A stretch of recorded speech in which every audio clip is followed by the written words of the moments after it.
is deep in preparation for 2024 Supercross on the Monster Energy Pro Circuit team.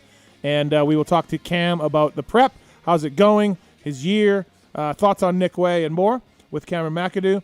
We also have Payton Stevenson calling in. Payton is Ken Roxon's practice bike mechanic for a number of years for now, and Payton also fills in at the races. He was at Paris working for Ken. He worked with Ken last year in Paris. He jumps in a Supercross or two here and there for Ken when needed. So we'll talk to Payton. Good dude. We'll talk to Payton about Paris and working as a practice bike guy and working with Ken and more. Also, too, Arenacross expert Danny Stu will call in. I love Danny Stu. Known him for a long, long time, going back to the Verb days. Danny works with the Arenacross folks, and they are opening their season in a couple of weeks. Kyle Peters going for 5 titles. So we'll have Danny call in and preview Arenacross a little bit and more with our guy Danny Stu. So looking forward to having you guys along with us. 702-586-PULP, 702-586-7857. Give us a call. Talk some Paris, talk some Supercross, talk whatever you want. Go ahead. Give us a call. Really looking forward to having a good show. Thank you to motorsport.com, Fly Racing, Decal Works, X-Brand Goggles, Michelin, Renthal, Race Tech, Acherbys, FMF, Pro Filter, ORW, Firepower, Renegade Racing Fuels, Maxima USA, Atlas Neck Brace, OGO, Guts Racing, Works Connection, Get Data, WUSA, MotorcycleIndustryJobs.com, Weisco Piston, EVS, MTX Braking, all on board with us. You can use codes to save it. Works Connection at MTX, at Weisco, at EVS, at W, at Atlas. All these companies use codes on PulpMXShow.com. You'll see all the codes there with the logos of our sponsors and our partners, and you can save by using the codes and help us a little bit, right? Sounds good? Yeah? Thank you. Great radio. Appreciate that. DV was there in Paris. Did not like my jokes about his gray hoodie that he wore on the podium. But he wore a black hoodie on Sunday, so it was a little bit better. So thank you to DV for being such a good sport there. Fuck you, you're fired. Yeah, I know, right? Our in-studio co-host tonight, the man is a legend in the mechanics world. He was a crew chief. He was a championship-winning mechanic. He's done a lot of things in the sport, worked at No Fear for a long time. Now he owns the Huddle Brewery here in Vegas. Skip Norfolk. What's up, Skip? How are you, man? Oh, having fun. Glad to be here to see. Thanks for coming in. Absolutely. Yeah. We did a live show at your brewery a few weeks back. Yeah, MC that was came awesome. in. Lamson came in. A lot of fun. That was a lot of fun. Yeah. That was really cool. Thanks for letting us do that. Yeah. It was awesome. We can do it again sometime as well. We even had like spectators drive up for that. Had spectators drive up, and I think even people, all the groups reaching out after that was really cool. Oh, really? Did you have a little bit of follow-up on that? Yeah, had people coming back into the brewery going, hey, heard about it on the Pulp Show, so we came in to see it. So that was really cool. Nice. Big F1 this weekend in Vegas. How was it for your place? Like, how did it go? We had zero impact. Really? It was probably negative impact. It was probably a negative impact for us more than anything. I think Uber, a lot of people Uber downtown because they can hit 4 or 5 breweries and cocktail lounges, and it was $80 or something to get an Uber in. So okay. So too far out of the rain. It was too far, and the track, when it went hot, you had to be inside, or it took a couple hours to get there. So 8 o'clock start, you had to be in there at 3:30. So kind of your day was around that. And unbelievably to me, I know the rest of the world is where F1 is the biggest, but crazy that's a 10 p.m. start time to me. That's just insane. Yeah, but it's all for European market, right? I know, but still, I don't know. That seemed really, really nutty. Huddle Brewery, check it out if you're in Vegas. They got a beer called the Knack Knack also. You brought one over. One, having Knack Knack now. It was great to see MC and Lamson there as well. It was really cool. It was and then I can't believe that he came in. What? Just the people that showed up. Oh, It was awesome. Yeah, Mike Hooker, cool. Randy, Cam Zink, when Rampage guy. I was like a little kid when I saw him walk in. I was sitting next to Jeremy and I elbowed him. I go, he just went insane. I go, he's coming into the brewery. Yeah, he's right there. I was a kid. I just, and it was great. I got to hang out and talk with him for a while. Yeah. That was really cool. And, seeing what he did 10 years ago and then did it again, that's pretty badass. It is, absolutely. We got the Race Tech Rant tonight, X-Brand Goggle Tear-Offs, motorsport.com, tweet at Tallon segment. Speaking of Tallon, working over there in the corner. Not working on my returns anymore because he handled them. Well, most of them. From motorsport.com. Talon Taylor, what's up, buddy? I handled all the ones that you gave me. That you are fake news. And we're having a... Is that the sound of an ice cold Red Bull? Yeah. No, this is a Big Wheel Blonde from Huddle Brewing. Oh, okay. Oh, there we go. All right. A little nice, easy drinking beer. Yeah, a little nice. Okay, I don't want my guys, my partners, I don't want them blacked out drunk. No, not yet. We'll work on that later. Okay, all right, fair enough. Might make for a good show. What's up, Marks? How are you? Hello. Marks was very passionate about F1 on the Twitter. Very angry about the. I don't know what you were angry about. I was in Paris, but what was wrong? Just the way they handled things with, like practice. FP1 got canceled early because of a drain cover, a valve cover, and then FP2 started late and people didn't get to watch. And then they're giving vouchers. They're not giving they're just treating their customers poorly, I think. So I wasn't very happy about it. Yeah, you were. I've been an F1 fan a long time. Okay. Did you go down at all or anything? No. Okay. Come on, but I mean, what happens when you go to a race and it's rained out and they stick you around for a while and you don't get to do that? So I mean, yeah, it happened at Spa in 2021. They did a couple laps behind the safety car, and everyone was pretty much told you're shit out of luck, and people weren't happy about that one either. So, but I thought it turned out really cool. I thought the racing was great. Qualifying was fun. The racing went well. Yeah, the race was good for sure. And it looked great on TV. They said it was one of the best races of the year. Yep. So that was good. The track turned out raceable. Yeah, and I think as they're able to collect a ton of data. I'm sure the simulators were freaking close as hell. Yeah. But the bottom line is no one's been there before. So was that a level the field maybe a little bit? Apparently not, because I don't know. Does my traffic get better now in my city? No, it's not going to. It's horrible. God damn, it's bad. It's horrible. I blame Just F1. don't leave the house. Yeah, that's your move. Yeah. And I stuck to it all weekend. Yeah, it was great. I watched a little bit of highlights on ESPN, and it's cool. The city looked cool. It was just really neat to have it down here. It did. I mean, they did they put on a great show. Yep. And the racing was great. I don't think they could ask for anything better, you know? Sure, would you have been great to not be off at midnight or 10 o'clock at night? That might have been something different, but I understand, trying to keep the European market engaged. Yeah. Was there the fact that Verstappen won again, and it's a brand new track? Does that mean anything as far so one of the things I don't like about F1 was, and this isn't going to be F1 corner here on the Pulp Show, but one of the things I don't like about F1 is the technological advantage, right? And a lot of that comes with knowing what you're going to do on the simulator, knowing what you're going to do on the track, knowing how the track races out, pit strategy, all that, right? Their team is great. The team is great. The car is great. With Vegas, it's a bit of a wild card, but maybe not because he won again. Does this just mean he's the best driver? Do you know what I mean? Well, I know he's the best driver. Clearly, the package this year, hands down, was better than anybody. But it's not like he all of a sudden just started winning and doing well this year. No, for sure. So, yeah, he's been. Is their package great. Better than everybody else's? The answer is yes. Right. Well, because I think the new track showed that is because of no data. The Ferraris were good. Yeah. The Ferraris were quick. But that was it. I mean. Those two teams were hands down above everybody else. You had a Red Bull Honda guy come in? Yeah, one of the engineers came in. He was there. You had one benefit one of the engineers came in, and he's like, "Yeah, he didn't speak English, was not very good, but he goes, we had a late night last night. Yeah. It was like I haven't gone to sleep yet, but I wanted to come in and have a beer, so that was cool. Wow, keep me abreast, Marks, of the ticket refunds. It's on Twitter, so I can. Yes, I will. Yeah, okay. It'll be a hot topic this week. Thank I'm you. sure. I appreciate it. All right, Paris Supercross. Skip, you've been there a bunch back in the day when it was Bercy. But what does it mean to you? What do you think of when you think of Paris Supercross? That event, it's a great event. I mean, you get treated well, they're taking care of you well. It's just a good show, and it's an opportunity to get a legitimate gate drop. Mm-hmm. You get to go racing there for sure. I heard the KTM guys really wanted Chase to go. Hey, and he didn't want to go, which I kind of agree with because I don't think I'd want to go if I was him. He took the entire month of October off, right?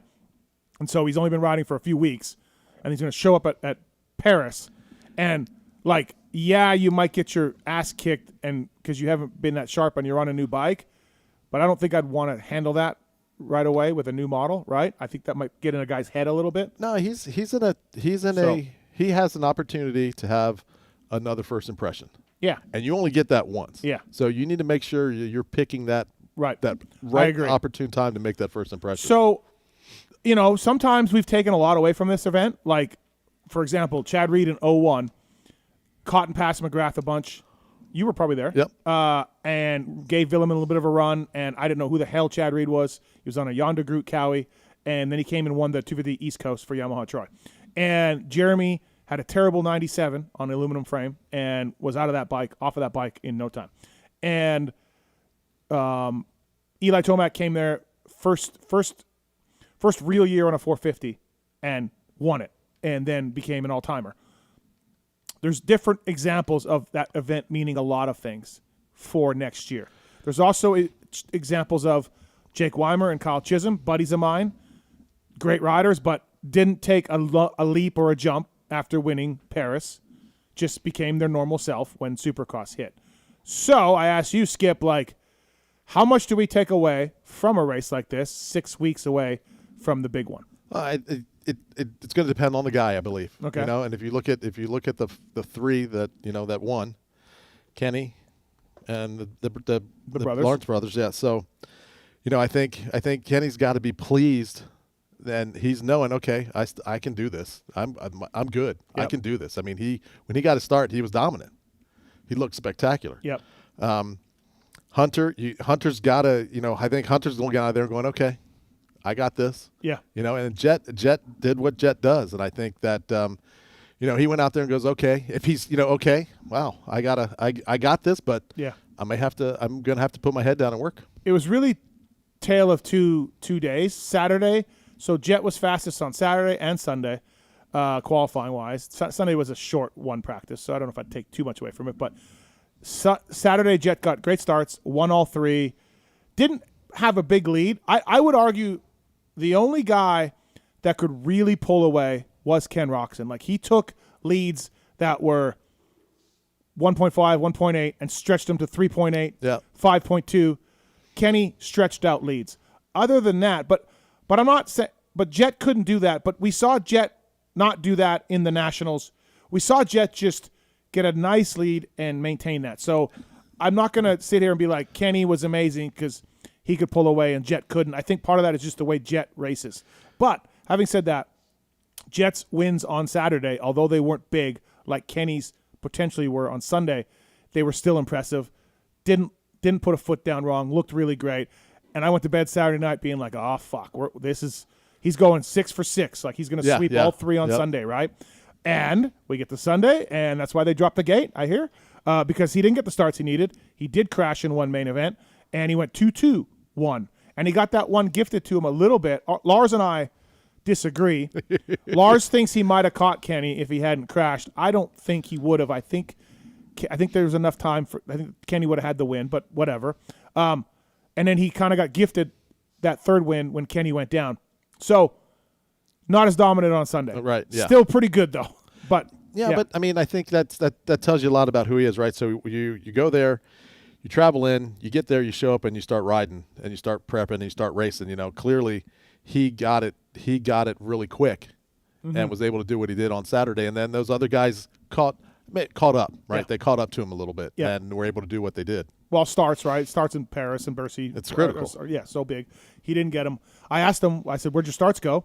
And he told me, you know what? Honestly, I was tired. I didn't feel like I slept good. I felt tired today on Sunday, which all makes sense, right? No, that's tough. It's 9 hours difference, but it's still, it's 9. No, 7 from Florida, I think. Oh, okay. 9 for me. Yeah. So, or 6 from Florida and 9 for me. I don't know. Something like that. It's more than 3 hour time difference, yes, right? So that definitely catches up with you on that second or third day. Yeah. And are you eating the way you normally eat, and all those things start to come into play a little bit. But bottom line is those guys are just good. Those three guys put on a great show. They did. They rode well. And if this is any sneak peek into what's going to happen in 24, it should be freaking awesome. Did you have any doubt, and I don't think you did, but let me ask you here, did you have any doubt that Jet would be a race winner, championship guy in 24 in Supercross? That he can do it? Yeah. It's absolutely possible. Right. Okay. Yeah, so no question about it. I'm saying, like, if there's anybody out there listening to this that are like, Supercross is a different deal, 450 class is a different deal, I'm here to tell you, he's fine. Like, he's maybe not going to win the championship next year, but he also could win the championship. But he is absolutely, as good as we saw outdoors. He's not an outdoor-only guy. Like, whatever. He's a special guy on a motorcycle. Yeah. And you no matter, you can. Some say generational. Absolutely. Yeah. I would say that. Some say that. You can spin it however you want to spin it. Yeah. Bottom line was he's better than everybody else, or was at the end of the season last year. In those last 5 or 6 months of the year, he was just better than everybody. I was surprised by Hunter. I really was. I wasn't. No, you weren't. Okay, yeah. Just, I guess the way you see him ride when he would not get that good start and he put his head down and would just execute. And his bike skills are incredible. The finesse may not be as pretty to watch as his brother, but what that guy can do on a motorcycle and his patience and control that he has, I think that's an easy way to adapt over to the 450. It was kind of the highlight. First of all, he had a nasty crash on the whoops, and he got lucky because he hit an air tough block. But it could have, if that tough block wasn't there, it would have been ugly. He got spit left to right and went right off the side. But I think him and Jet, provided us, I think, with the funniest, coolest moment of the weekend. First, he gets caught by Jet, the last lap in the main event on Saturday, and checks up and sneaks underneath Hunter when Hunter goes wide and takes the win over his brother, right? And last lap, last turn pass. And then the next night, he's trying to do the same thing. Hunter knows that he's going to do the same thing and checks up on the straightaway, kind of just slowly rides next to him, makes the turn, takes the win, and points back like, you're not going to get me again. Right. Yeah. That was awesome. That was really, really cool. So now the brother thing could be interesting in how it plays out. And Jet took him out. Right. So the bottom line is Jet came out on twice on top. Yeah. If that. Oh, you mean like the last lap, last turn pass, and then the whoops, and then coming to the whoops, right? Yeah. So there was, one maybe saw, but bottom line is, and is that going that could potentially be an interesting dynamic that could play out. You know, because if those two guys are racing head to head every weekend. Right. At some point, the one brother's going to want to beat the other brother. The mistake in the whoops was just Jet, just making a mistake, not being able to grab his rear brake because he got kicked, and and Hunter turning down a little bit, and then plowing into him, and then he slowed down. He looked back. He was like, "Oh shit!" That was really funny. Hunter afterwards though was, I got to watch the video. He told me he missed the brake. I'll give it to him. I don't think he did anything dumb. But you can hear that, but like you can, yes, that happened, right? But at the same time, he's going, what were you thinking? Why'd you miss the break? How'd you let that happen? Those things are. How do you do all they're that? all going to start to come up. Right. Well, no, I mean, I think you made a good point. This is Paris. They're not racing for purse money, points. It is what it is. They want to win, of course, but it's not the end all and be all. But when we get to Anaheim, and Jet does something dumb, takes his brother out. Like you said, now we're gonna have a little bit bigger deal. At some point, that it could become an issue, or it could come to fruition. Who knows? But those guys have a very special relationship, and they've been open about that. Yeah. It'll be interesting. I kind of had Hunter slotted in as a 5 to 10 guy. Like if you look at AP, you look at past Osborne. Past 250 Supercross champs that weren't phenoms, that wasn't a phenom guy. Kind of feel like Hunter be 5 to 10, but like maybe better, like he. I mean, let's. I think that's. Should we pump the brakes a little bit? No. Oh, I don't see how you can. Skip Norfolk, Hunter Lawrence fan club. I don't. Oh, yeah. Both those guys. I think they're special on motorcycle, but I don't think you can take anything outside of that. 5 to 10. That's a big difference. Yeah. You're I think you've got to look at him as one of your top 5 guys coming into this. Well, not 5 to 10. But you got Jet, Sexton. Yep. Eli. Yep. Ken. Yep. And then, I mean, he's there. Yeah. How can you not put him there? Why would you not put him there? Because I would look at AP and Osborne and Ferrandis and past 250 Supercross champions that weren't, like elite dudes, and look at where they did. I look at those guys, and are any of those guys super confident to take it to the next level? Right? You got a kid coming in that absolutely believes he should be there. I think that's going to do a lot. And how that's going to play out. This first 5 races should be spectacular. After the 5 races, we're going to know who the guys are. It'll be settled. Yeah. You'll know who they are. Right. But those first 5, if everybody stays healthy, it should be beautiful to watch. It's going to be good. Skip Norfolk here on the PulpMX Show, brought to you by Decal Works. Ron, Sean, and everybody down there. Decal Works' mission is to cater to those who love to ride, upholding the true definition of quality, service, and knowledge. DecalMX.com. Tallon, you can use the code PulpMX23 to get 20% off your custom graphics. So I know you don't ride anymore, but yeah, I need graphics. So Decal works #1 for many reasons. PulpMX23 is the code to save. Skip Norfolk brought to you by DecalMX.com. Also, thanks to the folks at Renegade Race Fuels. They won championships with Justin Brayton.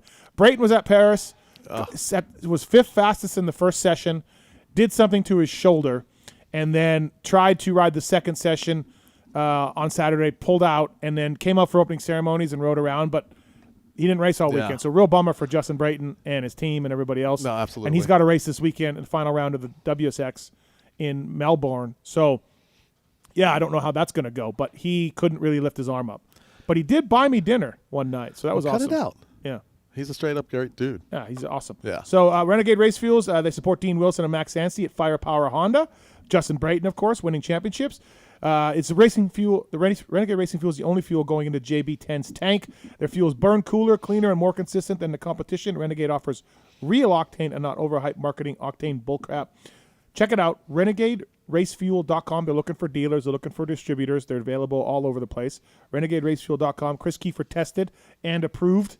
So thank you to the folks at Renegade Race Fuels for coming on the show. We got a phone call from Blaze. Blaze, what's up, man? Hey, Steve. Thanks for taking my call. Yep. I was watching the broadcast for Paris Supercross, and I noticed right after, right after the race, I noticed that Lucas Myrtle was, right down there by Hunter, talking to him. Helmets off, he's right there. And I think he did it with Jet, too, and I don't have a problem with Myrtle, but, I wanted to get your take on what would an agent have to do with being right there after the race, to be there to talk to the rider? Well, nothing. I've always seen it be the mechanic and stuff. Right. There's nothing important going on. If you're asking that, they're not talking deals. They're not talking anything. He's just there, right? Yeah, right. Listen, dude, pay it. If you watch Supercross every week, which I'm sure you do, you'll see the guys down on the podium. They're the same guys all the time. And they're down there, and when I was a mechanic, and I made a few podiums in my day, not as many as Skip here. I'm about 180 short, but anyways, there are guys down there, and you're sometimes wondering what are you doing down here? What's your purpose? But they're just down there, man. That's it. They're part of the riders' inner circle, right? But if you're asking what he was doing, I'm going to tell you nothing important, He actually, when Hunter crashed, he helped Hunter grab his bike. That's how close he was. Yeah, that's how close he was. Well, I appreciate the insight, Steve. Thanks so much for everything you do for the sport, man. No problem, man. Thanks for the call. Appreciate it. Thank you. You bet. I know Myrtle doesn't listen, so it's fine. No one, he'll never hear me say that. But yeah, I mean, look at these races, whether it's Geneva, Paris, it's loose, right? So you can just hang out. Yeah. I went out for opening ceremonies one time with Nick Way at Bercy. We were lowered from the ceiling, and Nick had a gorilla mask on, and then I just jumped out of the thing with Nick. It's loose, So it's a good time there. What's the first year you went? Do you remember? Ooh. Did you go into peak days? Did Jeremy go race then? No, it was 90, maybe 92, end of 92. Okay, so before his first 250 year. Yeah. Did he do anything for opening ceremonies that was cool? RJ had the hand and stuff and all that. Yeah, nothing comes to mind. Right. I remember I went there in 2001. Well, speaking of that Chad Reed year, I went there with Nick as his mechanic, and we brought a pipe and silencer and suspension and bars, and we looked over at you and Craig Monty. Yeah. And you guys are dropping motors in. And Yeah. I'm like, oh, Yeah. things are getting serious here. We used to just bring a cylinder head and No, and that was that was back into it was a smaller place. It was 4 nights. Mm-hmm. There towards the end. Towards the end we struggled with that because fuel changed and we couldn't do some things, so it was pretty much just bring a head, a pipe, and your suspension. But not that year. You guys brought your No, motors. no, because sometimes when we would head over, depending on what the year was, we would do 5 or 6 events. Oh, yeah. So we would basically build a race bike, and then we would do 5 or 6 events over there. So the Lawrence's bikes were from Desnations. Okay. So Shimoda jumped on Hunter's 250F. Jet had 2 bikes there because they prepared 2 for the Desnations. Yep. They had oversized tanks on them. which didn't really weren't really needed. But and then Kenny brought his Destinations bike too. Yeah, and he had a little part of the reason Kenny rode crappy on Saturday was he said it was fuel from Destinations still, which didn't work out indoors. Yeah, maybe so. There was some of that issue going on too. But yeah, those guys had their full race bike. The Nations Coop had his full bike, but shipped from Florida. So I was curious of what those guys were doing for their bikes. So Brayton had a stock Honda with just ECU and But it's the first thing you eliminate there with those guys is they're comfortable. Yeah, they show up, they know what they're riding, and that sets a tone for just elevates them where they're at. For the whole weekend. Absolutely. PulpMX Show presented by Motorsport.com. Fly Racing and Decal Works at 702-586-7857. You got a call. You want to talk some Paris, talk some more. EVS Sports. Thank you to EVS. Chisholm, past Bercy winner, by the way. Axel Hodges, Travis Pastrana, RJ Hampshire, all wear EVS when they race, ride, or whatever Travis decides to do that day. They have new Slayco knee pads that we checked out, too. Good job from the folks at EVSsports.com. Gear up like the pros and use the code PULP30 to save on anything from knee pads to shoulder braces. EVS Sports, we are protection. EVS-sports.com. Again, you want to save money. Christmas is coming. I think I might use some of these codes to buy Mark's Christmas present. So PULP30 is the code to save at EVS-sports.com. I'm interested. Thank you to those guys. Yep. Fuck you, you're fired. Payton Stevenson coming up here right now on the PulpMX show. So Joe Schmoda, he won 4 out of the 6 mains. The ones he didn't win, he got terrible starts and worked his way into second, I think, both times, maybe third. I know he came from 13th to third, 13th to second or something in one race. Joe Schmoda looked really good. Yeah, he looked comfortable. Yeah. He got used to those things pretty quick. What I wonder about, though, and this is the question with Joe, I have a friend who's a Joe hater. I've talked about him. I've referenced him a few times on my podcasts. And he always says when the pressure's on, Joe doesn't come through. And meaning, we've talked about Joe Schmoda as a championship favorite in Supercross and Motocross for a couple of years now. And he's done well as the season's gone on, but he's blown his chance at the title early with some so-so finishes. So I wonder if this Honda switch will be the one that, changes that a little bit. It'll definitely have a different. He'll be hit with a different perspective of bike changes, how you do this, how there's 2 different. I don't say 2 different ways of riding, but there's 2 different philosophies potentially, from the pro circuit to Honda. Yeah, he's going to be, one of 2 250 guys. Chance Hymas the other. Mm-hmm. A little more tension, right? There's no doubt. Like, look, the Lawrences are great, so this is maybe easy to say now. But both Hunter and Jet, when they got on the factory team, away from Geico and Geico folded, they both went to another level with their motorcycles and their riding. Now, they're great riders anyway, so maybe that was going to happen with Geico. But they got better. The bikes were better. I wonder if Schmoda, will do the same. No, you would to believe that, because you want to see. You want to see these guys do great. You want to see them compete across all the different brands competing and make for a great entertainment for racing. Yeah. But there is something about, what Honda has had in the past and what they do is that when you're there, you are the focus. Yeah. And some guys, the guys that want that and thrive on that they'll do great things. Yeah. So it's the opportunity is there, and it's whether he chooses to grasp it and hold on to it or not. Well, they're on a roll again, right? Yeah. Honda was there. Brandon Wilson from Honda was there. Lars Lindstrom was there. I think that speaks volumes to what their program is there. Yeah. Right. They're all in from top to bottom as we saw this weekend. Yep. Renthal. Speaking of all in, Renthal guys are doing a great job. Of course, Monster Energy, Kawasaki, and Pro Circuit. Pro Circuit used Renthal back in 1991 when Skip worked there, and they're still using Renthal today. So that should tell you something about how good they are. That guy in the chair, he really, really trusts Renthal for all their needs, I think. Yep. Renthal.com, a fraction of a second, a few grams, a couple of millimeters, it all counts. Welcome to the winning world of Renthal. And speaking of Renthal, this man works for a rider that also trusts and uses Renthal. He was at Paris this weekend working for Ken Roxon. One of the good guys in the sport. Payton Stevenson, what's up, man? How are you? What's going on, Steve? How are you? I'm good, man. Thank you for calling in. Appreciate it. Skip Norfolk is here with me. So Well, Peyton, listen, you worked for Ken this weekend. You also worked for him last weekend or last year when he won. But your streak of winning races as a mechanic ended at Oakland this year. But until then, you were like 2-0, 3-0. Yeah, it was crazy. Let's see, so in 22, so last year I got a phone call the day before. It was on press day. Lars calls me. I'm in over by Ken's house, just eating breakfast, waiting. I was going to take my time to go get my credential because I know that line is so gnarly at A1. Yeah. So I'm just like, shoot, I'll just show up at I don't even know if I'll watch press day riding, And so it's like 10 a.m. and my phone rings and it's Lars. And I'm like, what? What's he want? And I didn't know. Maybe he wanted me to bring parts or something.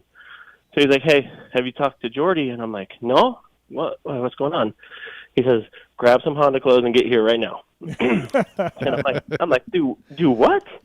And he's like, yeah, Jordy isn't going to be able to get in because then that was the last year for a COVID test. For COVID, yeah. So I'm like, okay, crap. Let me go run to Ken's house, and then literally press was at 1, so I'm leaving Ken's to get to the stadium, and like all these thoughts going through my head because this was the first time that I'd done some 250 stuff with privateers, and I actually helped the 7 Deuce at Tampa one year. Oh, okay. Yeah. Before that, and so I'm like, oh man, this is gonna be crazy. And then so Drewski, I think he got the bike ready. I think it needed a shock or something. Or by the time I got my credential and took my COVID test, I went in and it was 15 minutes. They're like, all right, we got to go. And I'm like, holy cow, this is it. So we did press day and everything after that. It was pretty smooth sailing. But so long story short, he goes off and wins A1, and I'm like, and you're like, huh. I got this. You're like, easy. Yeah, this shit's easy. Right. Yeah. And I'm talking to Jordy all day, and I'm excited, but at the same time, I know he's super bummed, because it's A1. He did all that work leading up to it, building the bike and everything, and then now he can't even show up. And I probably talked to him 10 times on Saturday, just stupid questions that I don't come across on a practice day, and so yeah, he won A1, and then later that year, he's like, hey, it was in between contracts, with Honda, and he didn't have anything, and he was doing World Supercross stuff with Urive, and he's like, hey, we're gonna go to Paris. I'm like, okay, kind of the same thing. The bike was kind of already built. You just had to put the front end on or whatnot, and same thing. He goes out there and took the win. kicks ass. Yeah. I'm like, what's so hard about this? This is easy. So then, and then this year, Travis, Ken's race guy, had a wedding planned, and on that weekend, and that was the rain out. That it was supposed to be the off weekend. Oh yeah. So we went to Oakland, on the off weekend, right? Yeah. Yeah. So they're like, hey, you're gonna have to fill in for Oakland. I'm like, of all places, I got to go to Oakland. And so I'm like, all right, whatever. I'll do what I got to do. And then obviously the streak came to an end. I actually had people coming up to me like, hey, you got to make sure you don't ruin that streak today. I think Steve sent out a tweet earlier that day or earlier that week saying I was going. I think I did, yeah. And those guys there was a couple people that came up to me, and so then it ended in Oakland, but it was fun, and obviously this weekend in Paris, I really like going to Paris. It's fun, especially after you've already been once. You kind of know what to do. Sure. Yeah, you knew. You know where to go and how to get downtown and everything. So yeah. No, it was a good weekend for Ken. He was upset on Saturday, said he rode like garbage, and then he took one win on Sunday. Probably would have won that other one. Lars and I, Lars thinks the Jet might have caught him. I do not think that. But anyways, I think he would have had another win had he not fallen. So I think it was a really good rebound on Sunday to turn Ken's weekend into he got 4th overall, but I don't know. To me, he was better than a 4th overall. So yeah. That's what I thought. Yeah, I think, Saturday after the third main or race or whatever you want to call it, he just straight up said, he's like, man, I just don't have it today. Yeah. I'm like, it is what it is. Some days you just won't have it. And then coming into Sunday, I don't know if he got better rest or what, and then we made a few changes, and yeah, he rode much better on Sunday. Yeah. He crashed 3 times, though. Good God. I don't know if I've seen Kenny hit the deck 3 times all year last year, you know? That's kind of what I told him. Yeah. We made a bike change right before we left for Paris, and I think we might need to go back and revisit just to make sure. Or, you know, it might not have been enough time for him to adjust. Right. So we'll when he gets back from Australia, we'll give it a visit again. Do you? And so Payton, just look, you're a great mechanic. You've worked for Ken for a long time, and you know at Honda and Suzuki, and you know you don't stay with a guy like Ken if you're not good. So you are a good mechanic. No interest in being a race bike guy though. Like you're just not into it. No, I would say if you asked me 10 years ago, yeah, but now, I mean, I've been with Ken for 7 years now, and I just, I really enjoy being home on the weekends and kind of just, doing what I want. But I always tell everybody, like, outside of wives and kids and really close family, whether it's me or a practice guy at Alden's or whatever, we spend the most time with the riders. Oh, you do? I think that's probably the biggest thing that has come over is the last few years is that the relationship that you two have together. Yeah, think about you and Jeremy. Like just you guys were 24/7. He went on the road with you sometimes, right? Like you guys were in a box van, just working. That doesn't happen anymore. No, and it's different. Guys. I think that relationship that they have there is critical, especially being able to. Things that come down after the weekend and being able to make sure that if it's something that needs to be worked on or focused on or adapted or changed or whatever, that you have a really good comfort zone there to execute that throughout the week. Yeah. I think it kind of is coming back with Star, with their program, because the mechanics are the practice guys as well outside of Eli. And so it is kind of back a little bit, but yeah, for the most part, the practice guy is basically his man friend, and you're with him 5 days a week till he flies out, and sometimes you take him to the airport and you pick him up and you have dinner with him, and wives are usually close to each other, so you're really close to the riders. Yeah, it's absolutely. It's a big deal. You guys are practice bike guys are very key to what's going on. And it's I think one thing that probably hasn't changed is that the time frame and I don't want to say lifestyle, but the needs that the athlete has when they come back during the week is you can't have a normal friend because a normal friend's going to work or do those things that's not on his schedule. So having someone that you can really trust at both on a personal relationship level and on a maintenance standpoint of the machine you're getting ready to go and spend a bunch of time on. It's a whole nother level that has to be there for the rider, and especially in today's racing. If that relationship isn't solid, then how good's it going to be moving on or for the weekend when it comes to racing? It's a critical element now to the program. Yeah, it's funny you say that because we had a press day at Paris. What was it, Friday? Yeah, Friday was press where they do like 5 laps by themselves, and Ken goes out and just hucks the triple. Like, this the very first jump. He didn't do anything. He just jumped it. Yeah, we actually said that. We were there going, it caught, I don't know who I was watching it with. I was, maybe Lewis. I was like, oh, okay. Like, he's never ridden the track before. You're just jumping the 60. I mean, it's an easy triple, but still, you're just sending it was pretty big. That triple was actually pretty good size triple. Yeah, the landing was big, yeah. Yeah, a couple of guys that were casing it pretty good on their first attempts, and when he came back, I'm like, dude, you just go right in that triple. He's like, yeah, I trust you. I'm like, okay, well, that's cool. That's not really what I was thinking, but okay, I like that. Yeah, no, it's gnarly for sure. And to Payton, when it comes to Paris, like, and I said this in my post-race podcast, like, and I just told Skip that too, like, Kenny, we saw him come out at High Point, set the fastest time, give Jet maybe his hardest run all year long from, a few days of practicing. Saw him at SMX do what he did. I really admire Roxon for, like, he may not be able to summon his ultimate power every single weekend, but he'll figure it out, and he's a gamer. And he's one of those guys. Reedy was another one. He can bring it even when he's not on his A game. He'll find it, and I admire that. And Sunday, he found it, Yep. I admire that about Kenny. That dude, there's no quit in that dude, and he will rise to the occasion.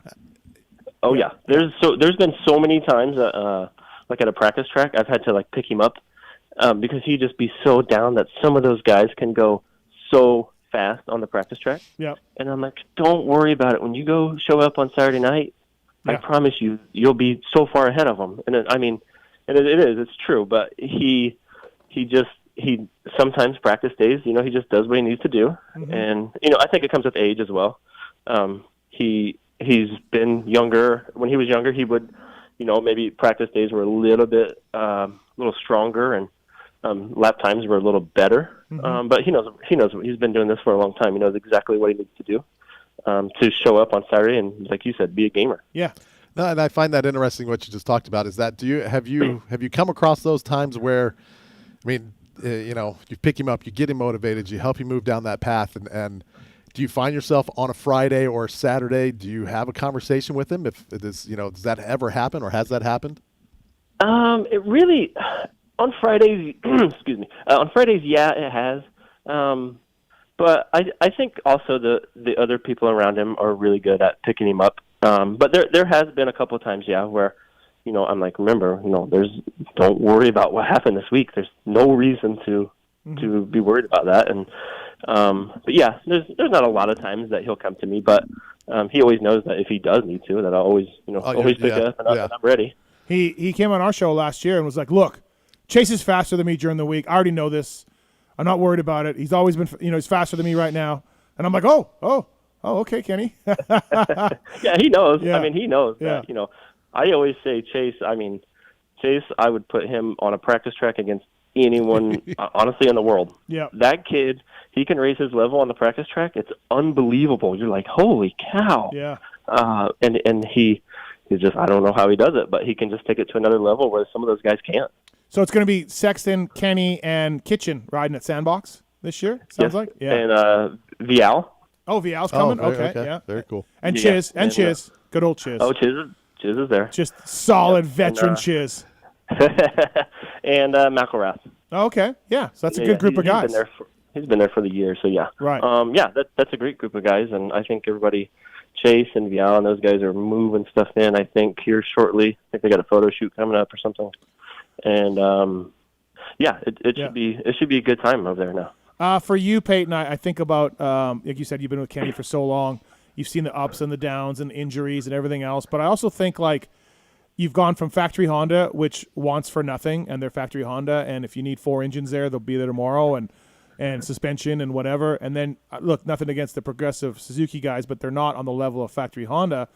Although Kenny won a race and he looks good. What's it like working with the two, the giant that is HRC and then a privateer team, that has to watch costs and has to watch parts and everything else? Has it been as good as you would hope on the yellow bikes? Yeah, you actually said it. I think the biggest thing is shipping. Yeah. They do a great job at shipping at Progressive, and they've always had me every part I've ever needed. But sometimes, like at Honda, when you needed an engine, it was there next day, no matter what. Yeah. And no matter what, like if I send parts back, they say next day air. No, it could be whatever. Yeah. It could be not important at all, but they just don't want it in transit. They just want to get it back and do what they need to do with it. So yeah, I think that was really the hardest thing. I just had to, you just have to keep track of your parts a little bit more. Mm-hmm. If you use your last clutch that day, and then you're like, don't worry, I'll just call Honda to be here tomorrow. Yeah. Well, it's a little different with Suzuki. It'll be here, maybe next week. Yeah, and that's not a slam on the HEP guys. It's just nothing can compare to factory Honda. Yeah, like Honda. No, the dedication to the guys wanting to win and everything I think that's yeah. That exists on all levels. Do you, Peyton? Does the Suzuki or a Honda, which one do you like working on better? Is there a difference like between working on the bikes? Obviously Suzuki's a little bit older of a platform, but like just the day-to-day stuff. I guess for one thing, I don't know if your harness looks like a space shuttle anymore, like it did with the Honda guys, your wiring harness, but like, is that maybe easier on a Suzuki? I would say the Suzuki is quite a bit easier, yes. Yeah. Like, I guess one of the main thing is like during the week, especially right now at this time, you're doing a lot of testing. So you take that shock off a lot. Mm-hmm. And the Suzuki shock, it just comes right out the side. It's super easy. Just old school, yeah. Yeah, exactly. Subframe stays tight and everything. Yeah. The Honda, you had to take the intake boot off, and then, on a muddy outdoor track, then you're like worried about dirt falling in there, and you're just like, oh, crap. It was kind of a nightmare. So I think the Suzuki is much easier. It might have something to do with no battery, but I really enjoy working on the Suzuki. Payton Stevenson here on the PulpMX Show, brought to you by Renthal, the winning brand in manufacturing and design for the last half-century. Renthal continues to lead the world at the very top level of the sport. And when Ken moved to Progressive Suzuki, the one thing he demanded was Renthal. The team had to switch to Renthal, so that says a lot. That was the number one. Yeah. Number one. Number one. Have that. Right. So that says a lot. I saw a photo of a top rider in the magazine, and I saw one this weekend. And then I saw another photo today of two guys with ODI crossbar pads and Renthal bars on, which is just common, right? So that group's been doing it that level for a long time. Right. Racers are like, we can put whatever bar pad we need to, but I need a Renthal on there. Exactly. Yeah, Payton. So look, I think Ken made a joke to me after I talked to him in Paris about everybody knows how I am with testing, but I left my bike alone a lot. Can you vouch for that? Can you vouch for Kenny not being, swapping everything? 100%, yes. Yep. I'm trying to think. I know you're on the payroll here, but he's not going to listen to this. So. No, he knows. I think it was probably maybe after Daytona this year. He pretty much he loves the bike, to be honest. Okay. Yep. There's a lot to be said. I think there's a lot of positives for that. I mean, it is a machine. And if you're an athlete that knows his machine and knows what it's capable of and knows what it does good and knows what it doesn't do good, Ken's always appeared to be that guy that he won't put that motorcycle in that area where it doesn't do good. Yeah. He has the ability to keep it where it's at, and it's a machine. And the fact maybe that he knows that machine inside and out allows him to be more comfortable and confident and do what he can do. Yeah, because there's no doubt he was fighting the Honda by the end. He's changing a lot, and Honda guys are working with him. And I mean, look, I've said it for 10 years on this stupid show. I think the guys blame their bike way too much these days. I don't maybe blame is the wrong word, but they're too interested in trying to get their bike to work on every single bump when it's an impossible task. In my opinion, it's impossible to get the bike to hold up in the whoops like they want it to and work in the sand as well. Like, it just ain't gonna happen. So I mean, I think I think if you told it to the Honda guys, they would never believe you. Okay. Yeah. But he hasn't changed anything, and he's always said to everyone that he's like, when I have a setting I like, that's what we're going with. Mm-hmm. And the 5 or 6 years of Honda, there was times we had the bike good, I think, and he had good settings, but we did do a lot of testing, and those guys, I'll give them credit, they never ever gave up. And but once Ken found this Suzuki setting, nothing has changed. This Matt guy, Chiz's Florida race tech guy, Matt, good dude. He's really helped, right? He's really brought a lot to the table. He has. Yeah. He basically showed up to the shop, and Chiz was like, "Hey, try Matt out." Ken's like, "Okay." Yep. We were kind of in the middle of a couple different suspension guys, and the team was open to any idea really, and it was pretty crazy. He just kind of gave him a setting, and Ken's like, I like this, and then we started tweaking on it, and then it was crazy because, like I said, I've been with him for 7 years, and I know all the stuff that we've been through, and then all of a sudden this guy from Florida, the coast of Florida, comes out of his garage. I mean, I have no idea what's going on, and then he's like, this is good. Yeah. Like, okay, we'll take it. That's crazy. Yeah, Chiz told me the story, whenever that kind of happened, and I'm like, what? The race tech guy from Florida, just the guy in his shop? Chiz is like, dude, it's good stuff. He knows what he's doing. So you know who else also loves him is your guy Red Dog. Oh, well, there we go. There we go, Payton. That's where all the experience comes from. Yeah, if the 15 says it's good, then it's good. Oh yeah. Yep. Was he doing Evan stuff? Was that where it came from? He was. Yeah. I think he was even doing it right before he went to the other place. I haven't heard Timmy claim him as his idea, so I'll have to ask the Big 1-5 about that.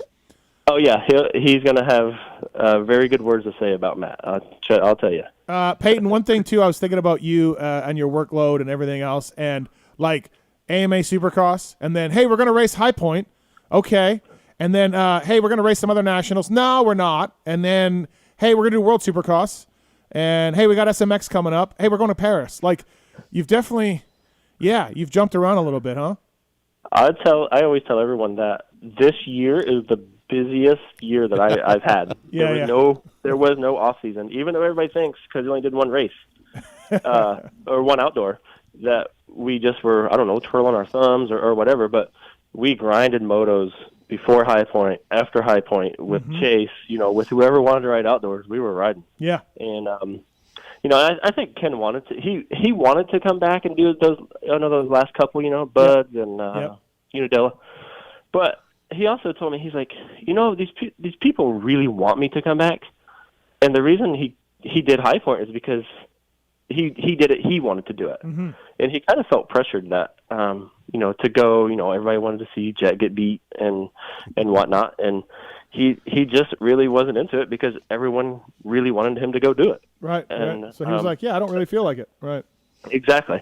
So there was a point where he was like, no, we're not going. Yeah, we're going to do it. And then, no, we're not going to do it. Which, it's whatever. He could do whatever he wanted to do. But, I think that was the biggest thing. Just people, he was expected to go do it, and he didn't really like that feeling. I don't know if you can confirm or deny this, Payton, and maybe you can just hang up and we can pretend the connection went dead. But I heard that Suzuki was going to work on putting an e-start on the bike for Ken. I have, to be 100% honest, I have no idea. Okay, all right. If it shows up, it shows up. If it doesn't, then we'll just keep kicking that. We'll just keep kicking it. Yeah, just keep kicking it. Hey, so also, and again, Kenny's not going to listen to this, so don't worry about it. When Kenny throws that chain on Honda and then puts it on social media, are you there saying, no, stop, or like... What? It was. I was getting texts. I was picking up parts on the trek. By the time I got back to the shop, I was getting text messages. What happened? I'm like, what are you guys talking about? And then when I saw it, my heart dropped. I was like, oh no. Yeah. Like, I came home. I was depressed for a couple weeks. I ain't gonna lie. Like, it was. I didn't know what I wanted to do. I didn't know if I wanted to keep doing this at one point. Yeah. Because of it just sucks when anything happens. Yeah. I said before, you're so close to those guys, right? They're like your best friends. Yep. And thank God he didn't get hurt. But at the same time, it could have been super bad. And so I'm just like, I don't know if I'm cut out for this anymore. Like I don't know if I can do this. Yeah. And I stayed off social media. I stayed off of Vital. It was a shock to me. And my wife was like, no, you're fine. Let's just push through this. And I'm like, okay. And, but it was, man, that was one of the biggest lows in my entire life. And I'm not even kidding. Yeah. And then when Kenny posted, he took it down and Kenny posted it. I was like, oh, you can't do that. You can't do that. Like it's not great. I mean, mistakes happen. Bikes break, shit goes sideways. It's a motorcycle, right? It's a mechanical thing. That's not even your fault or even Honda's fault. But yeah, I was like, oh no. You can't do that, dude. He called me and he's like, man, I'm so sorry. He's like, I wasn't thinking, I'm like, I know, but I mean, it's out there now. Yeah. Then we can do it. Yeah, you're not pulling it back. No. Right. You gotta own it, right? I mean, if you're gonna celebrate the wins, you gotta own it when it goes wrong. For sure. Yeah. That was gnarly. Yeah. So I'm interested, Payton, like on the days that Kenny is in California, well, you're going to come out with him a lot, but like, are you only working when Ken is riding? If Ken decides to take, let's say the regular schedule is Tuesday, Wednesday riding, right? Are you off on Monday and Thursday, or do you find yourself like there's always something to do, or like I'm just interested in you work a lot of hours, but are there some days where you're not working at all and then you're working 4 days straight, 15 hours a day? You know what I mean? Like, what's the schedule like? Yeah. It's funny you say that because people always will be like, I'll be like, oh, hey, I got to go to work today or whatever. And they'll be like, well, Ken's not riding today. Why are you going to work? I'm like, when the days Ken rides are the easiest days, right? Because you're just showing up, moving your chain, checking a couple bolts, whatever, bleed the forks. run the pit board, and that's it. Wash the bike. But on the off days, that's when you're doing grease or changing parts out or whatever you need to do. It's no different than the race guy. When the race guy goes to the race on Saturday, that's his easiest day. Sunday when he does the build or whatever. Yep. When nobody sees it, that's one of the busiest days. Yeah. So you're going in a lot, is what you're saying. Like it's a lot to keep on track of everything and all of that. Yeah, it's a lot. But if you plan it out right, you just kind of watch your hour meter or whatever when the engine's going to time out or when you're changing a clutch or whatever you need to do. Yep. You just want to make sure it's on those off days. But the real kicker is when you get the text at 8:00 at night and say, hey, you know what? I think I'm going to ride tomorrow. Yeah. And you're like, oh shit. Okay. Yeah. So then all of a sudden you got an early morning on your hands because you're headed to the shop to do what you were going to do. Yeah. You had all day. Right. Now all of a sudden you got to ride. Yeah. So how far is the sandbox from your place? It's only like 15 minutes from the house. Okay. Awesome. So it's close. Yeah. Right? No traffic. We had a day like that. We had one of the days at Yamaha that I won't forget was we literally told the riders, hey, you can't ride them tomorrow. We all test bikes and everything got to get right apart. And Rookie comes in and splits Chad's motor on his test bike, his bike's down to the frame, the test bike. And Chad's like, I want to ride tomorrow. And instead of Jimmy Perry saying no, Jimmy was like, okay. Like, I don't know. Like, he should have said no. And Rookie had to stay all night to build the test bike up, like till 1 a.m. to go to the test track the next day. And it's like, I was just like, oh, man, I wouldn't do that. Like, I'd just tell the guy, like, hey, you can't ride tomorrow. We already planned. No riding. You're lying. You're lying through your teeth right now. You think? Yes, you are. Yes, you are. I mean, maybe. I don't even know how you can have a straight face and say that. Come on now. I don't know. I felt so bad for Rookie because it was one of those, hey, I decided to ride tomorrow. Absolutely feel bad for it, but you're not going to say no. Yeah, you know what? There was a time when Timmy, there was another time where Timmy wanted to ride outdoors and all we had was a stock bike for him to ride. And I had to build a stock bike good enough for a pro to go ride. So, like put clamps and bars and suspension and wheel, get a stock bike ready to ride as good as I could. Yeah. So, thankfully, we just have, if the engines are just sitting around nowadays, right? Like we're not building an engine, for the most part, I've never had really like a big emergency, it'd just be like oil or clutch, like I said, just tires, Supercross. Usually if you ride Tuesday, Wednesday, you're like, well, I'll do tires on Thursday. We ain't riding. Do you have two bikes prepped? Do you have two bikes, or are you just rotating out a motorcycle? We normally just rotate out a motorcycle. Okay. Actually, Honda, we did the same. So yeah, Suzuki's the same. I have a chassis, another Suzuki chassis sitting there. That could easily be built. It would take you a few hours. But for the most part, it's just easier to just take, one bike and do what you need to do with it. Yep. A guy like Payton, it's funny, behind the scenes working with Ken over the years, and even there's other guys too that don't come to the top of my mind right now. But like Skip, you worked at a factory team, like guys like Lars and Dustin Pipes and they have to trust Payton. He's on the other side of the country with their bike and their parts and the rider's life in his hands, that's a little bit dramatic, but it's kind of not. And like, you got to be, there's definitely, I've heard stories of guys selling parts and guys, giving away parts. And like, these factories have put a lot of trust in Payton, and I think he's paid them back, right? He's a hard worker. He does all the right things. And so you got to find a right guy. Like if you're a factory on the California in Florida with your star rider.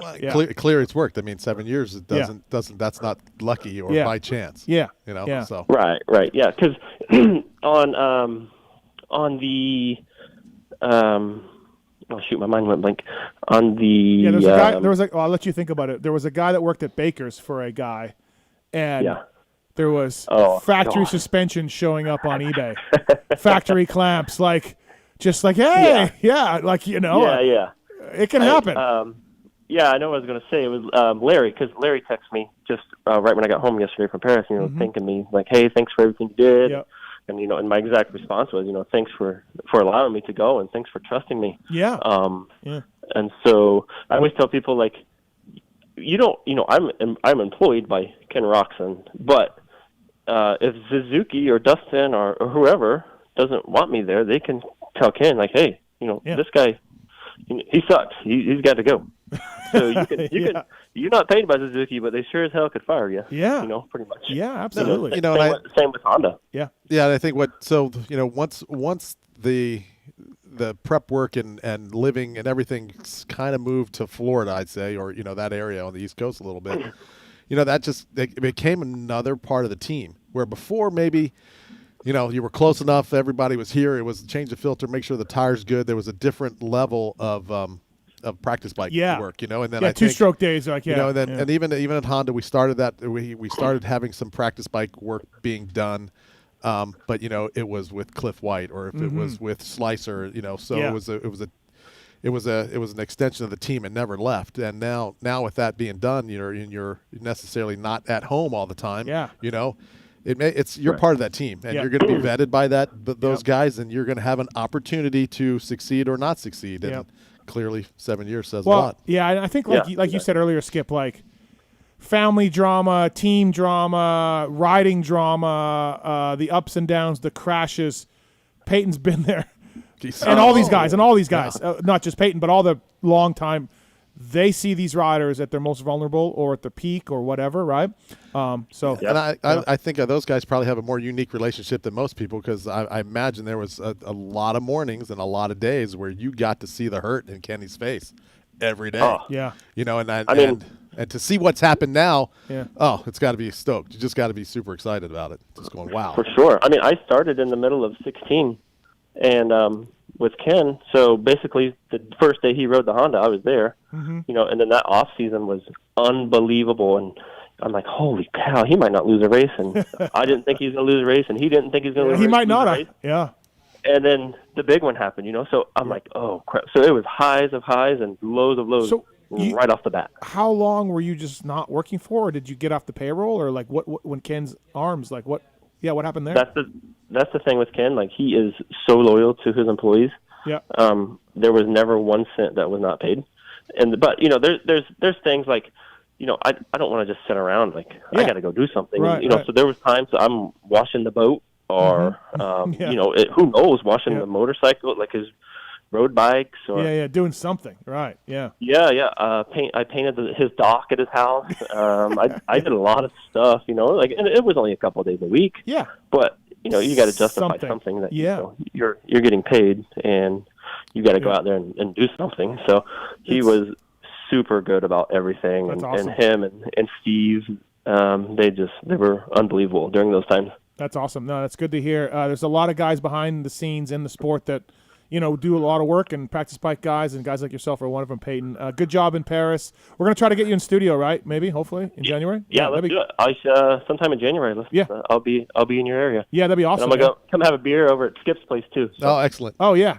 Well, watch his prices. His prices are really high, but maybe we'll get you a deal. But, Skip, he actually, a quick story about Skip. Yeah. First time I ever met him, I don't even think he knows this. It was like 2012 or 13. It was the early days of Alias. Oh, but wow. Okay. You were at Loretta's, and I was working for Eric Grondel, the son of Mike. Yeah. And you were, I was kind of new to the industry, and you're scoping out my bike, and I'm like, oh no, Skip he's gonna pick this thing apart and make me look like an idiot. It's the most nervous I've ever been about somebody looking at my bike. Oh. And he goes, it looks great, but your chain's on upside down. And I'm like, is he jacking with me? Like, what does he mean? And I'm like looking at the master cliff. I'm like, maybe I put it on backwards or something, He's like, no. He's like, your chain's on upside down. And I'm like, I stood there and I'm like, Skip, what do you mean?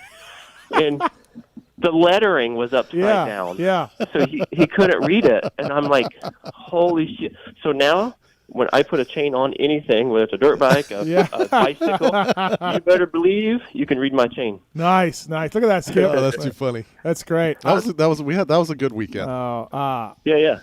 That's me. That's me in '98 at FMF Honda when Cliff White was walking around under our tent. And I was like, oh, please, baby Jesus, please let my bike be okay with Cliff White. Like, just silently walking around our bikes. I had for that, sure. Yeah. Oh, man, nothing like I said, just a couple years in, and you just Skip walking around. I'm like, oh, shit. I know. I can relate, Peyton. With. Oh, I mean, I have the Cliff White stories was when Cliff would walk around, look at the bike, and then just look at you, and he'd had that look of like, do you see what I see? You're like going, oh my God, what? That's the look he gave you. I'm like, oh shit, what? and then you just, there I go again. You know, it's like going through every step that for the last 3 days of what did with the bike. Yeah, I know. I remember. I'm like, oh fuck, here comes Cliff. God, Jesus, please let my bike be okay. Oh yeah, that's funny. Funny story, Payton. Thanks for the time, man. Appreciate it. Yeah. Thank you for having me. I'll talk to you soon. Yep, sounds good, buddy. Thank you. Appreciate it. All right, that's Payton Stevenson, everybody. Practice bike guy for Ken Roxon, and a good dude for sure. That's funny, Skip. Look at you affected his chain installation for the rest of his life. That was having more fun than it was. Do you remember anything? Do you remember that? Yeah. Oh, you do. Okay. Yeah. No, I remember him there, and I think God, there was another issue we had with their rig one time. Okay. That God, there was something. But you really didn't know bizarre the guy happened. Loretta's was this guy calling in the night. The minute he said it, the minute it clicked, and now I know yeah. that, Payton. Right, absolutely. Right. No, it absolutely clicked. Hey, down there in Australia this weekend, final round of the WSX, and Dean Wilson can clinch the championship using Firepower. Firepower Parts Honda. With Dean Wilson, Max Anstie. Max can win also the SX2 class. Firepowerparts.com, whether it's batteries, chains, or hard parts. They got it all for you. Featherweight lithium batteries, chains made by a leading manufacturer in Japan. And, please check it out, firepowerparts.com. And they got O-rings, they got X-rings, they got all of that over there. Our next guest brought to you by the folks at Wiseco. Big part of the HRC program over there. Wiseco is PulpMX is the code to save. Pistons, if you need a piston, 2-stroke, 4-stroke. They got a Garage Buddy rebuild kits. They got the Racer Elite line of pistons and connecting rods as well. Use the code PulpMX at Wiseco to save. The link is everything is on PulpMXShow.com. Wiseco has been manufacturing pistons right in the USA for over 80 years.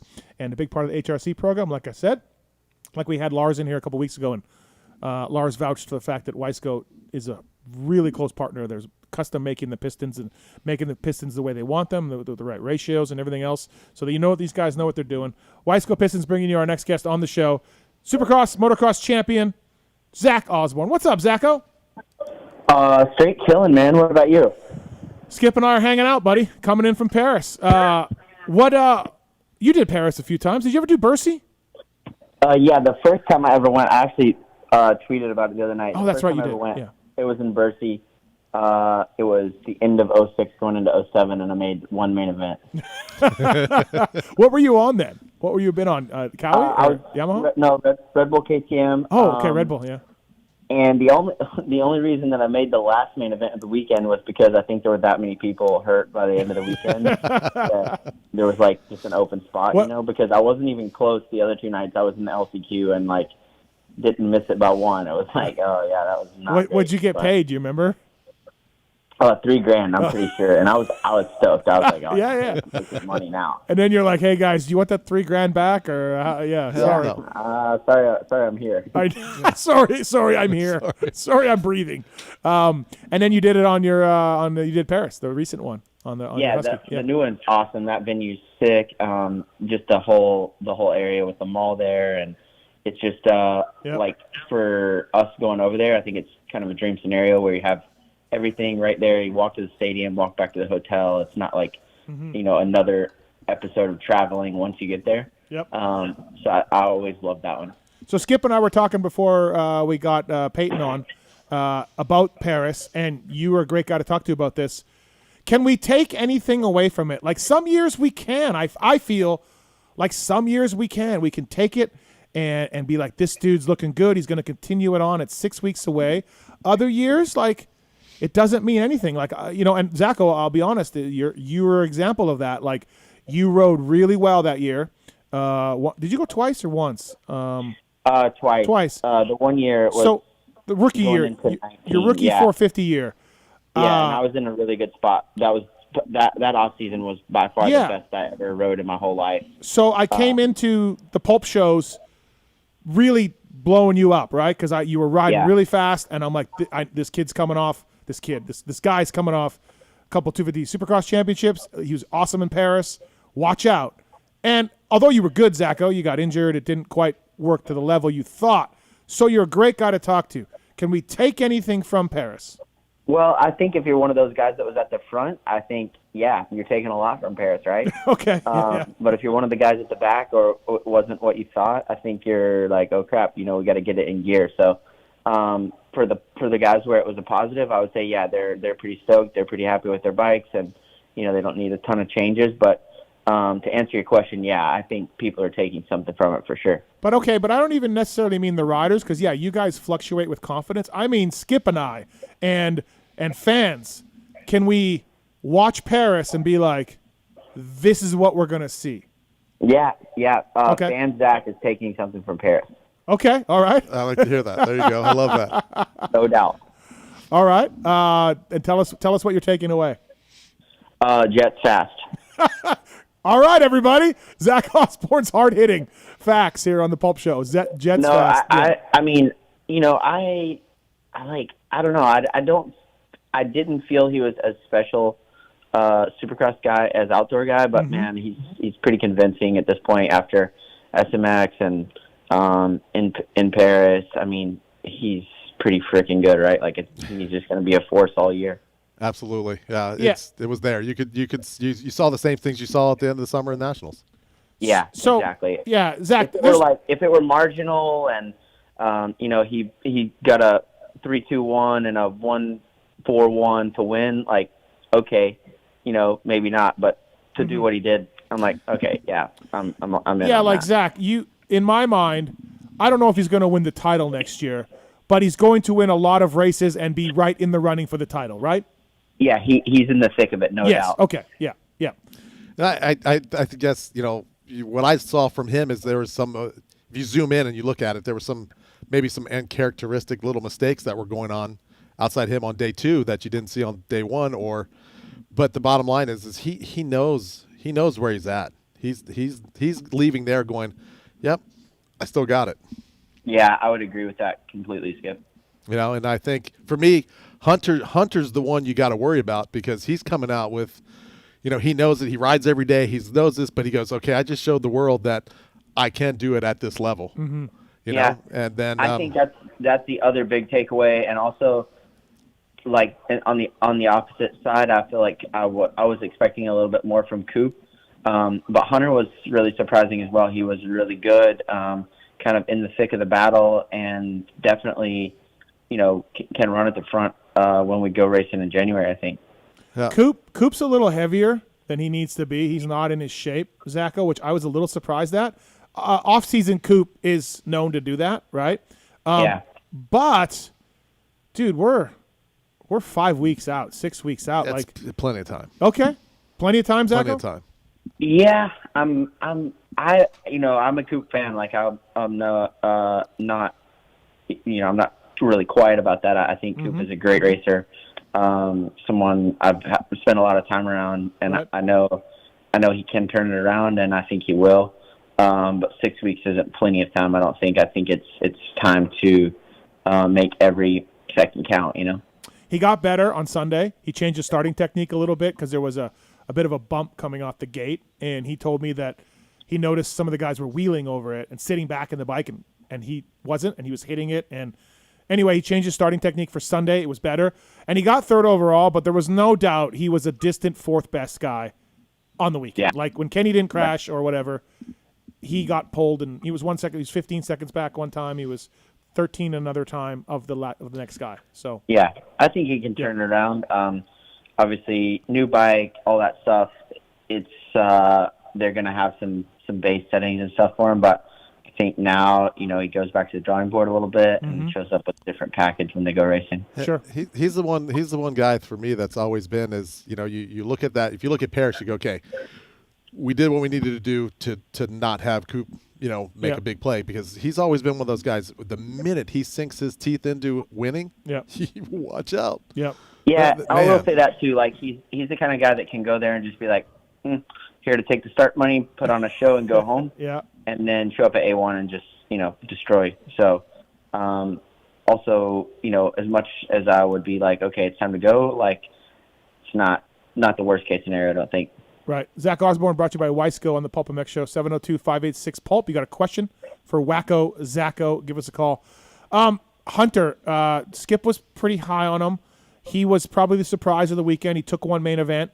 Probably should have took another one, but Jet a little bit outsmarted him. 2nd overall. I kind of have him slotted as a 5 to 10 guy. You look at Sexton, you look at Eli, you look at Ken Roxon, you look at Jet Lawrence. That's pretty good right there. Jason Anderson, of course. We didn't even mention him. I kind of have him a 5 to 10 guy. Skip says maybe not. What do you think? Maybe not as in worse or yeah, better. Yeah. I think that I don't think 5 to 10. I think more like 4 to 7 with some occasional, trips to the podium with good starts and that kind of stuff. Just from what I saw, but he's pretty capable, right? Like we've seen that time and time again now. He's solid throughout. Like, he's not really a crasher. He doesn't really have those big mistakes. So it's all possible. I mean, a couple of 1-2s I don't see out of the question for the brothers, Yeah, I would agree with that one. It's interesting when you look back at. We were talking about it coming in. I mean, there was only 4 riders that took every start last year for Supercross. Yeah. Right. Kenny, Chase, Justin Hill, and Dean. Yeah. So if that's and then that got me thinking. So I went back to 2020. You had 13 guys. 2021 there was 8. 2022 you had 5. So, if everybody stays healthy, it could be those first 5 or 6 races could be spectacular. Yeah, I agree with that. It's always the deepest field ever, but I mean, just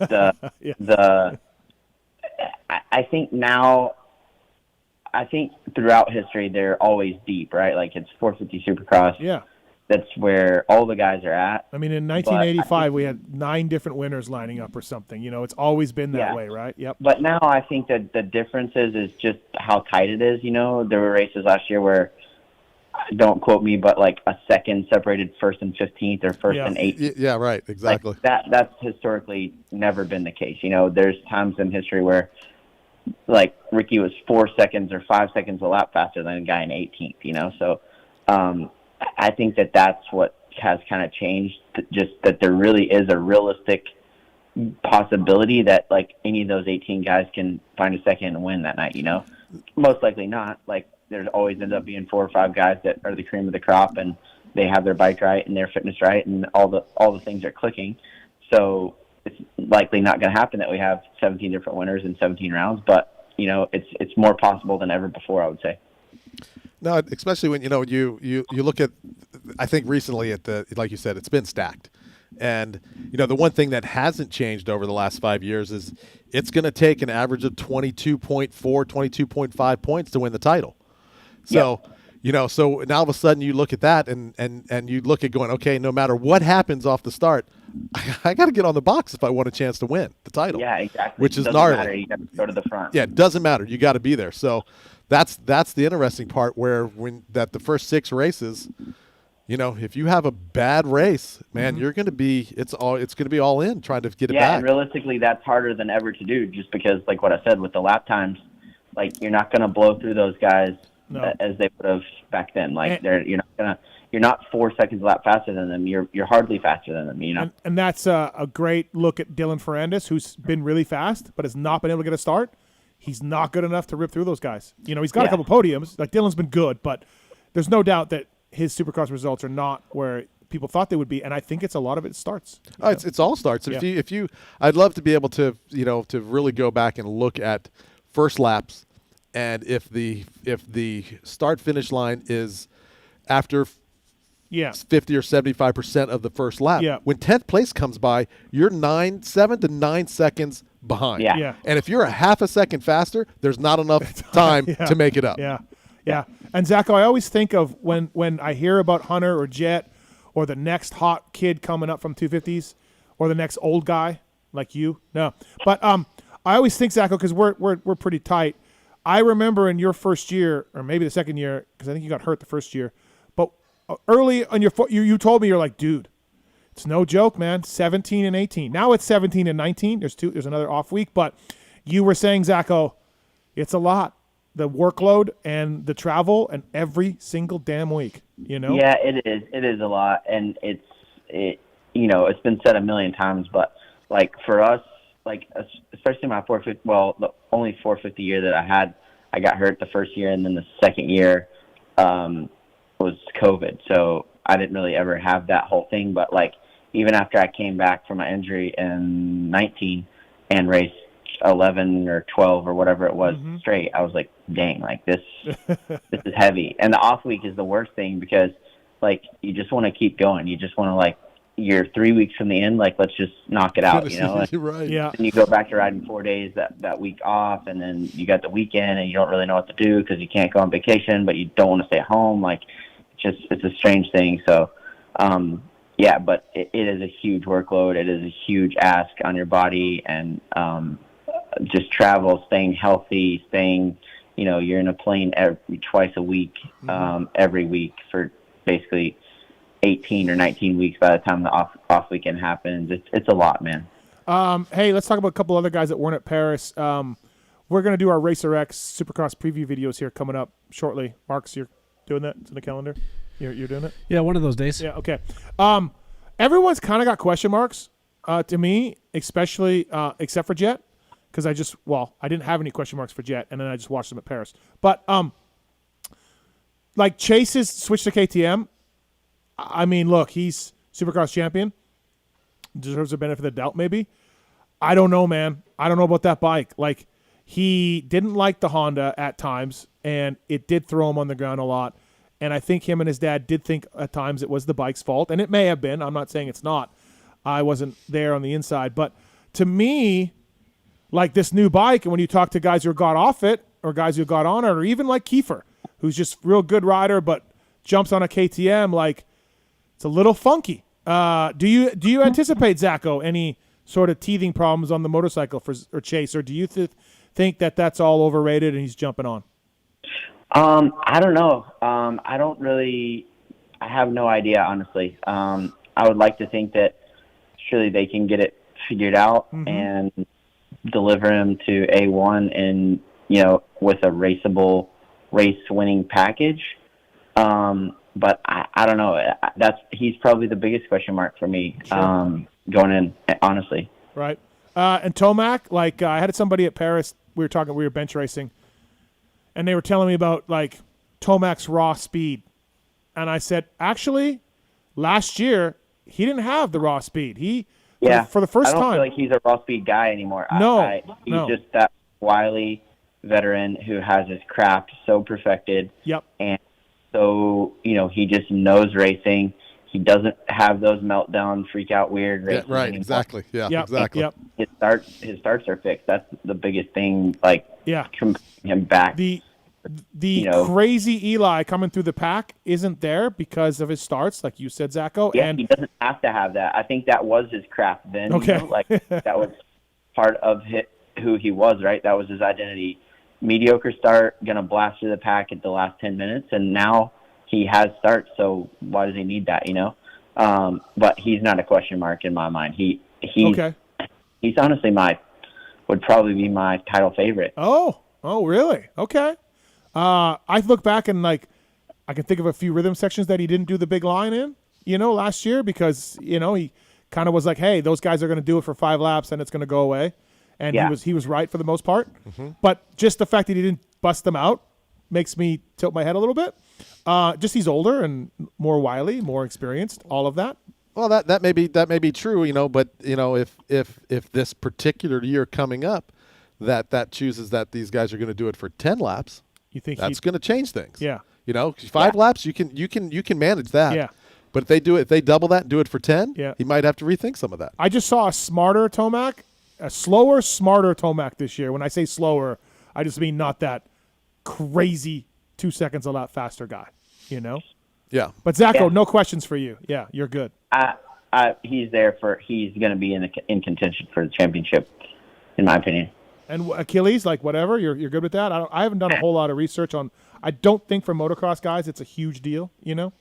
I don't think it's a huge deal, definitely with the way everybody rides now, with the toe position and all that stuff. It's more strained, let's say. But I'm sure he has the right people around him and, you know, all the resources to heal that thing and make the best decisions. I don't think that stops his season. Yeah, I would agree. I think the medicine part of it, or, you know, is that it's healthy. Yeah. You know, and you can't, you know, he's strong enough to where that's not going to be an issue. He's lived through it. He goes, man, all right, I got to go. And if it happens again, it's going to happen again. I know what I'm dealing with. I can deal with that, but he won't let that hold him back. Right. I've actually heard that. I've never been through it, but people say it only hurts for like 3 seconds, and then it's like once it's over, it doesn't really hurt that much. It's just a strange thing. Like I always thought that would be such a gnarly pain. Like maybe it is. I don't know. That's just what I was. Wow. Kind of do you want to ask him on Twitter? Or? No, I'm gonna That was an all-timer. Marks, that was a good one. You like that one? Oh, Zacho got roasted. Poor Zacho. just roasted. He's been waiting for like a year and a half. And then disappears again. Yeah, then he's gone. Just pops out and then goes back into his cave. But like I said, like I mean, it's the way I race them, right? Like I don't really. It doesn't really matter how he felt about it. Like that was my mentality. Right. And I've said it before, and I would tell him that to his face. Like it's not any beef or anything. Like I felt like it was just my opinion. Like I was literally replying to AC tweet, and then boom, get busted. I actually heard from the Star guys at Paris this weekend that when he was there at the farm a couple weeks ago or a week ago, he overjumped the big thing in the rhythm, and he was fine, and he had said it was the first time that he really tested it, and he was fine, and there was no worries, but it was the first time that he was like, oh shit, you know. But I think that's always with injury, like any injury, like you break your collarbone and then you finally fall down on it and you're like, oh wow, it's actually still together, you know. So right. I think there's that level for any injury, and you know, every guy, I think we all go through that kind of thing. No, because I think it's interesting. So if there's, I think sometimes when you talk about, problem with an injury with your motorcycle, right, you're working on it, a lot of you guys would just go out and test it immediately. Boom. You trust the team. You trust you're going to test it immediately. But when it comes to your body, it's like, I got this, and you, not that you do everything to not put yourself there, but the minute it happens and it's like it clicks off, the mind frees up, and then everything just takes off from there. Yeah, that's exactly right. So Zacho, Ken Roxon, we just had Peyton on the line talking about working for Ken in Paris and everything else, and I really admire Ken. Kenny's win last year was maybe the coolest thing that happened all year long. It was awesome. You can never count the dude out. I don't know about the championship, but I think more of the same from Kenny for 24. Yeah, I think he's in a good spot. I've done a couple of bike rides with him recently, and just some hanging out and whatnot. And like he just seems more energetic. Like, and I never really thought of Kenny like as a guy who lacked confidence, because he's so outspoken and so sort of forward or upfront. I don't really know how to say it, but like I felt like there was a point there where he was just like searching for himself and not really comfortable in his own skin or whatever. But man, he just seems like he feels good again, and he's strong, and I think he's going to be better this year than last year. So I'm stoked to hear that, because I haven't wanted a guy to win in a long time, and I've been wanting Kenny to win for the last couple years. It's just something about what he's been through. Yeah, he's really, to me, in fans' eyes, he's gone down the mountain now. He's now, people are pulling for him. I've been that guy. I want that guy to win. It's just I don't know why, I can't define it, but if he wins, I'm happy. I'm really happy. Yeah, I agree with that. I think he's one of the good guys of the sport for sure, and he brings a different group of people and demographic, and just has a huge reach as an athlete. Not only for himself but for our sport as a whole. And I think our sport's better with him, with him in it and him at the front. So, Eli's your championship favorite. Give us your top, give us the top three in order. In order? Yeah. Of who you think's going to win this title? I would go Eli, Jet, Kenny, Chase for the third spot. It's pretty tough. So we're going to tie? Coop top 5 for sure. Coop. I think Jason though, man. I think Jason's going to do some good stuff. New program, new look at it all. So maybe I go. What do you mean no program? Like new trainer or something, or what do you mean? Yeah, new trainer. I feel like Jason's pretty mysterious with that stuff. Yeah, he is. I actually think maybe Jason's second. What? Yeah, I think what? He has that capability, right? Okay. Like the year before in 22, he was winning races. He was super solid until that crash in Detroit. Was it Detroit? Yeah. Okay. I mean, he's that level guy for sure. Hey, I wanted to ask you about this. Maybe a sensitive subject to you, Zacho, and you can just hang up and pretend we have a bad connection, maybe. But that's the fourth person you've said that to. Yeah, I know. Tonight. Okay. I like asking tough questions on the show, but I also these guys are my friends, so I don't want to throw them under the bus. But Zacho, Mike Brown departs the Baker's factory. He's going over to Triumph, right? Tom Vial not training at Alden's place. He's going to be the Sandbox. Chase Sexton, new signee. And you know how much these KTM guys want their riders to train with Alden Baker. And Chase said, no, I'm going to keep my program. And they said, sure. So you arguably have the top two riders, the top 450 rider and the top 250 rider, not training at Alden Baker's place. Mike Brown leaving. Is this a new era? Is this a dent in Alden Baker's armor? How surprised are you that KTM is doing this? Because I am very surprised. Yeah, I'm surprised too. Especially with Chase. Obviously, with Chase, specifically Chase, he has a really good relationship with his trainer, and his program is pretty proven. Actually, very proven. I don't know that it's a chink in Alden's armor or. Okay. Let's say, but definitely those guys are going to have to produce this year or next year and kind of right the ship for Alden. For Vial, I'm so surprised. He's a young kid, and he didn't even make it through the year, from what I understand. He was out of there, before the Nationals ended. Wow, just not interested in doing that program. Just not interested. And then for Pierre or Pitt, I guess, or Robert Jonas or whoever, to be yep, I was blown away. So yeah, I'm a bit surprised by it all too. I mean, they've obviously invested a lot there, and Alden's track record is extremely proven. So it's a strange move from the top, in my opinion. Do you want to just get off this topic now? No, I don't know. I don't know anything about it. No, I know you don't know, but I know you and Alden butted heads at times over the program, So yeah, I actually saw him in town the other day, so that was the first time I've seen him in quite some time. But did you talk to him? Yeah, of course I did. Yeah. He's good that way. Yeah. Before I let you go, Zacho, GNCC prep. When does that start? It doesn't actually. Oh, you're done? Yep, I'm done. What? Yeah. You're so mysterious, Zacho. I don't understand you sometimes. We're friends, and you just drop this on me. Well, I thought I'd just keep it for the show. Because you told me not that long ago, you're back in. You were back in. Yeah. Well, honestly, the problem is, it's been a great experience. It's been fun to be in that world. I'm super thankful to Yamaha and to Randy, my boss, to give me the opportunity, and everybody that was part of the program. But realistically, I can't do it.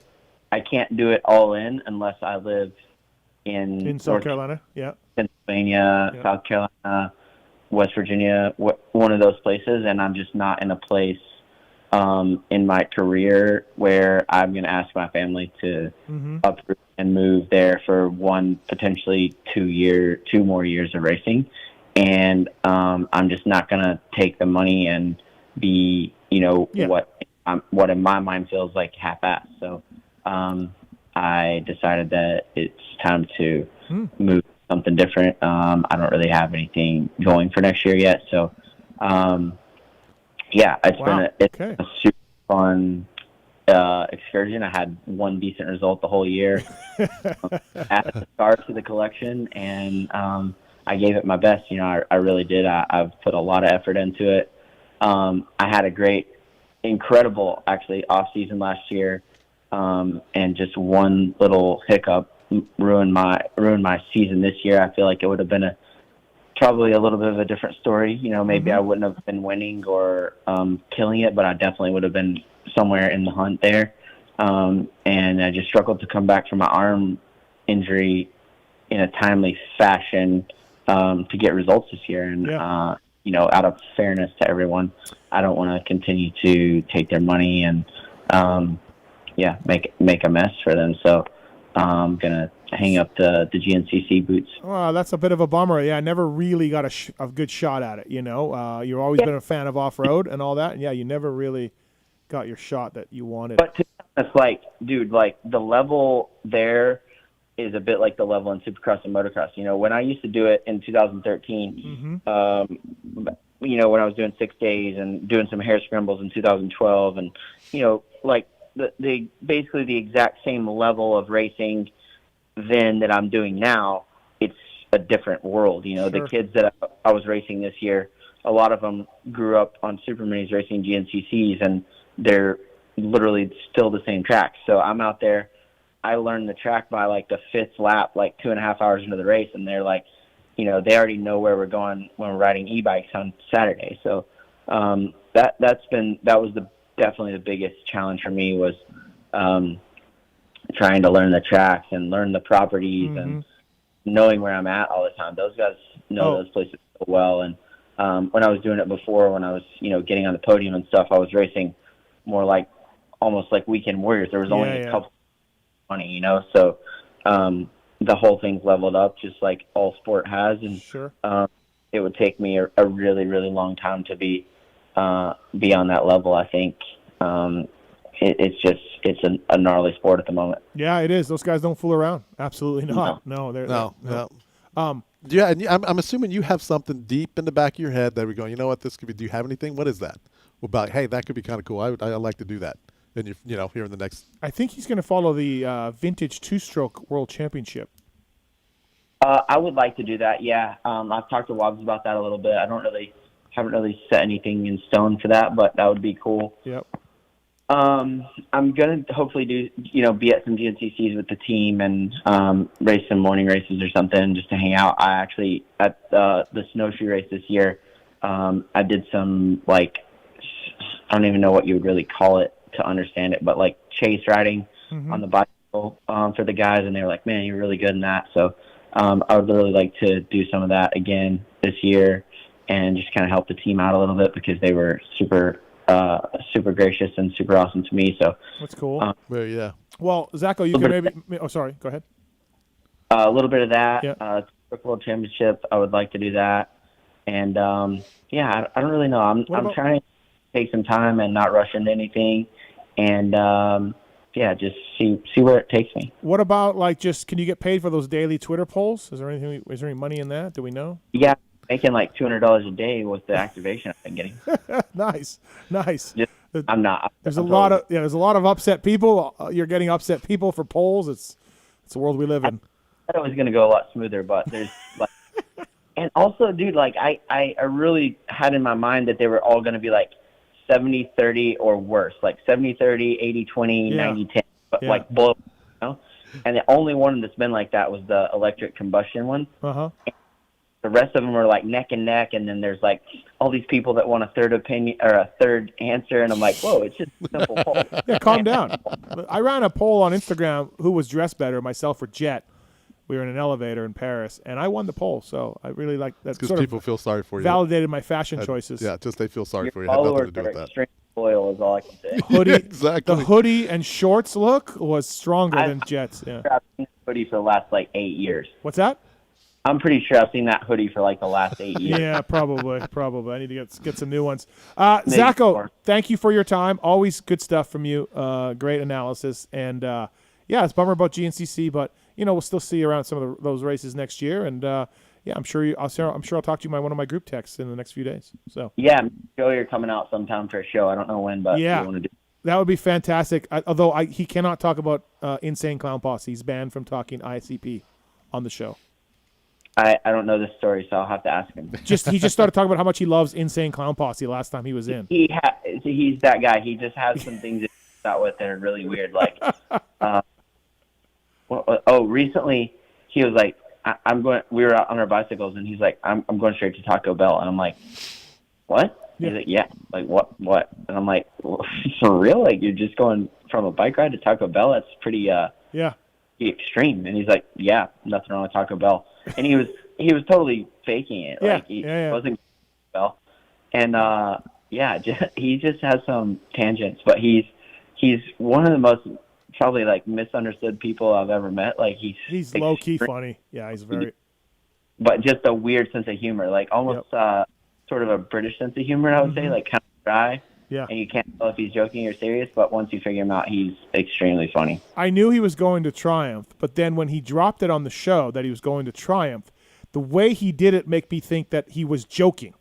Like the way he just said it, I'm like, wait, is this a bit? Like, is this a bit? But I knew he was going, but the way he did it, I was like, is this a bit? He's so funny that way. Yeah. Yeah, it's good fun though. We've had a good time. Him and Jack are actually. I'm still helping Jack and Joey as well, and with my coach in Australia, Ryan Rao. So we're all just kind of teamed up and trying to get those boys ready for outdoors. So that's a little bit of a project for me as well. Going to go over to some GPs with Jack hopefully this year, and also maybe be at some races with Joey. So we'll see. Awesome, cool. Thanks for the time, Zacho. Always appreciate it, and talk soon, buddy. Thank you. Heck yeah, thanks, Zach. Take care, Zach. Thank you. That's Zach Osborne, everybody. Brought to you by the folks at Wiseco Piston. Pulp 23 is the code to say with the folks at Wiseco, and good stuff from Zacho, as always. Always good to have him on. He's got such a unique perspective on it. I've had him on the Fly Racing Moto 60 show on Thursdays, the show that I do on Thursdays, and he's always brings some stuff. And he's always been that way. Yeah, when he was before he had started winning a bunch of races with us, he's always been that way. Yeah, absolutely. All right, everybody. Next guest on the show, Arenacross series is kicking off in a couple of weeks in Boise. It's a doubleheader in Boise, Idaho, December 1st and 2nd. And they're going to battle across the USA in exciting new locations like Daytona Beach during Bike Week, laying it all on the line for huge payouts and the number one plate, Kyle Peters. I mentioned it earlier. They got a two-stroke brawl at select rounds. Arenacrossusa.com for tickets and more info. It's AMA Arenacross Series and amateur racing as well at these events. So we're not going to have a show for a couple of weeks, so I wanted to get this gentleman on to talk Arenacross and more. It's Danny Stu. What's up, Danny? How are you, buddy?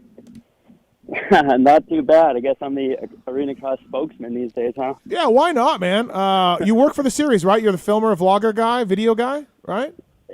Yeah, video guy in-house. I was doing this back in the Amsoil days for the last 5 years of their existence, and then kind of once that went away, I kind of turned my head from Arenacross for a few years, but when I saw the new owners last year trying to kind of revamp it and bring it back to what it was, they got my attention, and I reached out and wanted to get involved, and yeah, it's been fun. I mean, Arenacross is when you're into it and you're there and you learn all the storylines, you're looking forward to Friday nights no different than you look forward to Saturday nights at Supercross. Yeah, it's cool. You've been around the sport, Danny, Supercross, Arenacross, amateur stuff for a long time, so I trust your opinion on this stuff. So yeah, you're going to be our Arenacross expert. Maybe this will just evolve into a weekly call with Danny Stu. But no, I love Arenacross.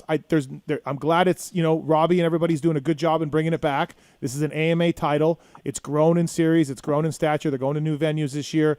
All of that is happening, which is good because we need a viable secondary series in Arenacross for pros and guys who can't get rides in Supercross and all of that. And yeah, these tracks are really good and it's cool. We need it, So doubleheader in Boise to kick it off.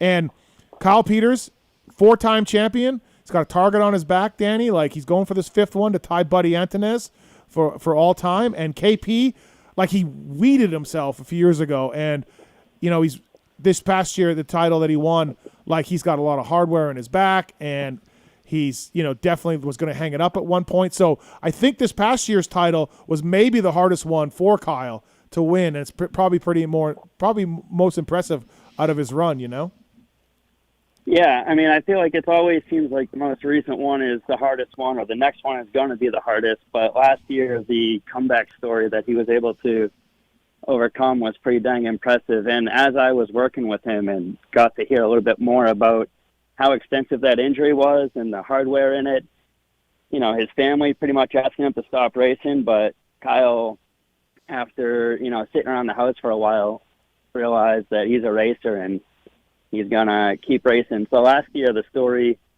was the comeback, and this year with, the 5th championship in his sights to tie the record book, last year was the comeback, and this year he's going for the record. Yeah. But, I mean, if you want to talk about what would be the most impressive a lot of people, I mean, it's kind of been the Kyle Peters show there, but each year, especially since they've revamped that series, there's a lot of fast dudes showing up now. And, sorry. Yeah, he's going to be working for it this year. That's for dang sure. So it's, there's a lot of people talking about racing. It's like the silly season version for Arenacross. That's also we're not so much wondering. Go ahead. Go ahead. No, that's also a great thing about Arenacross is you don't quite know who's going to show up at what rounds. The other series kicked off already a little bit, so I think some of those guys could be coming over for the money that's involved in this one. So yeah, Danny, we don't quite know who's lining up for sure, or who's some of the guys that we know.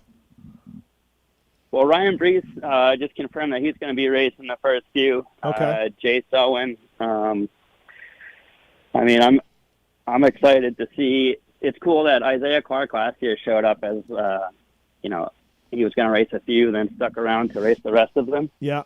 But now he's actually living at club and training and going to come in as a contender.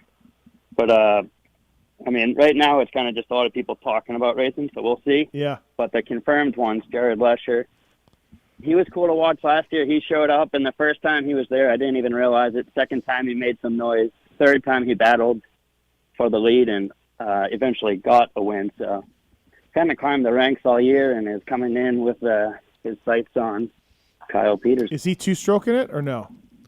Do we know? Oh, come on. Is that a real question? What? I mean, he is then?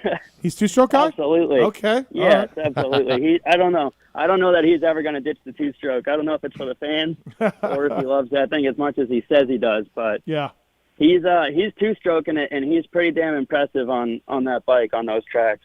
Yeah, no, absolutely. I remember Isaiah came in. Yeah, he's an Iowa guy. So Brayton's he's an Isaiah Clark specialist. Brayton is. He knows all about him. Yeah, he gave Kyle Peters a real run, right? Yeah, he did. Yeah. It was good. And speaking of like giving him a real run, you get the arena crash sense, right? That's kind of what's online. Yeah. But the racing towards the front of the pack in the main events is awesome to watch, and that's kind of what I love about Arenacross is you get this great racing, and then, dang, the LCQ is almost like intermission. It's like, all right, let's watch these guys try to kill each other. You get Taco out there, just like it's manslaughter when you go into the ball turn at the end of the whoops. But and then kind of pick those guys up and get going with the main events. What's the two-stroke brawl thing? What's happening with that? That's basically the guys at Arenacross just wanting to do something cool. Not everybody, a lot of people emphasize how much they love two-strokes and bring them back and all that. So Robbie decided, all right, let's do it. So putting up pretty good purse money, $5,000 to win the main event for the two-stroke brawl there. Fletcher obviously has high expectations. Yeah. Is there CC limitation on it? Where are they running? No CC. If you want to show up with the 500 skid, you can do it. I hope we do. I hope we see that. Yeah. A-Ray just built me too. A-Ray just built a KX 500. Do you think he could show up? Man, I always wanted to see A-Ray show up at an Arenacross.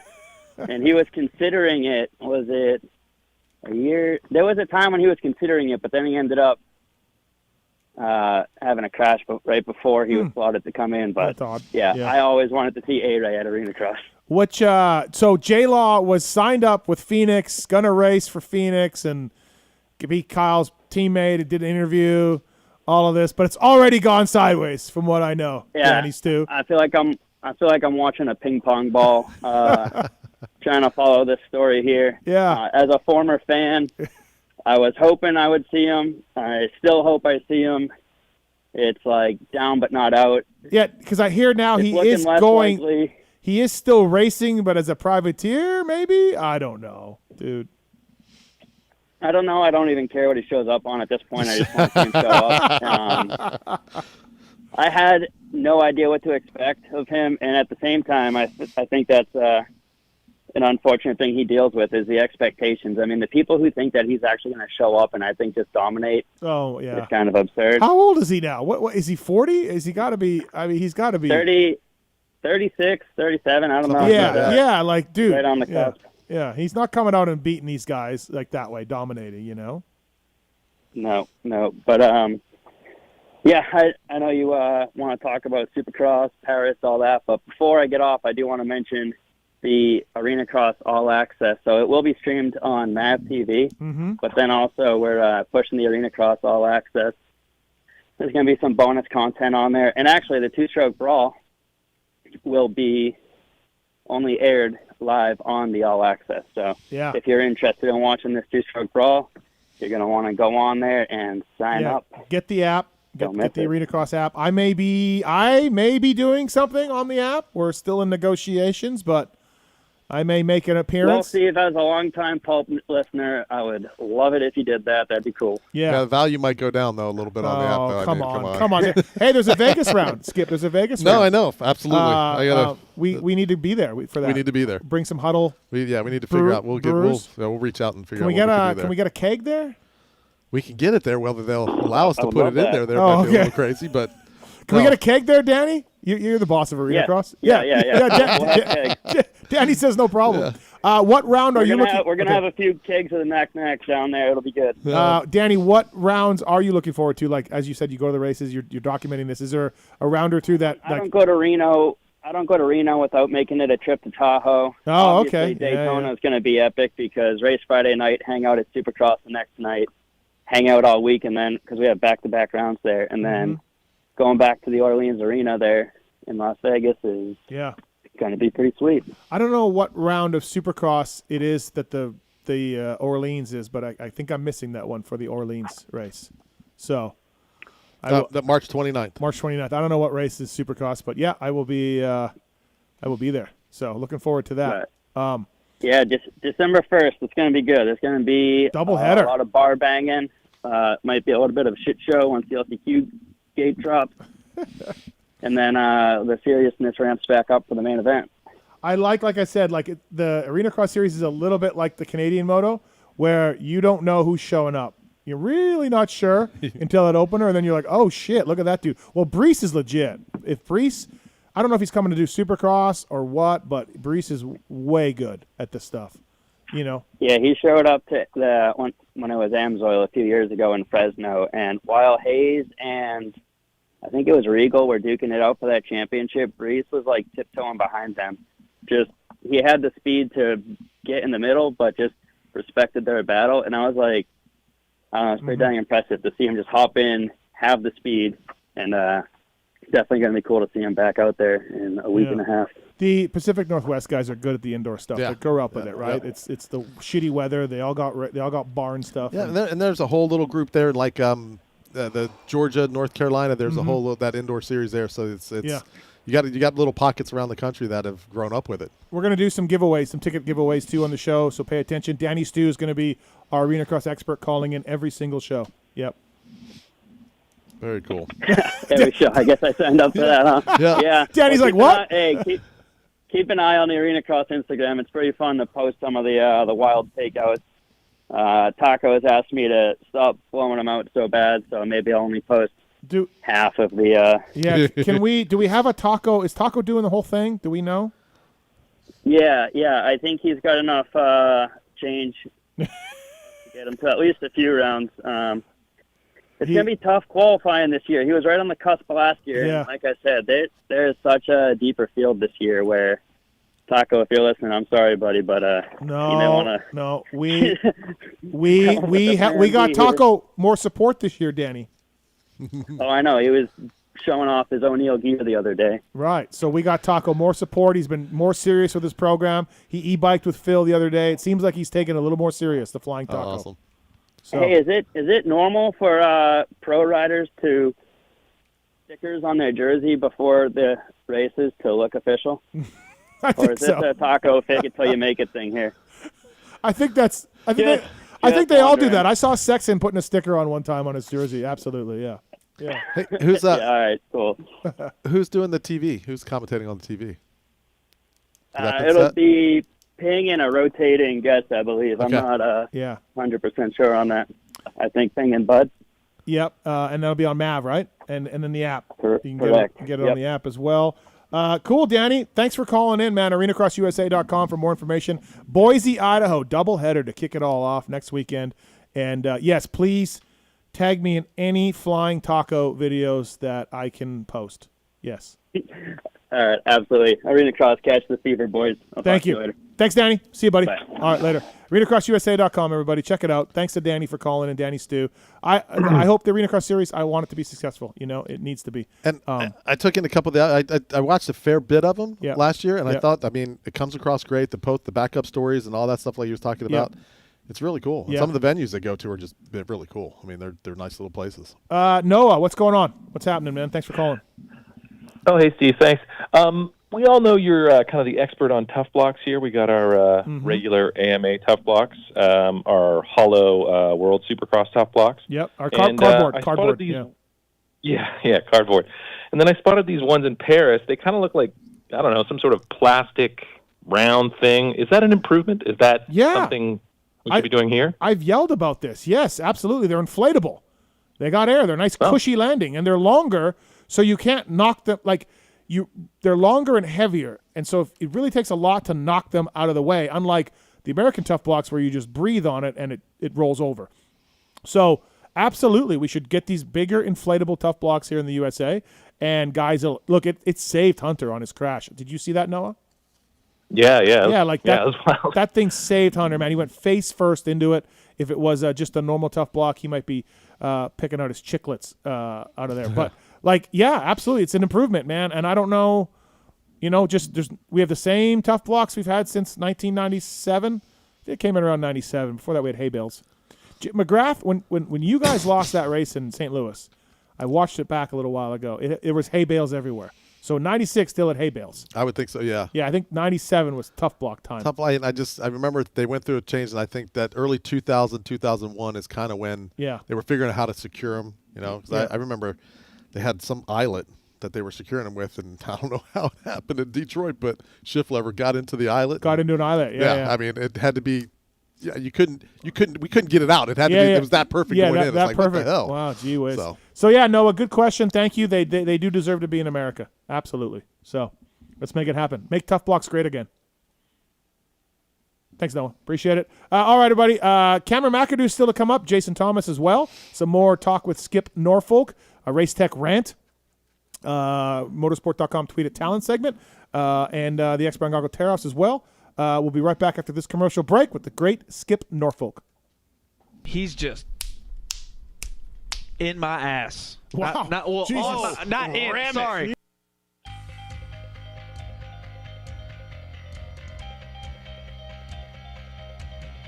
At motorsport.com, our ride started in 1999 with a commitment to making your next ride your best ride.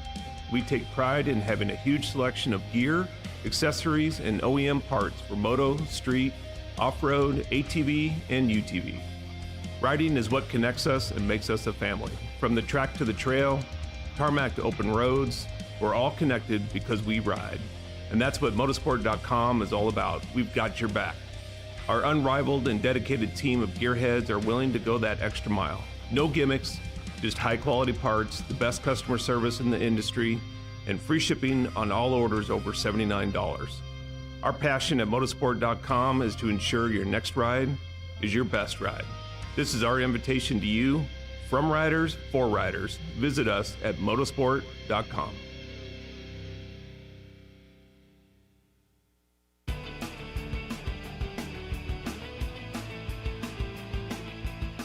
You likely know Racetech as the suspension and engine tuner of choice for the world's fastest privateers. But what you may not know is behind the scenes, Racetech is the trusted source for many OEMs and factory teams throughout the motorcycle industry.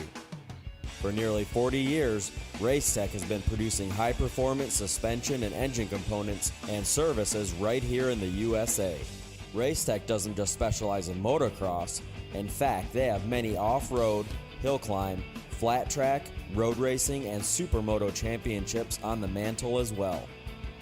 Not a racer but want to smooth out the ride on the street or add some performance to your Harley? Racetech offers a full line of suspension solutions including industry-leading built-to-order G3S custom shocks. All Racetech products are 100% guaranteed to exceed your highest expectations. Don't wait. Experience the Gold Valve advantage today by logging on to racetech.com. Don't forget to mention PulpMX when ordering for a discount.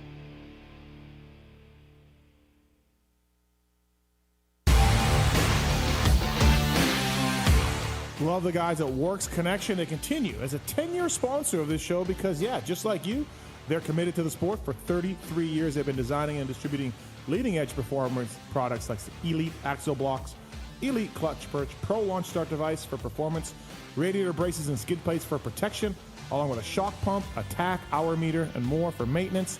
Works Connection, great guys up there in NorCal, and super cool company. We're stoked to be associated with them. When you take a look around the AMA pitch, you'll see Works Connection proving ground for products under the canopies of Team Honda, HRC, Star Racing, and other top teams. And the best part of this whole deal is if you use the code PulpMX20, you get 20% off your order. Visit your local dealer, check out motorsport.com, and ask them to see the Works Connection product line for 2022. Great company, great products. Check it out. Thanks to Works Connection for coming on the show. PulpMX20, the code to save.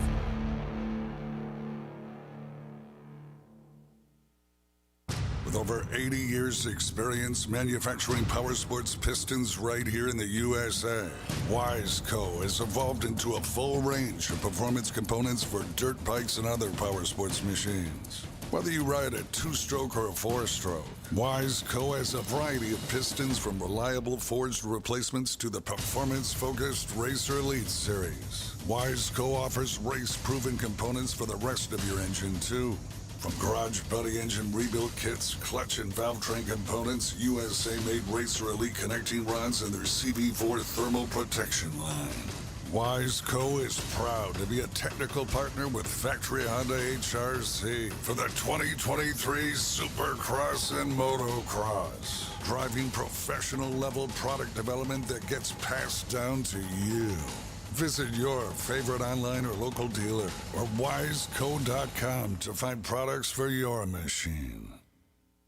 Maxima Racing Oils was created for world-class racers who challenge the limits of possibility. Their demands on equipment drive us to look beyond conventional ideas and to exceed industry standards. It's in our DNA to identify problems, formulate solutions, and execute at the highest levels of competition.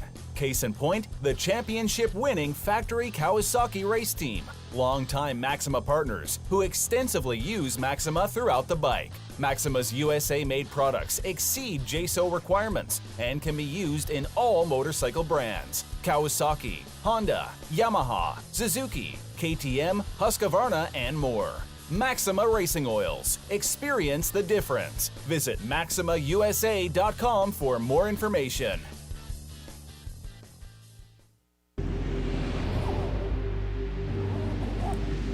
I'm Cooper Webb, and I choose OGO. I'm Christian Craig. I'm Dean Wilson. I'm Aaron Plessinger.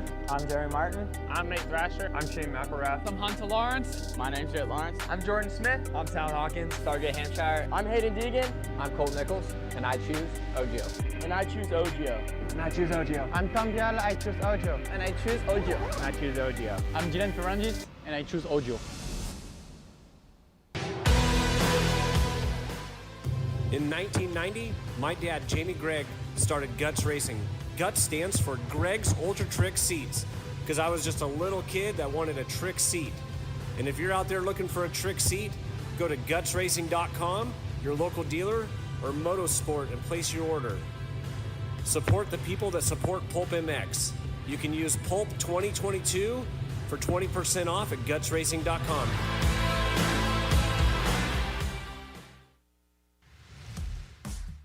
FMF Racing is proud to celebrate over 45 years of fun, building every FMF exhaust right here in the USA. Owner and founder Don Emler may have started FMF Racing in his garage 45 years ago, but Don is still hands-on in our 100,000 square foot state-of-the-art manufacturing facility in Southern California. FMF's goal? Design and manufacture the world's best performance exhausts 100% in the USA under one roof. FMF is a proud sponsor of the Lucas Oil Pro Motocross Championship for over 25 years. Hi, it's Tomax superfan Dylan here. The only thing I love more than seeing Eli win... Whoa, wait, Dylan.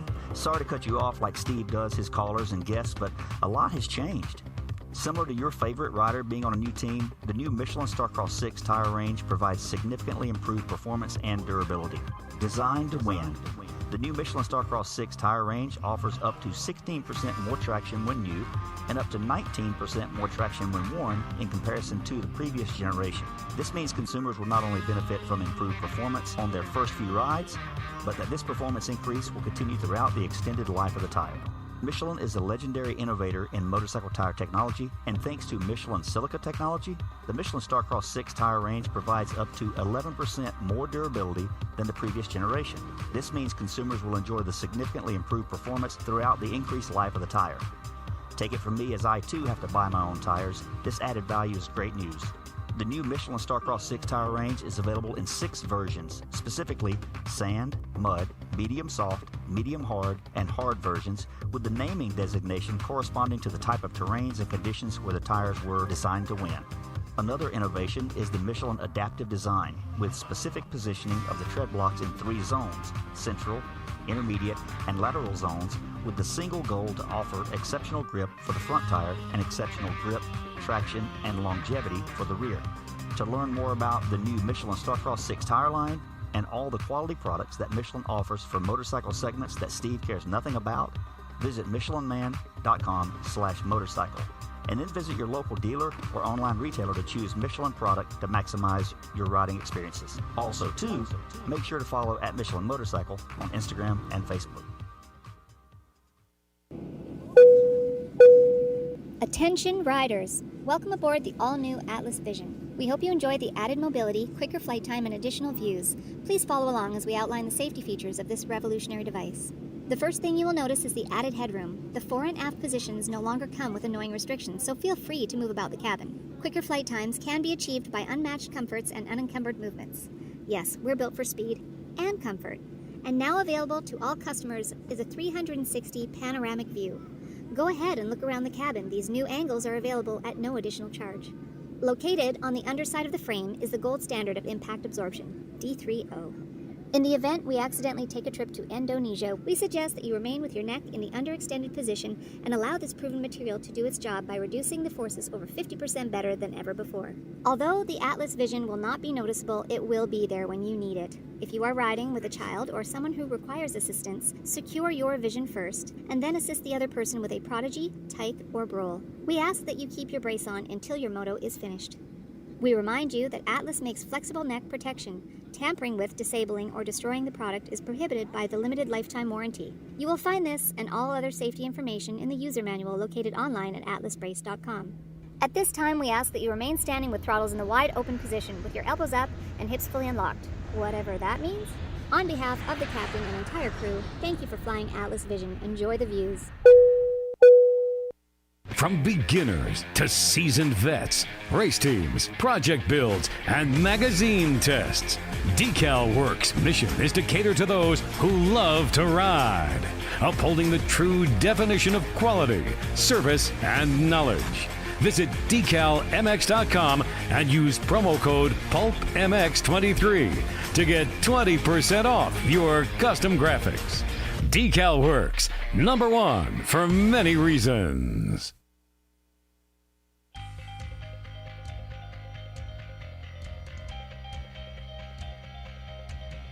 At motorsport.com, our ride started in 1999 with a commitment to making your next ride your best ride. We take pride in having a huge selection of gear, accessories, and OEM parts for moto, street, off-road, ATV, and UTV. Riding is what connects us and makes us a family. From the track to the trail, tarmac to open roads, we're all connected because we ride. And that's what motorsport.com is all about. We've got your back.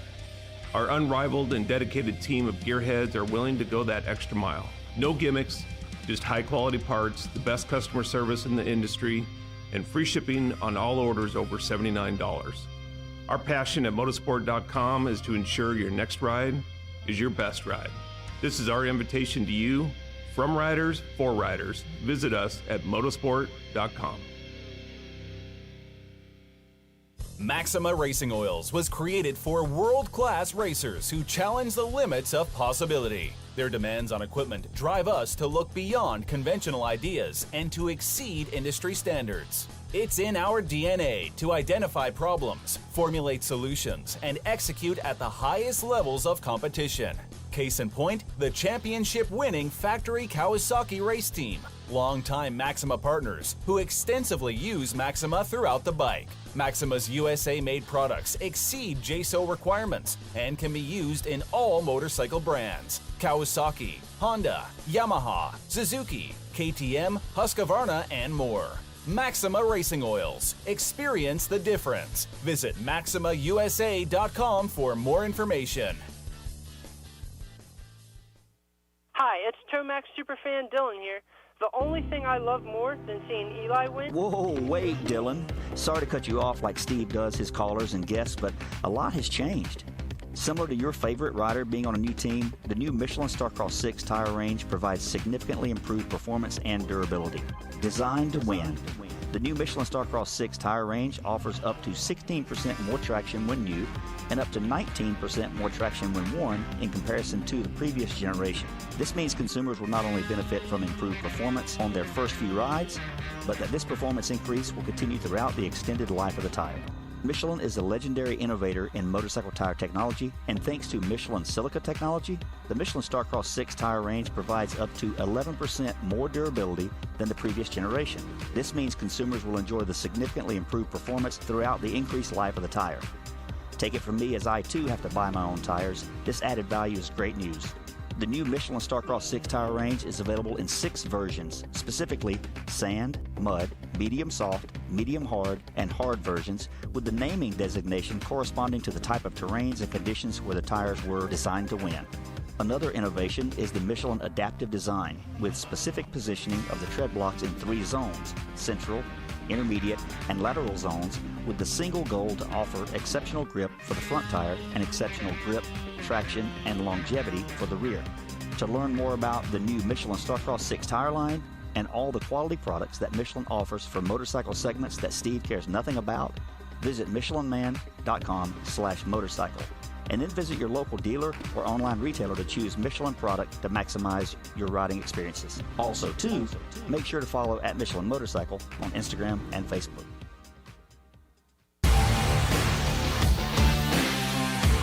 Love the guys at Works Connection. They continue as a 10-year sponsor of this show because, yeah, just like you, they're committed to the sport. For 33 years, they've been designing and distributing leading-edge performance products like the Elite Axle Blocks, Elite Clutch Perch, Pro Launch Start Device for performance, radiator braces and skid plates for protection, along with a shock pump, a tack, hour meter, and more for maintenance. Works Connection, great guys up there in NorCal, and super cool company. We're stoked to be associated with them. When you take a look around the AMA pitch, you'll see Works Connection proving ground for products under the canopies of Team Honda, HRC, Star Racing, and other top teams. And the best part of this whole deal is if you use the code PulpMX20, you get 20% off your order. Visit your local dealer, check out motorsport.com, and ask them to see the Works Connection product line for 2022. Great company, great products. Check it out. Thanks to Works Connection for coming on the show. PulpMX20, the code to save.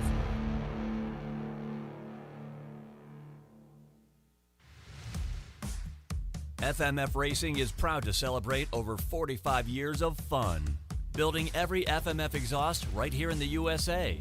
Owner and founder Don Emler may have started FMF Racing in his garage 45 years ago, but Don is still hands-on in our 100,000 square foot state-of-the-art manufacturing facility in Southern California. FMF's goal? Design and manufacture the world's best performance exhausts 100% in the USA under one roof. FMF is a proud sponsor of the Lucas Oil Pro Motocross Championship for over 25 years.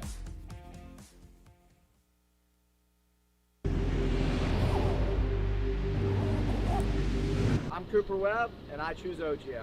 I'm Christian Craig. I'm Dean Wilson. I'm Aaron Plessinger. I'm Jerry Martin. I'm Nate Thrasher. I'm Shane McElrath. I'm Hunter Lawrence. My name's Jett Lawrence. I'm Jordan Smith. I'm Tallon Hawkins. Stargate Hampshire. I'm Hayden Deegan. I'm Colt Nichols, and I choose OGO. And I choose OGO. And I choose OGO. I'm Tom Biala. I choose OGO. And I choose OGO. And I choose OGO. I'm Jiren Ferrangis, and I choose OGO.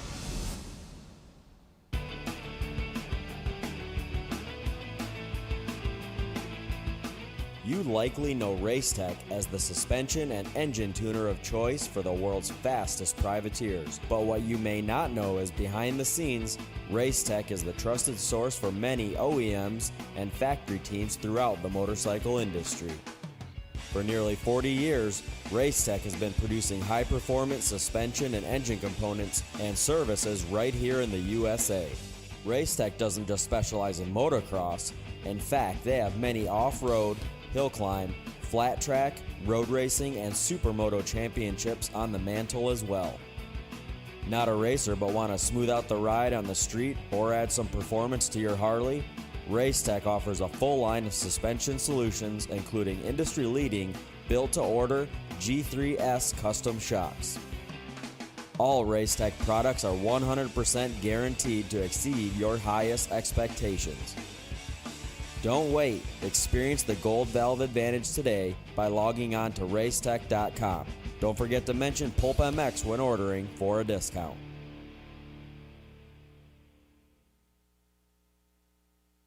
With over 80 years' experience manufacturing powersports pistons right here in the USA, Wiseco has evolved into a full range of performance components for dirt bikes and other powersports machines. Whether you ride a 2-stroke or a 4-stroke, Wiseco has a variety of pistons from reliable forged replacements to the performance-focused Racer Elite series. Wiseco offers race-proven components for the rest of your engine, too.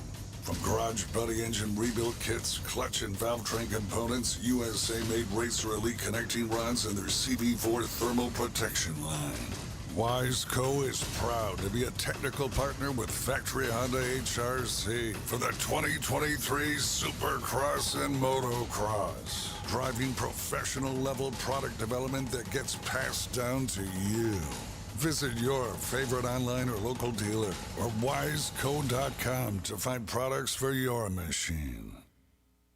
From beginners to seasoned vets, race teams, project builds, and magazine tests, Decal Works' mission is to cater to those who love to ride, upholding the true definition of quality, service, and knowledge. Visit decalmx.com and use promo code PulpMX23 to get 20% off your custom graphics. Decal Works, #1 for many reasons. In 1990, my dad, Jamie Gregg, started Guts Racing. Guts stands for Gregg's Ultra Trick Seats, because I was just a little kid that wanted a trick seat. And if you're out there looking for a trick seat, go to gutsracing.com, your local dealer, or Motosport and place your order. Support the people that support PulpMX. You can use Pulp 2022 for 20% off at gutsracing.com.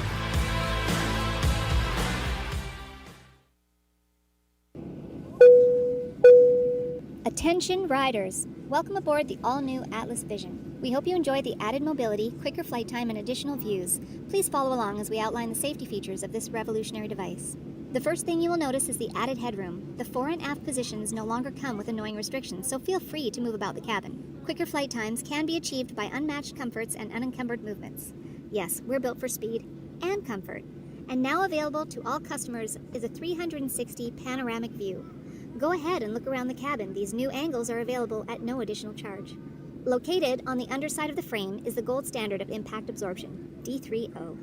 In the event we accidentally take a trip to Indonesia, we suggest that you remain with your neck in the underextended position and allow this proven material to do its job by reducing the forces over 50% better than ever before. Although the Atlas Vision will not be noticeable, it will be there when you need it. If you are riding with a child or someone who requires assistance, secure your vision first, and then assist the other person with a Prodigy, Tyke, or Brole. We ask that you keep your brace on until your moto is finished.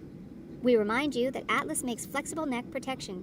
Tampering with, disabling, or destroying the product is prohibited by the limited lifetime warranty. You will find this and all other safety information in the user manual located online at atlasbrace.com.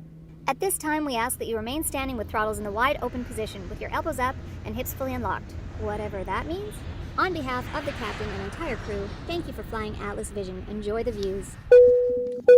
Welcome back, everybody. PulpMX Show presented by Motorsport.com, Fly Racing, and Decal Works. Thanks for listening. Thanks to Danny Stu and Zach Osborne, Payton Stevenson for coming on earlier. Skip Norfolk in studio with me, the great Skip Norfolk. He has a lot more national Supercross wins than I do, but he does not have a Summercross win, and it's something that's eluded him his whole career. Absolutely, it has. Yeah, and I'm sure you lay awake thinking about that. But kept me up last night just knowing I was coming on the show. Yeah, absolutely. It's Huddle Brewery in Vegas. If you're here, come check it out. It's a really cool spot. There's a barbecue joint right next door. You can grab some food. You can sit down at the brewery, have some great beer. Have some good beer. Yeah. Tallon, did you drink that blonde thing? I'm eating a cookie right now, but okay. Yeah, the beer was good too. Yeah. Oh, you had one, Marks? Yeah, I did. There we go. We got some. I'm not a fans big here. beer guy, but they know what they're doing over there for sure. Yeah, it's almost like they're breweries. Weird. Brewery experts. Weird. MTX Braking. Love these guys for mountain bike pads. If you have an e-bike, you've got to try these pads. I'm serious. I got them in all of my bikes, and I love them. MTXBraking.com. Code is PulpMX for an introductory pulp deal when buying direct from MTX. Inspired by motocross and power sports, they brought better braking tech into brake pads for mountain and road bikes. If you make them better, make your brakes better, more power, better modulation while remaining dead silent. Available in over 800 power sports dealers. So if you're a motorcycle dealer and you want to get some e-bike stuff in there because there's a lot of crossover between that, contact mtxbraking.com. And again, use code PulpMX to save. Thank you to those guys as well. The 7 o'clock hour brought to you by Off-Road Warehouse. This is that ORW butt patch you see on the back of Dino. And Phil and Enzo and J-Mart and those guys. ORW, get your bike to the track with style and performance from Off-Road Warehouse. Offroadwarehouse.com, stores across America. And they're on the verge of winning a World Supercross title with the great Dean Wilson, ORW. They got stores across America, like I said. They support the club team. And their Off-Road Warehouse stores are staffed by a knowledgeable, experienced team. Plus, they install everything they sell. Suspension kits, tires, and wheels to steps, bed, accessories, and more. The best part is the code PulpMX saves you at ORW, Off-Road Warehouse. Use the code to save. Skip Norfolk, we had Zach Osborne in, and we were bench racing, and you asked the name, his top 5. And he threw Anderson in there second, and I want to hold back on that. But what's your top 5? What do we got going into 2024? Well, I got 7. You got 7, okay. No, I mean, you got to put Eli there. You got to put Jet. I got Ken. I got Chase. And Anderson, and I think for me, it's I like Hunter a lot. You do? I do. Yeah. I think it's who's going to do 17 starts, and who's not going to throw one away. Yeah. And I hope, he looked like he hurt himself a little bit there at the end of the season. Yep. You hope that all these guys stay healthy, but and then they all better hope that Coop doesn't get his teeth in them and that he can win because it can be over quick. Yeah, once he gets, I So, mean, like I said, he's not where he needs to be right now, but he's the champion. Yeah. I put 7 guys up there. After race 5, I think it'll be crystal clear. Yeah, that's usually the case. Who those guys once are they leave be. California around, right? Yeah. It seems to be the case. So, I really hope Eli comes back and is at that same level. Yeah. I don't. There's no reason why not. It's interesting. There's just no talk about Adam Cianciarulo in this group, and I'm also guilty of that too. Like, in Paris, there's a lot of downtime, a lot of bench racing, right? A lot of talk in my group texts, a lot of talk here, and just no one talks about Adam. And he made it to every round last year. And it's where and you saw the progression he made last year. Yeah. But then they would have that that one issue or those 2 issues that would allow him not to be that top 5 at the end of the year guy. Yeah, it's interesting. Just it's funny that the dichotomy, because just a few years ago he's in all these conversations. You know what I mean? Mm-hmm. Maybe not as a championship, but race winner and in the mix, and he's got some work to do. He's got a problem, physical problems, and he's more than capable of showing up and surprising us all. Bam as well, Bam, right? Like he's gonna be there here and there, and then you're gonna go like, shit, man, we don't talk enough about Well, I think when you talk about top 5, you have to do every race, right? And I think that you start talking about guys that may not be able to do that, and you immediately got to take them out of your top 5. You can't put them in there if they're not going to get the checkered flag every race, or at least get the green flag to start. Yeah, good point, right? You never know how that's going to go. It's pretty. It should be exciting as hell these first couple rounds. Yeah, the California rounds are going to be fantastic. I hope everybody stays healthy. I hope we have good weather. Yeah, you just like to see something spectacular really take place. You got That's what I got. I hear noise from your headset. I don't know what. Hold on. Oh, what are we doing? It's going down there. Is that better? Oh, yeah, look at that. When you touch that. Okay. All right. I won't move. Okay, yeah, no. Hey, we got a skip story from 93 Dallas. Oh, boy. Oh, boy. Oh, boy. Let's go to Mark. Mark, what's up? What's your skip story? Hi, Steve. First off, I just want to thank you, first of all. Last year or a few months back, you did a Ricky giveaway on a jersey, and I got that jersey, and I definitely appreciate it.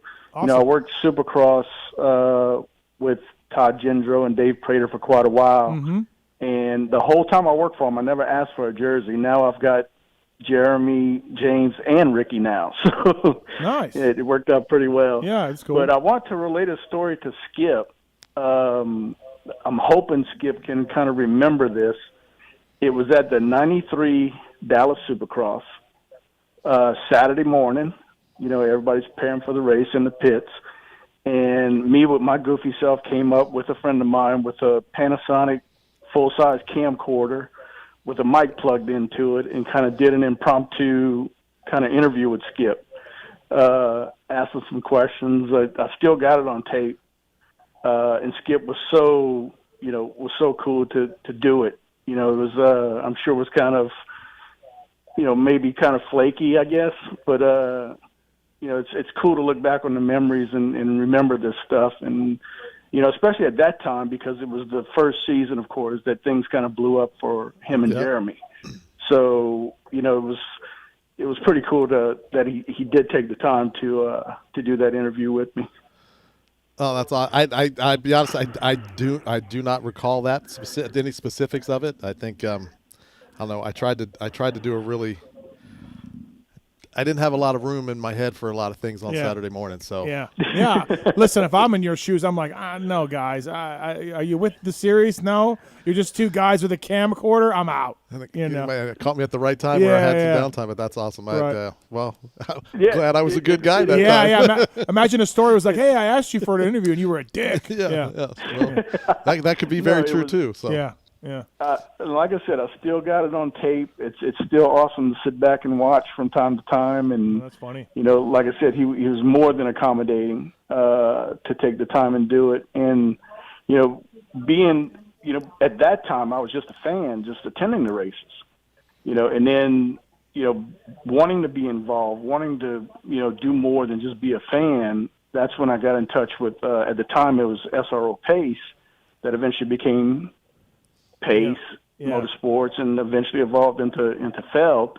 And some of my greatest memories to do with motocross, of course, is from the races, and not just being a fan, but eventually attending the races. To the point to where I told myself when I first worked my first race that if I ever had to sit in the stands again, I would never attend another race, and I have not done it since 2017. Oh, wow. Okay. All right. Well, you should really just go watch in the stands, Mark. I mean, hang out. Oh, Dave asked me all the time to come.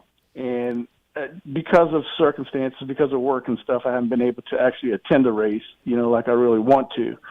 But I'm definitely going to go again, of course. It's just I haven't seen Dave in forever. I still, I text him almost every other weekend.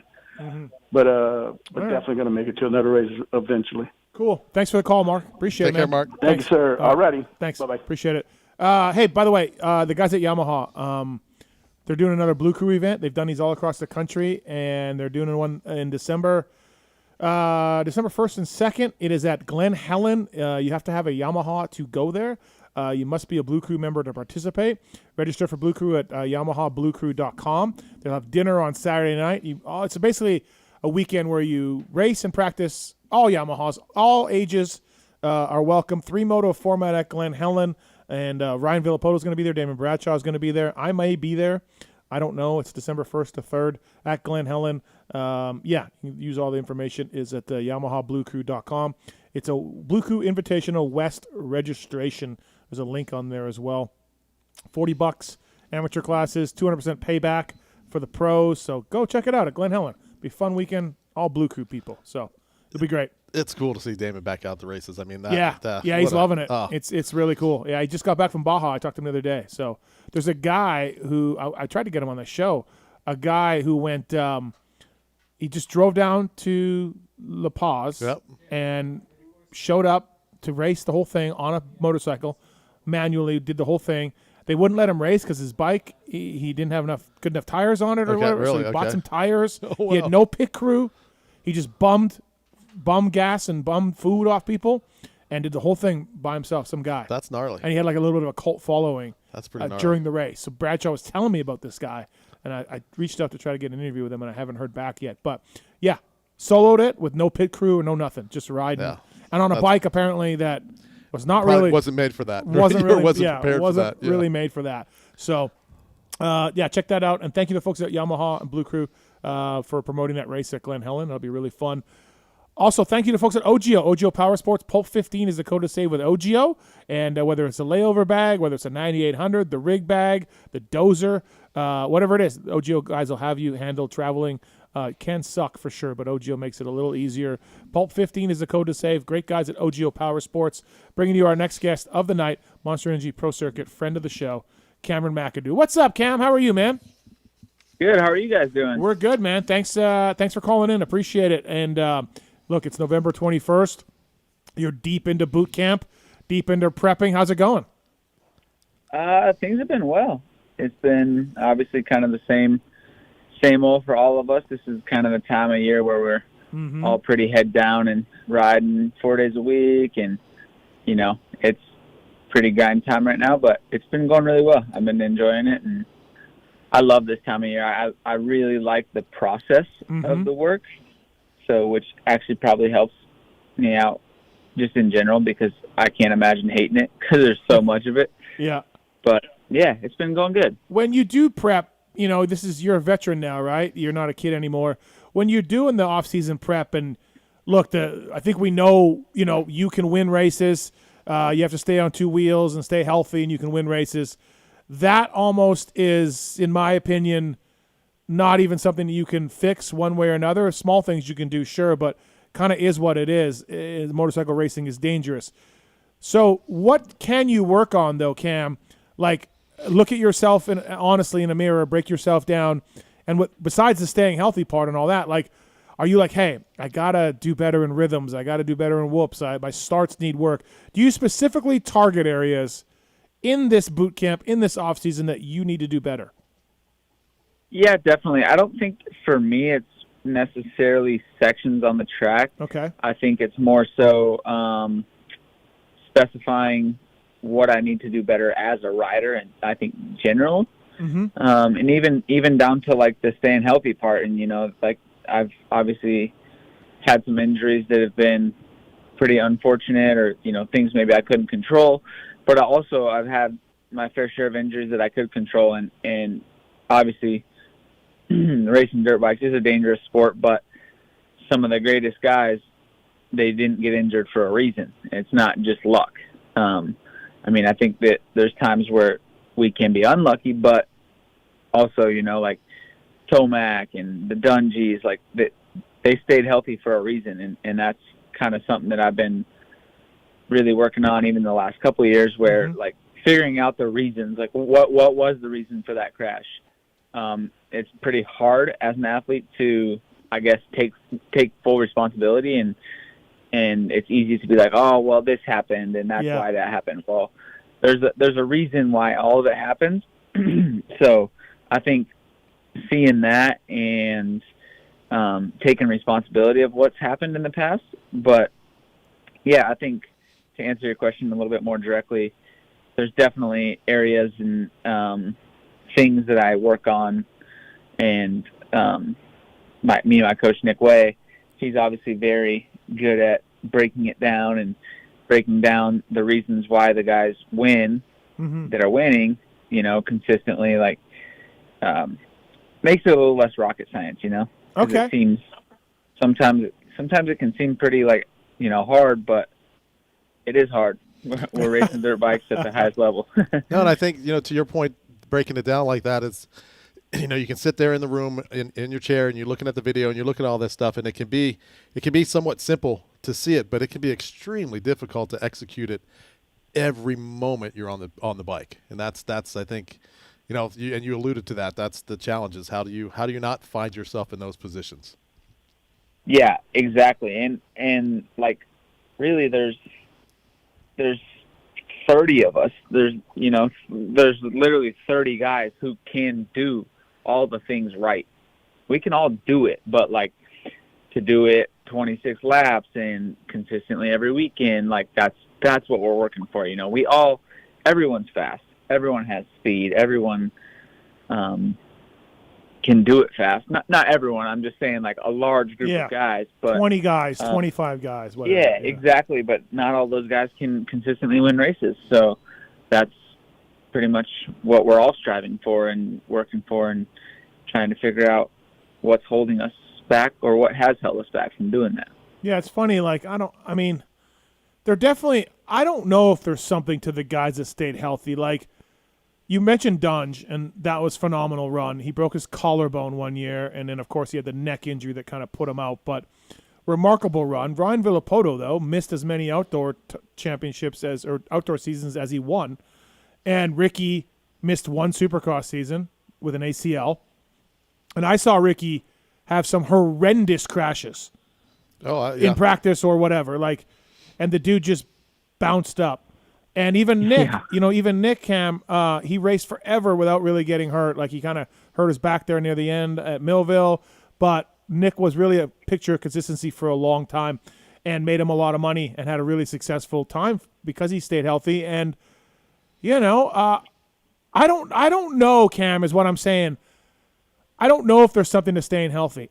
It may just be, and correct me if I'm wrong, I just think it's like body chemistry and maybe something mental.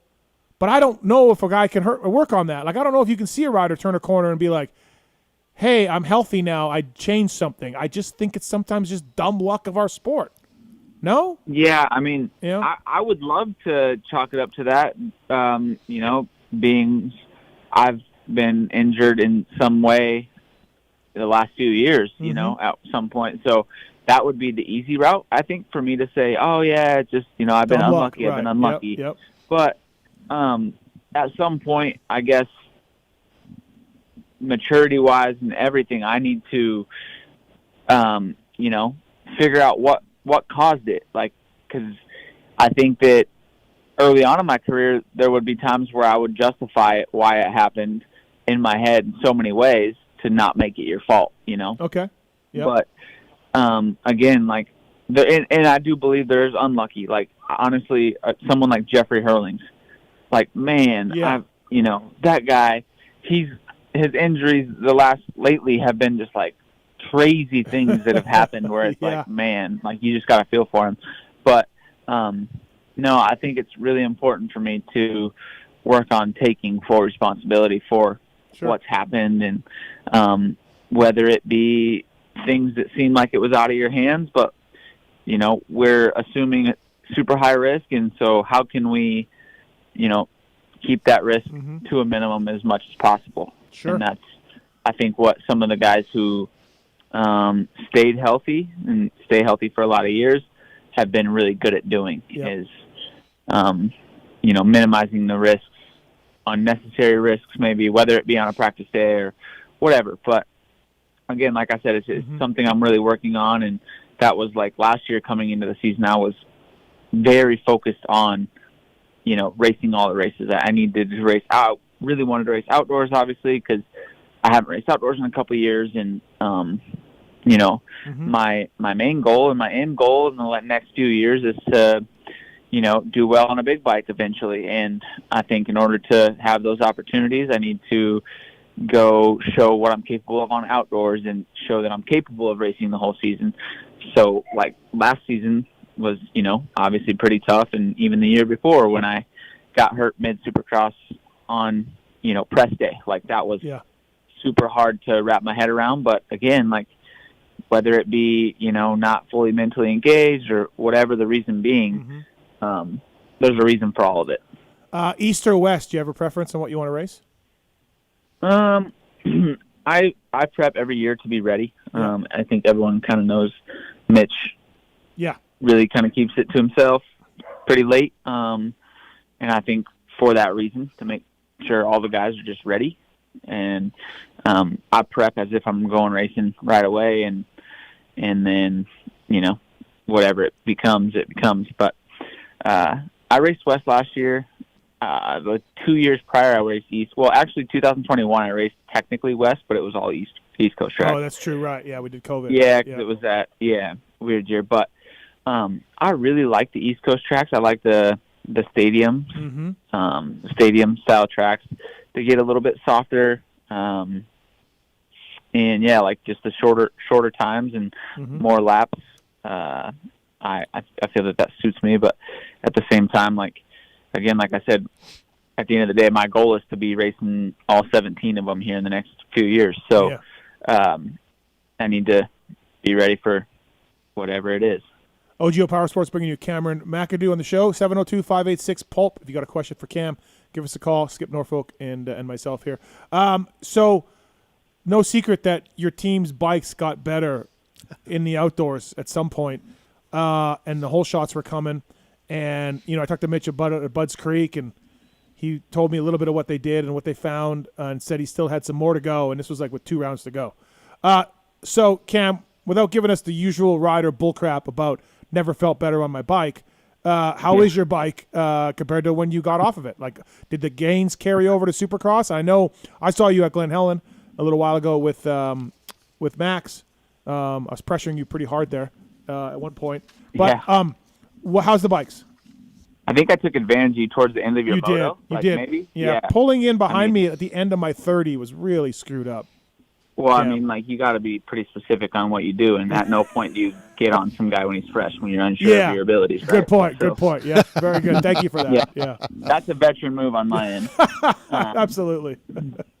But, yeah, obviously I spent quite a bit of time off the bike this summer, but I, you know, stayed as close as I could to, you know, knowing what was going on, and it was pretty direct.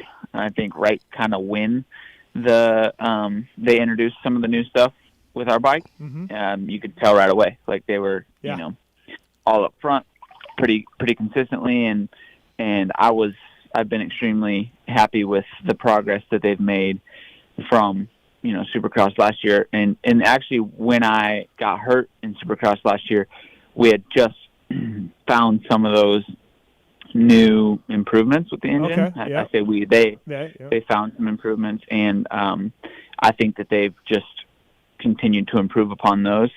And actually, I just last week was doing some of the new engine testing of kind of what they have brought to the table now, and I'm really happy with it. It suits me, like the way I need to ride and the way I like to ride. So I like what they've done with the bike for sure. Yeah. And as everyone kind of saw that for sure in the starts and just everywhere, all of our guys last year towards the end of outdoors were doing well. Yeah, I mentioned you were out there with Max Voland, Max and Levi Kitchen. Did you get to know them a little bit? Do you have to spend a lot of time around them? Yeah, I actually have quite a bit because we've all been riding together. Levi will be staying on the East Coast, I believe. Yep. But up until like the photo shoot time, he's been out here, and I knew Levi prior to him coming to the team fairly well. He's a super cool kid. He and I have always got along really well, and he's fun to ride with. Like, you know, not an ego guy. Like, if we do a moto, we could do a moto together, and he's mellow. You know. Yeah, exactly. It's good, and Max is cool too. Like I never have ever really even talked to him prior to coming to the team, and he's a nice kid, fairly quiet into himself, but yeah, he does some cool stuff on the bike too, which is, it's like at the end of the day, it seems like he doesn't really want to end the day at the track without going and having some fun on his dirt bikes, which is, it's kind of cool to see. Like, obviously a lot of times, especially myself too, that you go there and just work,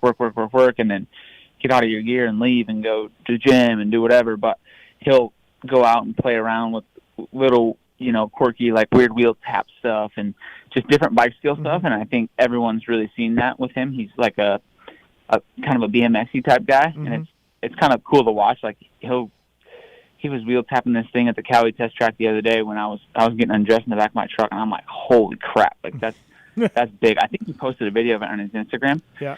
But it doesn't really justify it. So like, yeah, he's it's fun to have new people around and new people to ride with, and he's really Max is really talented. I don't know how he missed main events last year. I told him that on the phone. I had him on the show, and I was like, "How in the hell are you missing main events? You're freaking good." And there's a lot of things behind that, a lot of mental stuff. And, yeah. You know what I mean? But the kid is talented, man. He really is. Yeah, yep. Very. And at no point is the reason that he missed main events last year because he wasn't good enough. Yeah.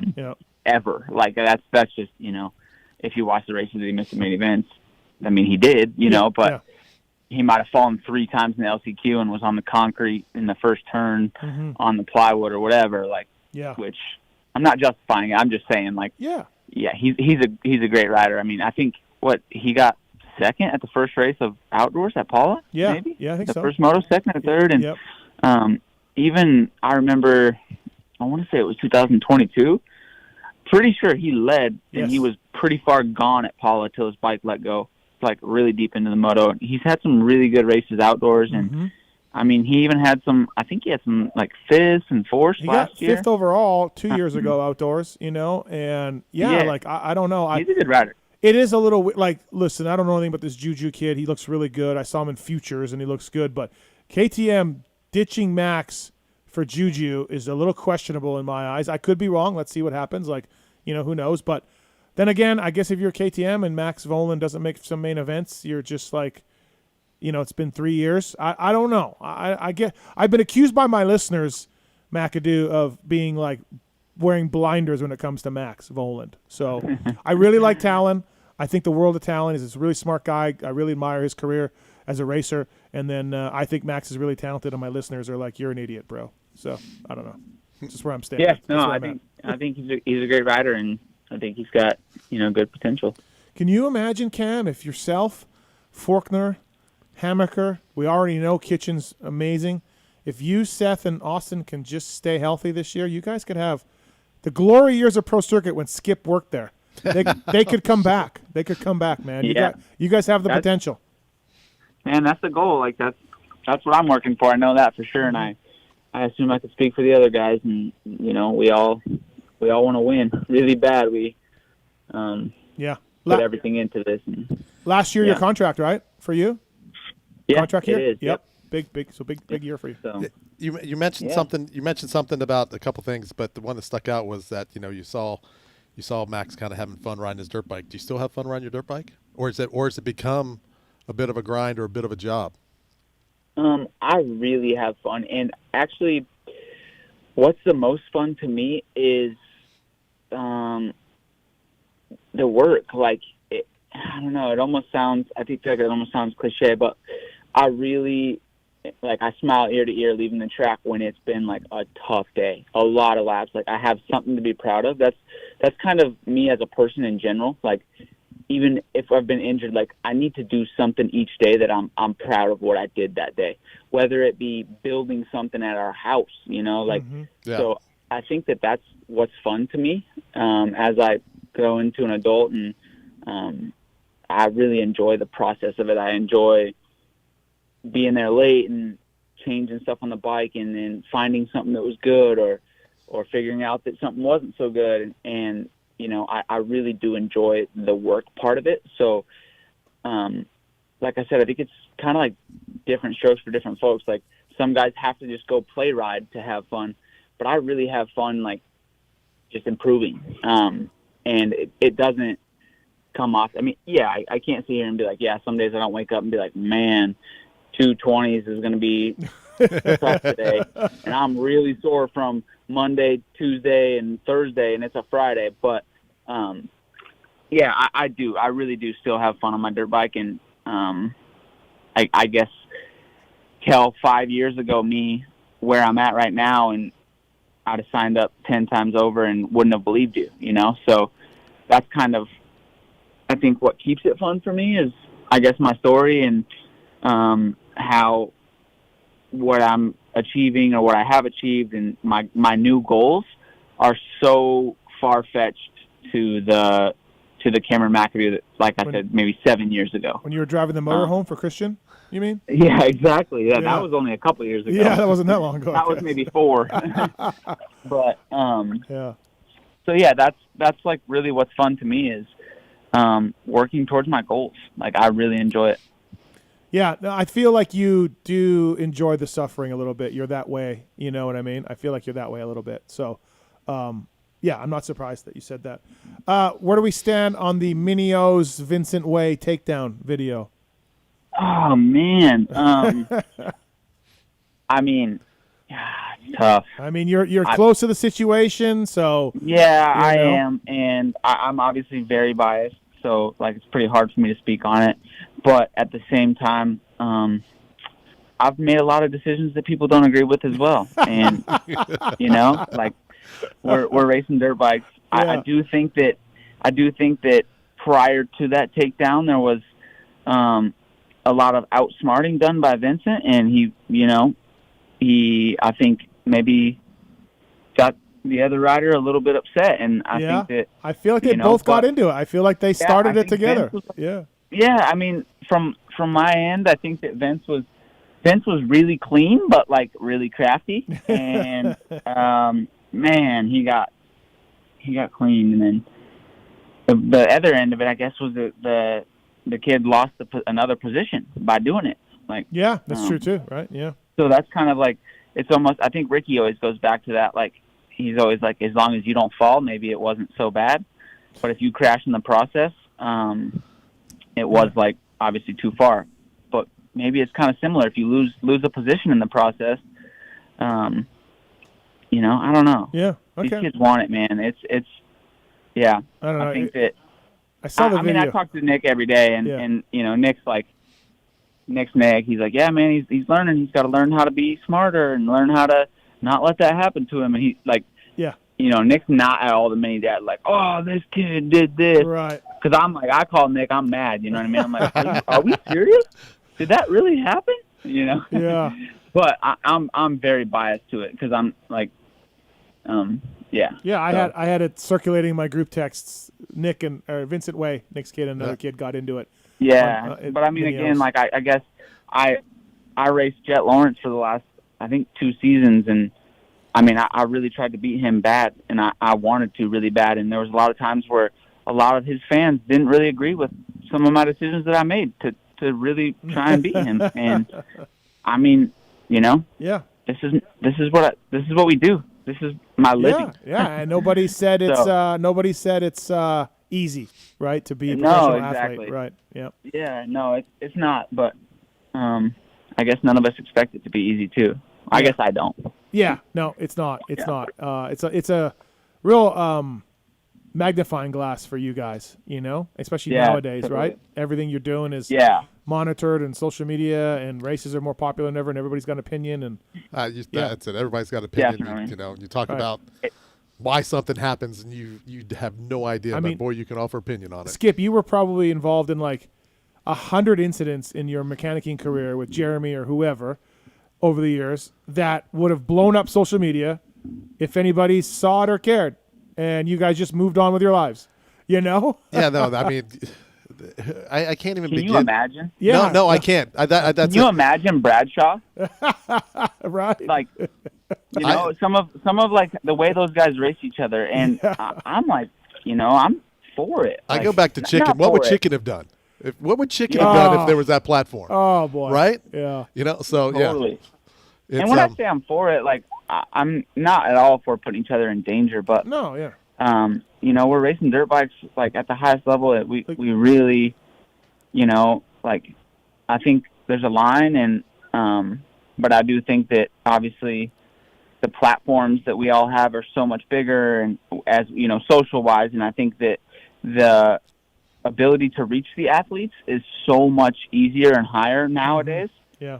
From the public's perspective, my wife and I talk about this fairly often, where I've had times that, you know, I've had a night where I'm like, okay, well, yeah, I'm probably not going to go, you know, on my phone for the next 5 days because I got a job to do next Saturday. Yeah. And as a human, like when a lot of people have an opinion to say about you that don't even know you at all, it's hard not to value that at all. It really is. And if you just don't look at it, it's better. But, and she also has a very large social platform as well, and gets criticism, and it's an interesting thing. And we always talk about, like, can you imagine really being famous?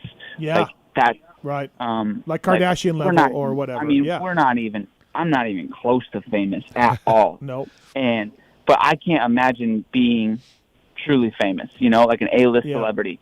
Wow. Like the amount of reach that people have to those guys. And it's got to be, it's what we sign up for though, It's got to be unbelievable, because I know with my Deacon comments this summer, I was getting DMs that were, just the most horrendous things said to me on a DM. And I'm just like, whatever, delete, block, right? Like, that's kind of how I work. And then I started thinking the same thing, Cam. Like, can you imagine some of these celebrities or athletes, Tom Brady or LeBron, people who are really famous, the things that people say to them must just be, I don't know. Yeah, but at some point you got, like you said, you gotta not pay attention, because I think we can all agree that it requires an extreme amount of focus to do what these guys do for those 20 minutes or 30 minutes or whatever it is, and it's I mean, is social media and is being able to have it in your hand at the minute you get on or off your motorcycle, can that be distracting? Is that distracting? Yeah, I think it can be. Yeah, yeah, I think it can be. No, totally, and that's like you're saying, 20 years ago, that just it wasn't. The only way to access us or access the racers at the time was like autograph signings or but they read about it in, call it Cycle News. You're exactly right. It was Cycle News, and that was as early as you could get it. Yeah. And at the end of the day, like the people that maybe are very critical of us or that praise us, they're fans of what we're doing. We're creating entertainment for them on all ends. So that's kind of what brings it together anyway. So that's also, you can't live in the praise either. It's I think just as detrimental or maybe more if you live through that, because man, I can't even imagine if I lived through the highs and of what people thought of me based on my Saturday night in 15 years when I don't race dirt bikes anymore and no one cares about me as a racer. Yeah, then what? You're never as good as they say you are, and you're never as bad as they say you are, one way or another. Like, that's really something that I live by too. Like, it's really like, it doesn't matter. Like, none of it matters, the good or the bad. It just, how you feel. How you wake up in the morning and how do you feel? Do I feel like I spoke from the heart with the Deegan comments and I had a good point and I meant what I said? Yes. You know what I mean? All of that. I looked myself in the mirror and I really thought that. And so that just allowed me to just go on. Like, just like, like these people aren't getting it and I'm going to move on, and I'm not going to lower myself to some of these people. You know what I mean? Like, I don't know. You just, no, but I guess to my point is you have that going through your head and you sit in the cozy chair. These guys have that and they're throwing their leg over a motorcycle and doing some, I think you got pretty risky stuff. Yeah, and I think it's like what Cam says. You just it's tough. You just move on, right? And you just, like, what are you doing on that day, racing or practicing, and just focus on that, right? Yep. And then don't worry about it. You could just be like Tomac. I mean, I really admire Tomac's social media strategy. He comes out of the woodwork every 2 years to blast Zacho on Twitter, and then goes away.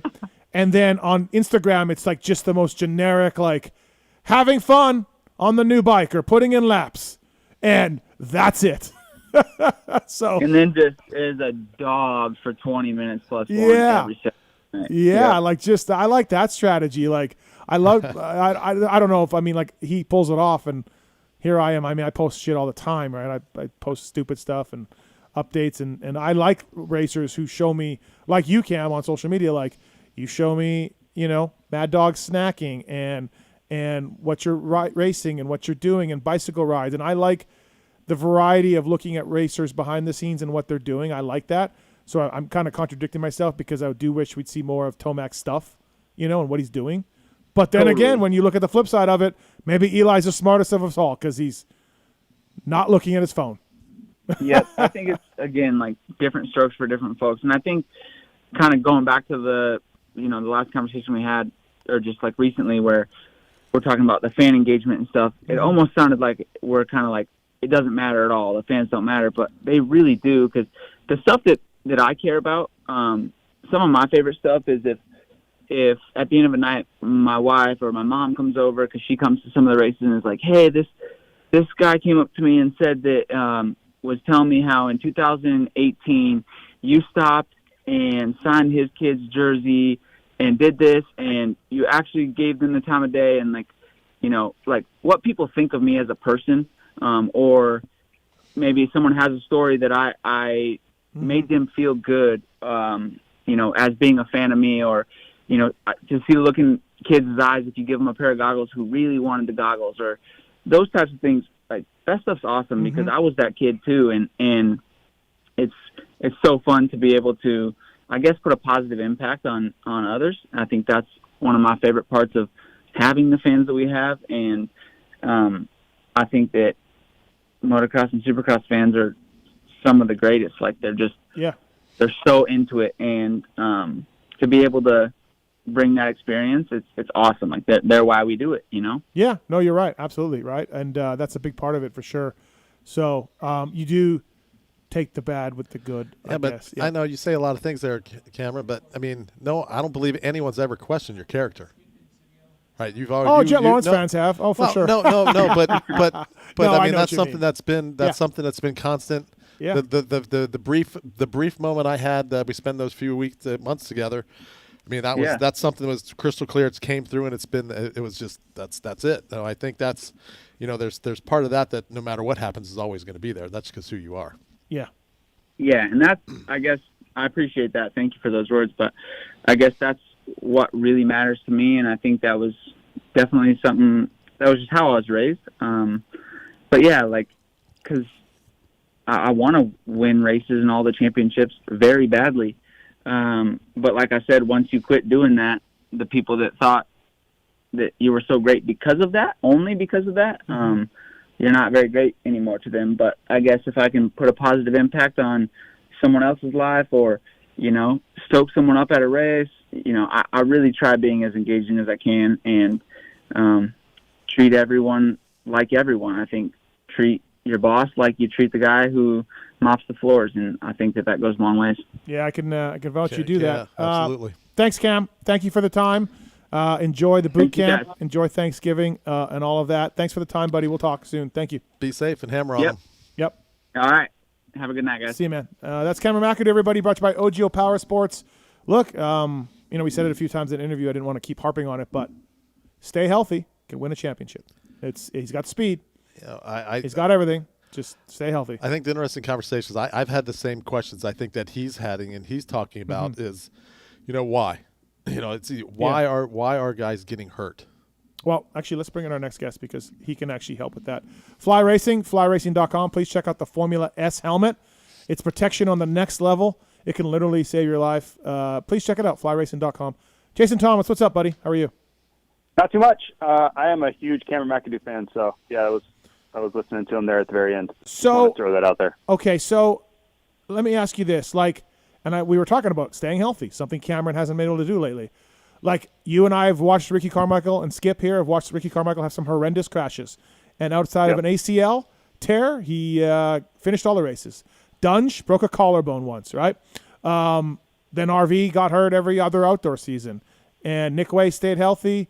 McGrath stayed healthy. Plenty of riders cannot stay healthy. I don't know what a guy can do to change that. Like, there's things you can do to help that or whatever, but I don't know, JT. To me, I just feel like, you know, dumb luck happens and you get hurt. And racing motorcycles is very dangerous. And you're going to get hurt. And if you are constantly hurt, I don't know what you can do to change that. Yeah, I agree with some of that. I do think there is like another factor to it, and it's how much risk you're willing to take a lot of the time. Everybody has their own risk that they're willing to accept, and when they race, you know, where they think the edge of control is a moving target for a lot of people. That's kind of a relative term. I know for myself, I was always too cautious, and I probably could have taken more risk, but I probably would have hurt myself. You know, I would have gone faster, but I would have gotten hurt more often. And I go ahead. No. Finish. I was just saying, I think a guy like Cameron Mcadoo is willing to take a lot of chances, and he wants to win, and he wants to succeed, and he knows he has the talent to do it. And I think sometimes his willingness and his desire overrides, sometimes he takes too many chances, I feel. And again, I'm a huge fan of his. I just, from the outside, being objective, I think that gets him in trouble sometimes. And it's unfortunate because I do think he can be a champion in this class. But yeah, as you said, staying healthy has got to be priority number one. You alluded to something about the edge and not knowing where it is. I mean, to me, that's the problem. If you don't know where that edge is, man, it's a crapshoot whether you're taking a risk or not. Yeah, and a lot of guys are. Some people are just more willing to straddle that edge than others. I knew if I sat on that edge, I was probably going to the hospital pretty soon, and I did not want to do that. And I think part of that is how much talent do you have that will allow you to straddle that edge. Like Ricky Carmichael had so much talent, he could sit there and ride that balance of it looks like he's going to crash 5 times a race, and he doesn't really, right? He could find a way to ride it out, where if I got myself into those positions where Ricky was, I'm 100% crashing my brains out. So, racing's like David Billman says all the time, there's a lot of different ways to go fast on a motorcycle, and I think there's so many variables involved. Just to throw, I hate putting myself into it, but my own reference is the only way I had to really relate to it. Most of the time when I got hurt, it was not something where I was riding over the limit. It was either a first turn crash, someone landed on top of me, my motorcycle broke, something silly happened like that. So those are the things you can't really predict, right? Racing is a very dangerous sport, and there's a lot of outside factors that you don't have any control over. And every time you put your helmet on and roll up to the starting gate, you're assuming a lot of that risk. But other times it is your own fault, your own mistakes. You're pushing the edge. You know that you're probably riding over your head, and sometimes it works out and you go and get a great finish. And other times, you stack it up and it's yellow flags everywhere. That's where I'm at. Like, to me, everybody in that main event is tremendously skilled dirt bike racer, and they're great athletes, and it's so gnarly to make a main event. Everybody's great, so everybody can ride a dirt bike.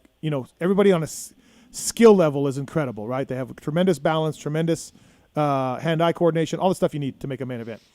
And then to me, the part where I'm like, it's just dumb luck is just like a guy cross-ruts in front of you. A guy grabs too much brake. 2 guys hit in front of you, and you hit their bike. You hit a tough block. You bike breaks. You race with Vince Freeze. So on and so forth. Like, I don't know. That's all stuff that you have no control over that happens all the time to get guys hurt. Well, but not necessarily, okay? I don't agree with everything you said. Okay. Bike braking, absolutely. Can't say any rider has any control over that. But guy cross-running you in front of you or a guy landing on you, get a better start. Work on how you get a better start. Work on those things. If you're going to hang out with the squirrels, you're going to get your nuts busted. There's no way around that. So, boom. But if you're looking at it, I don't know if you had a conversation with any champion, and I think they could all define where their edge is. That's what makes them the champion. Okay. I guess that's my point. Yeah, there are different ways to say it. Some people would say you're putting yourself in a plus situation, right? Like you're ahead of most bad things happening. If it was NASCAR and you're racing like Daytona 500, your crew chief would say, like, stay at the front, stay out of all that drama because bad stuff is going to roll backwards, right? You want to stay at the front so you don't get caught up in all that drama. So to what I think Skip is saying, you do have some control over that. You don't want to get caught up in all the pileups. Be ahead of it. You know somebody's an idiot, stay away from them. Choose a different line. Don't follow them. Like, there is some of that too. There is always going to be a luck factor involved with racing. That's never going to go away. Fly Racing, flyracing.com, Jason Thomas. JT, what do you take away from Paris? What's your Jet Lawrence is good? That's what Osborne said. Jet Lawrence is fast. Yeah, I really was expecting Jet to look a little rusty. He's such a great rider, right? It's shades of gray with him because he's so talented. He can fool you with him being his best self.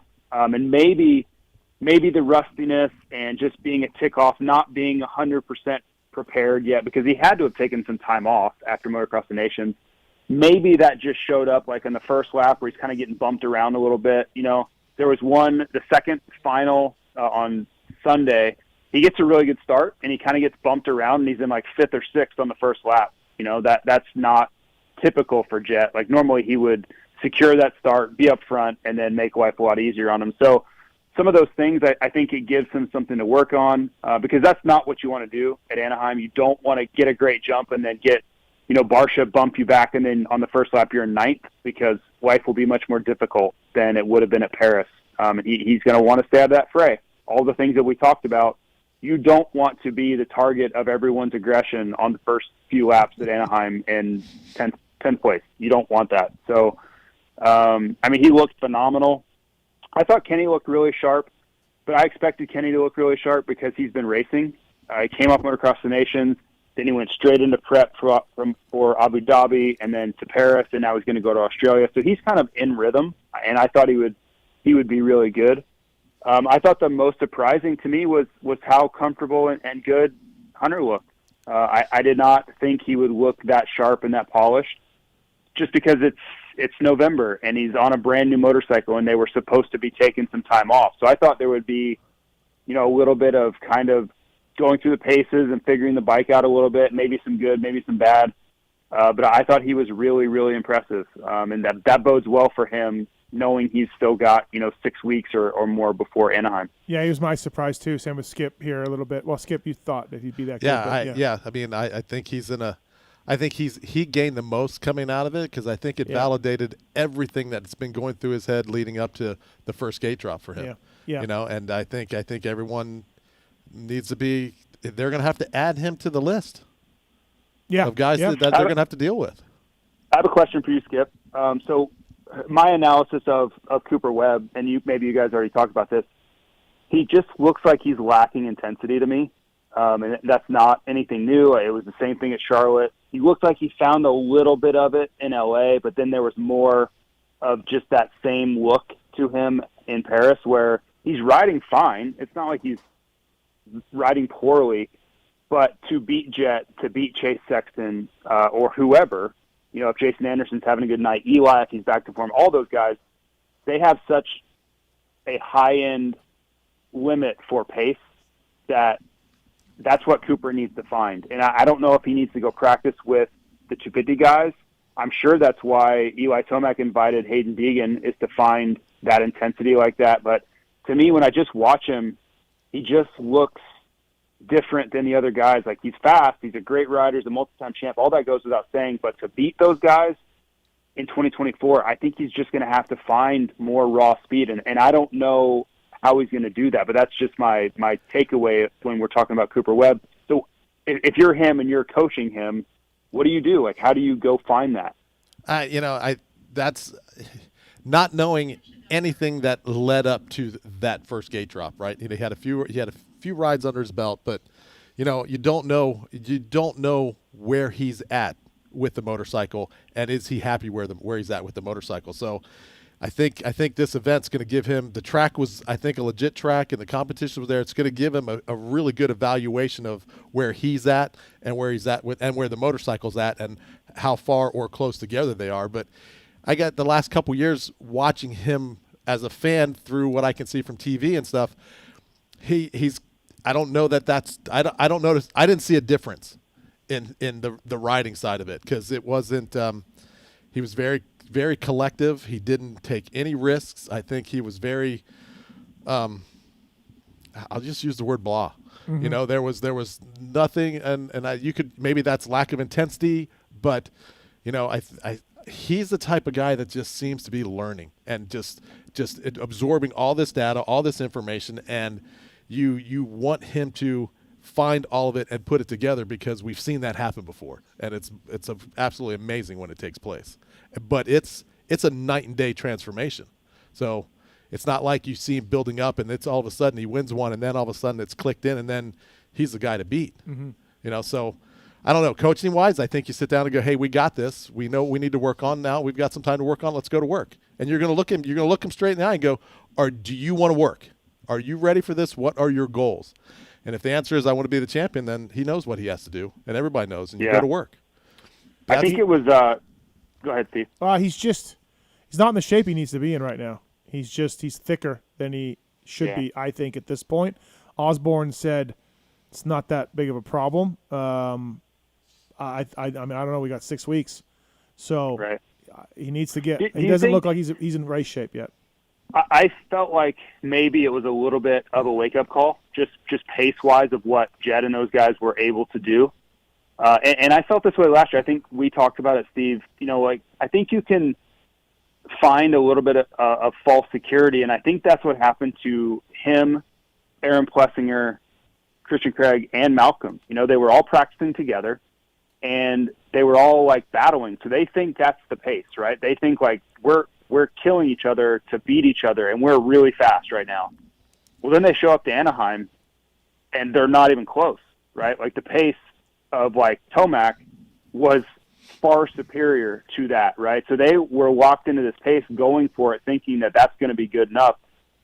I think it was a wake-up call at Anaheim in the early rounds when, Christian's getting 11th, and, those guys weren't really that relevant early on in the series. Maybe this is the wake-up call for Webb. Is man, I got to get a lot faster and really fast, right? Whatever pace I thought was good enough is not good enough. There's another level that I'm going to have to go find. I don't know if he can, but that's just what I see in his writing. And I think that's more difficult now than it used to be, because they're going to their tracks. It's the same track they ride on and train on and test on. They know what a good lap is, right? That track, they know what that lap time is, and they go out.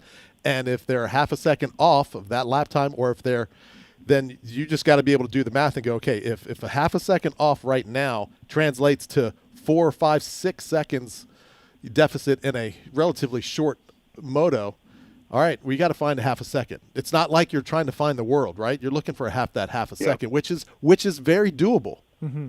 So you got to keep it in perspective, but you got to find a way to make that translation, because I think you bring up a great point. You're only as good as your surroundings. Yep. And I guess that would be my counterpoint is they know what a good lap is, but is that good lap their lap, or would Jet or Eli, when Eli's in his prime, come there and really show them what a good lap is? Well, that's the scary part. With Coop, they had Eli at the Tallahassee, at the goat farm a couple weeks ago, I guess. So they kind of know where he's at. They know where Coop's at a little bit. Yeah. And he's still working on his bike. He's not totally happy with his bike. I got into it with him a little bit about the bike and the motor and the differences. And, he wants it slower. He wants the motor slower. It's a little too fast. So he's not totally happy with his bike right now. So that could be some of it. But yeah. And I don't want this to seem like I'm coming down on Webb, because I think I truly believe mentally he's the toughest racer globally. Yeah. I really do believe that. But I think to win a championship in 24, he's going to have to find pace, because there's going to be a lot of guys with a lot of speed. Sexton's going to be really fast. Hunter just proved that he can go really fast. Kenny's back on form. We don't even have to mention Jet. There are going to be a lot of guys for him to contend with, and he can't be running around in 6th, 7th, 8th, and late in the race. To win, what he does is he stays with the front group, and then he wears them down, and he makes moves late, because he's so good at that. But if he's in 8th with 5 laps to go, he's not going to be able to do that. But do you think he can get in shape in time where he needs to be for Anaheim? Yeah. 6 weeks is fine. Typically 8 weeks, but he's going to have to do everything right. His genetics make it tougher. You can't cut corners. Yeah. You can't half-ass it. He's got to do everything to the letter, and that's not his fault. That's just you can just tell it's harder for him to be super lean and get into to fighting shape. But I don't think it's problematic. I don't know if he needs to be super lean to be and to be fit and be able to put. Needs the to be leaner down. than what he is right now. That's fair point. But he's never been that ripped dude that's up there just shredded. You're right. He was pretty lean when he won those titles on a KTM. He was pretty damn lean. I remember seeing him on track walk the end. Wow, that guy is really small for him. So I'm not saying that's how he has to be. I just remember that's what he was. I had a good conversation with Roxon after the race for a while after we were done recording, and he's in a really good place. You said that, JT, just 2 minutes ago, and kind of jogged my memory a little bit. Mentally, he is so happy with his bike and his program, and hasn't really touched it, and kind of knew why he crashed this weekend, knew what had happened. The team had made some changes, and he'd probably go back to the old spec. So I don't know if I'd look at these crashes as anything, that's coming up for Kenny. And mentally, man, I mean, again, look, I'm the media, so he could be just feeding me a bunch of BS, but we weren't recording. We were just talking. And, yeah, he is in a good place. Like, I still don't know if he's going 17 in 19 to win the title, like 17 great races in 19 weeks to win the title, because that's a lot. But, dude, I'm telling you, I think mentally he is in a really good spot, and that's scary. He looks great. Yep. I mean, every week we watched him at the beginning of 2023, and I know we talked about it, you and I, and he's like, he just doesn't look right. No. And it was, he didn't look comfortable on the bike. He didn't look like himself. I don't see any of that right now. Is it the same looking Kenny as when he was on the Honda? No, but that's a different motorcycle. They don't really work the same way. But when I watch him ride, he looks comfortable now. Yeah. I don't think he's fighting the motorcycle anymore, and I think he's, just like you said, he's gotten to a happy place. Yep. He looks tall. He looks big and tall on the motorcycle, because when you really saw it on the Honda, when things weren't going right, man, he gets crunched in and tiny and small and really is holding on, but he just looked so free that this day 2, there. It was awesome to see. Okay, Jason Thomas, Fly Racing, flyracing.com. We got Nash on the line. Nash! Gentlemen. How are you, buddy? I'm great. GNCC season's done. The ladies did a great job. Mm-hmm. And I'm excited for the season that's coming up. I mean, we're just so fortunate, as we all know, that the season goes from January to October, roughly. November. Did you hear the bomb that Zacho did tonight? No, I didn't. I just came in. What's going on? He said he's not racing next year at GNCC. Well, hey. Oh, he's out? He's out. He's out. He dropped that tonight. Did you know that, Nash?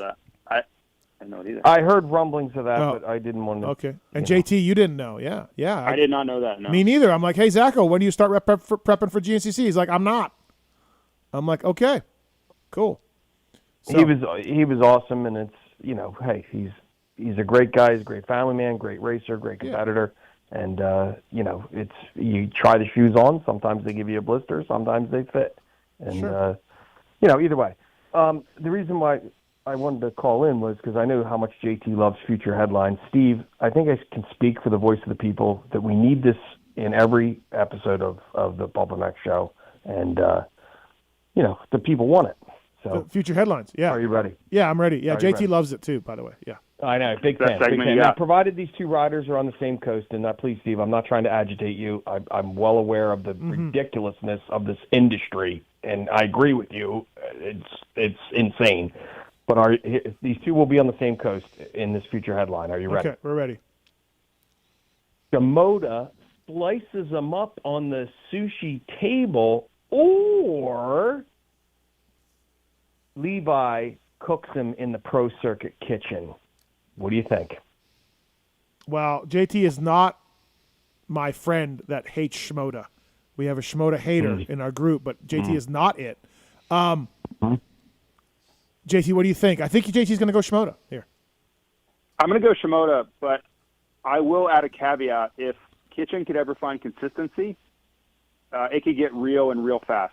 That's my only concern is I don't see the same guy each week. I see it, and then I don't see it. Well, again, you can't judge Paris everything, but damn, did Shimoda look good. No. Yeah. No. Shimoda looked really good. Go ahead, Nash. Skip, I said, Skip, I'd be interested to see if what you thought of Levi. Is he Kevin Windham 2.0 in terms of when he's on? Like, he's phenomenal. He's gifted. I love watching him ride. I love watching Shimoda ride, too. I'm not taking anything away from Shimoda. But when Levi's on, what do you guys see? He is. That's the thing. When he's on, right? And I think that's is it Kevin Windham? No, I don't. Kevin was one of the most talented guys to ever throw a leg over a motorcycle. And I think Levi, no question that he's able to just shred and just ruin guys. But the planets have to line up for that to take place. Do we all agree that Kitchen has more raw speed than Shimoda? Just top end? Oh, I would say so, yes. Yeah, JT, do you agree? Yeah, but here we go. Yeah, I don't. But it's really cool. I understand the point you're getting at, but man, Shimoda late in the year was so damn good. It's hard for me to say that in the same breath. Yeah, the momentum's building, and again, we're not saying this about Paris. Steve, do you share anything what's going on with Cowie, what they found? Skip, any ideas of what you think that they found with that bike? Because that bike is working good. No, I don't. I don't know. I think, those guys, that group does not stop. They found something and they were able to improve on it and then continue to find it because there was no question that bike got way better. And if it translates over to Supercross and those guys are going to be able to start up front, I think at that point, then Levi can whole shot every weekend. Watch out. Yeah. Talking about crashes and injuries, JT, I got a text from Mr. Alex Ray. He said, "I always stayed within my limits." Yeah. I think he is the perfect example where Skip was saying you don't know where your limit is. Okay, Alex Ray is fake news, everybody. So, all right, Nash, anything else? No. First of all, awesome show, Skip. Thanks for coming in, JT, everything. And Steve, I hope that you would seriously consider future headlines as a must-see feature in future shows with JT because he loves it. Well, JT and Weege are coming in studio in a few weeks, and I 100% guarantee you future headlines will be on that show. Oh, beautiful. Cheers, guys. Right. Hey, awesome show. Looking forward to the season. Cheers, everybody. Thanks, Nash. Goodbye. Appreciate it. Thank you, buddy. Appreciate it. All right. X-Brand Goggle Tear-Offs. Let's do this. It's the X-Brand Tear-Off segment. 15-second rapid-fire Q&A. Rapid fire. X-Brand Goggles. Pulp Show 23 is a code to save. EKSbrand.com. That Lucid goggle is next level. Love it. Changes the lens really fast. Great color combinations. I got a purple pair, Skip, so now they match my purple and white Yamaha. Excellent. So it's fantastic. EKSbrand.com. Great guys, great company, great goggles, and use the code to save with xbrand.com. Xbrand tear-offs. These questions are submitted by a Corey Moser. JT, familiar at all? I've heard of him. Did he go to your ride day? I think so. I think he snuck in. Yeah. Okay. That may have been where it was. Okay. All right, here we go. Steve, list the top 3 off-season races. Wow, there's Paris. And I guess Melbourne's really good. I've never been, but the World Supercross round at Melbourne, whether it's the World Supercross or the Aussie one years ago, really good. And I don't think there's a third. Let's just go that way. Skip, vintage anniversary edition bikes are all the rage. Which Honda era or graphics would you like to see come back? Oh, I don't know. I was always the 86. They were 86? Yeah. With the American flag, HRC Honda, yeah, gold super clean, rims. gold rims. Yeah. Then I think you'd have to, and yeah, that would be cool. Do you know, Skip? Like when I went to the vet designations in England, right? Did you hear about that? Yeah. Yeah. There was approximately 600 96 CR250s there. Just want to let you know that, and with the graphics, like that was is really cool to see. The bike to build. Yeah. Everyone wants to build a McGrath replica. It was really cool to see. Yeah. I've it's been funny since the show and stuff. I've had a couple people that have called in or called in or DM me about going, hey, is this true? Is this right? I want to do this. So it's been really cool. People just call the brewery? Call the brewery, or they'll find my email or Skip Norfolk. They just go I'm through building the, a bike. Go through the website. They'll just go, hey, I got a question, and then I try to reach back out to all of them if I can. Hey, there's never been a time in my life when I flipped my pillow over and I didn't think of Skip Norfolk when my other side was cooler. Never in my life has that happened. I didn't think of Skip Norfolk. That's probably too much information, but that's first guy in the mechanics area that I saw wearing the clear glasses was Skip. My. And I'm like, I gotta fucking wear those, man, because Skip's wearing them. I need clear glasses, which actually did help at times because I got hit in the eye. Absolutely. A few times. It was a great idea. Absolutely. Were you the first guy to do that? Oh, I doubt it. I feel like the first guy I saw do it, but that doesn't mean anything. Also, Skip, at the Paris, there was some vintage bikes there built for people, and Peak Bike and all the generic bikes. But one of the Hondas had factory show us with the sliders, the gray sliders. I saw a picture of that. A real factory fork. That's pretty cool. Yeah, if I could have anything for a vintage build, it would be the set of those forks because they were so identifiable. Yeah, gray sliders and everything. Yeah. All right, next question. JT, what do you think Triumph's biggest challenge will be in their rookie season? I hope it's not durability, but I would just say matching performance. These other teams have been improving and innovating, and look at the fight that Mitch Payton's had in recent years to match pace with what the Yamahas have done. That's a really steep hill to climb on a 250. All right. Steve, If you could watch any band at the Sphere, who would you want to see? U2. I mean, it's U2. Okay. Duh. Yeah, fuck Steve Mathis. Did you know? Wasn't me. I've been to the Sphere. Have I told you about it? Yes. Yeah. It's badass. It's freaking cool. It's great. Great radio, bros. Did you guys see Lewis's Photoshop No. of Homer? He He did a Photoshop because I was talking about the Sphere in Paris, but I swear to Imagine God, that. no, I'm not bringing it up. People are coming to me, asking me about the Sphere. That is God's honest truth. And so in Paris, Lewis heard me twice talking about the Sphere to people. So he made this cartoon up of Homer with a bell standing on the side with a sandwich board, and it said, "Ask me about the Sphere," and he said, "This is Steve in Paris." Oh, that's too funny. It was really good. It was That's really too funny. Good job, Lewis. I just want to hear the motocross stuff. Skip. I mean, I guess if I had to pick, like, if Eddie Van Halen was still alive with Sammy at the Sphere, I would love to see that. Okay, interesting. Yeah. All right. Okay. Skip, when you were a team manager, which rider do you think you helped improve the most? Oh. I'd have to say Renslin. Luke Renslin. Right. The Homer Simpson Lewis post is pretty good. Okay, thank you. That's pretty good. Did you just see it? Yeah, I just yeah, looked it it's up. really funny. JT, which rookie are you looking forward to watching most in Supercross? Which rookie? That's a good question. I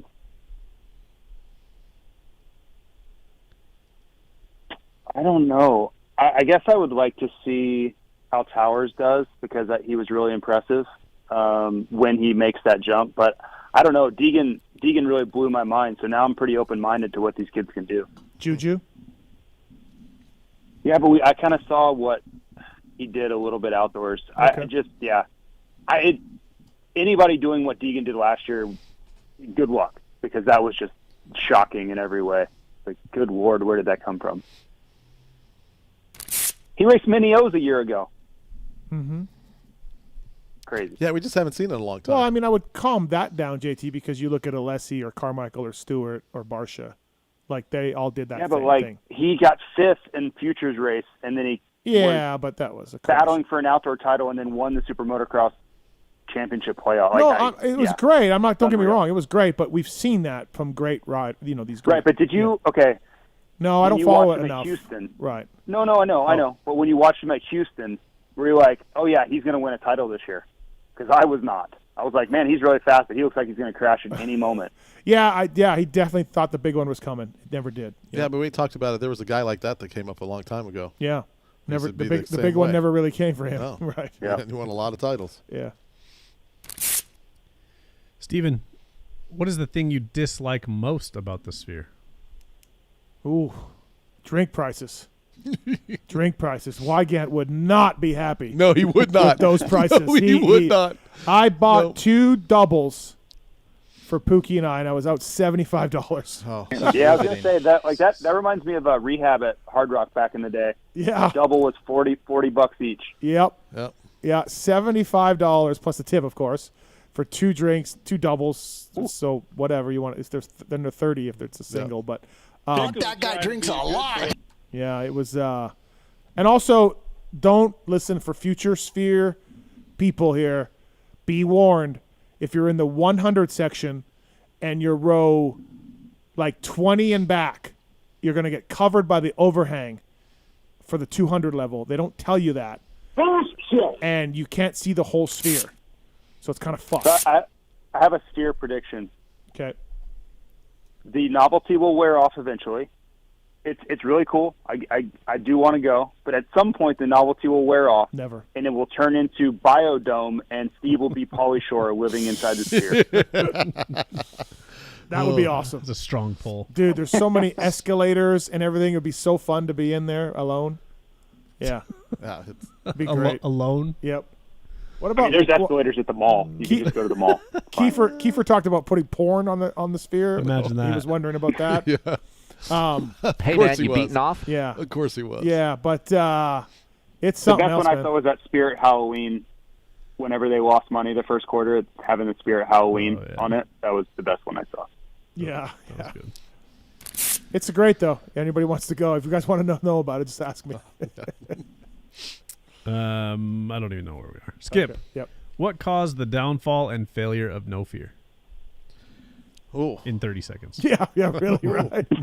I did a great story on this. I was going to say you did an oral history of it. Yeah, it was. You covered it really well. I think it was 17,000 words. Yeah, you covered it well. I think I don't know. Those two. I mean, from an entrepreneurial standpoint, they're brilliant. But it honestly seemed like, to me, just from what I remember, they got too popular.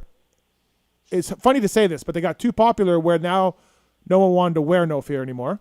Because it's too big, too fast, and then it's not cool anymore. They expanded too much. They went into JCPenney. They went into these department stores. I think for me, and the perspective I had on it is it came down to a little bit of the ego side of things, back even going back to Nike, and Nike. What do you mean going back to Nike? Because there was a time when Nike was going to purchase No Fear. You wrote that, right? Oh, yeah, that's right. And then it didn't happen. And it was back like, fuck those guys. We're going to go ruin them. And we tried to be everything to everyody. Yeah, there was a lot of expansion there. It fell apart, yeah. I mean, we had nine buildings, and, it was a crazy time. It was a badass time, but looking back on it, we tried to be everything to everybody, and it failed. Yeah. Yeah, it's a fascinating story. We started advertising on the NBA. I mean, that wasn't... that when this first rotating banner started to come out, we did that stuff. Super Bowl commercial. Super Bowl commercial, though, was who we were as a brand. Oh. That worked. Okay. I mean, that was branding. I thought that really worked well. But we were just, tried to go urban and tried to be everything to everybody. Golf and all these other things that. Right. Urban stuff and golf. And so we just tried to be everything to everybody. So it's on my website. It's under Motocross History tab. You can read the rise and fall of No Fear, and I start with Life's a Beach, and I go. Those guys were brilliant entrepreneurs. Those three were amazing. Jeff and the two brothers were just incredible. Yeah. Yep. All right, last question, JT. Have you done anything for JT this off season? Some you time? I'm going to Mexico on Friday. Oh. So I'm gonna do something for me right there. Where? I'm going to Puerto Vallarta. Well, Sayulita, but Puerto Vallarta also. Excellent. All right. JT, you're not going to believe the email I just got in right now. And maybe it's because the guys listen to the show. Okay. It says, JT, how was JT's time at Subway Honda? I used to be very good friends with the owner's son, and my dad would always tell me parts were missing and people were calling. I don't know what it means. That's the whole email. So. It was... I'll tell you what, it was really good for me on that team until it wasn't. And then when it wasn't, it went really, really poorly, really fast. So parts were missing and people were calling. I was the last one to kind of get burned. I think he was shielding me from a lot of it because I was doing pretty well for the team. But then in the end, I ended with the same fate as everyone else. You, Gibson, and Olaf was a strong team. Styles also too. Clark Styles. Yeah. It's a good team. Yeah, solid team. It could have been an amazing team that could have stuck around. That's the saddest part. But all right, that's the X-Brand Goggles Tear-Offs. Yep. Last thing, JT, are you going to come down for the Pulp Christmas dinner? I wasn't invited, but it sounds like a good time. All right. There's been a little. My partners here are a little upset with the change of venues, but you are welcome to come in. When is this? December 8th. December 8th. Okay. Friday? It's a Friday. Friday, yep. Oh, I'm in California for Feld Media Days until Thursday, so I could just pop up to Vegas right after. You could, absolutely. You hear that, partners? Come to dinner, you will. Yeah. So does that mean we go back to the first restaurant if JT's in? They're mad at me, JT, because I told them we were going to go to Fleming's. And then Is this like a budget thing now? Yeah. So Pookie called and talked to them, and we have so many people coming, like Roto's coming out. I mean, I'll pay for my own dinner. You don't have to buy me dinner. Where are we going? So then you have to, if you go to that many people at Fleming's, you have to have a special menu, which includes dessert and appetizer for everybody, even if you don't even want it. How many people are you going with? You don't have any friends. Dude, we got like 15 people. Cut it out. Well, yeah, Mark's clip Courtney. Okay. So that's a hard sell. So listen, I doing the math and doing the thing from Fleming's, it's gonna be $3,000. Yeah, I believe it. And we don't have MAV money this year. We don't have the MAV money. That's gone. That's the real ball. So I moved it from Fleming's to Maggiano's. Where are we going now? Chili? It was Applebee's at one point. Yeah. So we're going to Maggiano's. I mean, what's there to be mad about? It's Maggiano's. We're gonna have fans show up. I'm just there for the people. So you tell me where we're going. Yeah, Maggiano's. Sorry, guys. I mean, you know what? they're mad. I fucked up. I said Fleming's. I was bragging on text. We're going steaking. We're going, And now look at this. And now look at this. There's two in town, so all the Pulp listeners have a 50-50 shot at meeting us at dinner. There's more than two. Not according to Apple Maps. All right, we're not going to Maggiano's. What does a man have if not his word? Listen, $3,000. I think $3,000 for a dinner is too much money. Skip. That's a trip to Cabo. Thank you. Yep, could be. Right. So just enjoy the fucking spaghetti. There's already comments on YouTube. See you guys there. I got a question for JT before he gets off. So you guys finish up. So we're going to get back to racing. But you want to talk about the Pulp dinner anymore, Skip? No. Okay. I got a question for JT. All right, fine. Go ahead. Triumph. What's the success for those guys this year? Goes back to one of the questions. Okay. Just what's the success? It's tough. I think it's Supercross if because it'll be basically Jalik is like the best shot for a top end result, right? I think being a top 10 consistent guy, get a few good starts, get the bike on TV, would be considered success. And then I think if Joey can be relevant outdoors, I think that's a really, really strong start. It is again, I go back to my first point. It's a really tough ask to jump into that class with the performance of those motorcycles right now. Like, good grief, I guess, absolutely. And I guess that's where, for me is that, if they take the checkered flag every race, that's got to be a success. Don't push the bike off every moto. Right, that's got to be a success. I'm higher on Joey's chances, I think, than maybe you two guys are. Like, I just said relevant. Like, when I say relevant, I mean being in the mix. Like, I'm not saying you got to win the title, but Joey's a great rider. I feel like he's top 5. Absolutely. I mean, if you put him on Star or Mitch's team, I would say the same thing. I just have no idea what the performance of that bike's going to be. No clue. Okay. So, I'm sure they do. I have no idea. And they've got the staff in place that's got plenty of experience, and there's some brilliant people on that program. So, but you still got to execute. Yeah, first year's tough, man. That's all. We've seen it so many times. The first year is challenging. Oh yeah. All right, guys. I thought about it a little bit. If JT's willing to pay half of Fleming's, we'll go to Fleming's. Why did you think about that? It went from JT will pay his own meal to JT's paying half. I'm just what saying, he heard was what he heard was, hey, I'll skip going to Mexico and I'll cover the budget for dinner. No, that's what Steve heard. If JT wants to chip in half, we can go to Fleming's. So this way, if he doesn't go, listen, I will go to Olive Garden, have all you can eat salad, and be happier than a pig in shit. This way, JT gets some of the blame. Steve's offer. Take it or leave it. Yeah, that's my offer. Exactly. Well, I'm pretty sure I know which one I'm taking. You pay for half, or we don't go to Fleming's.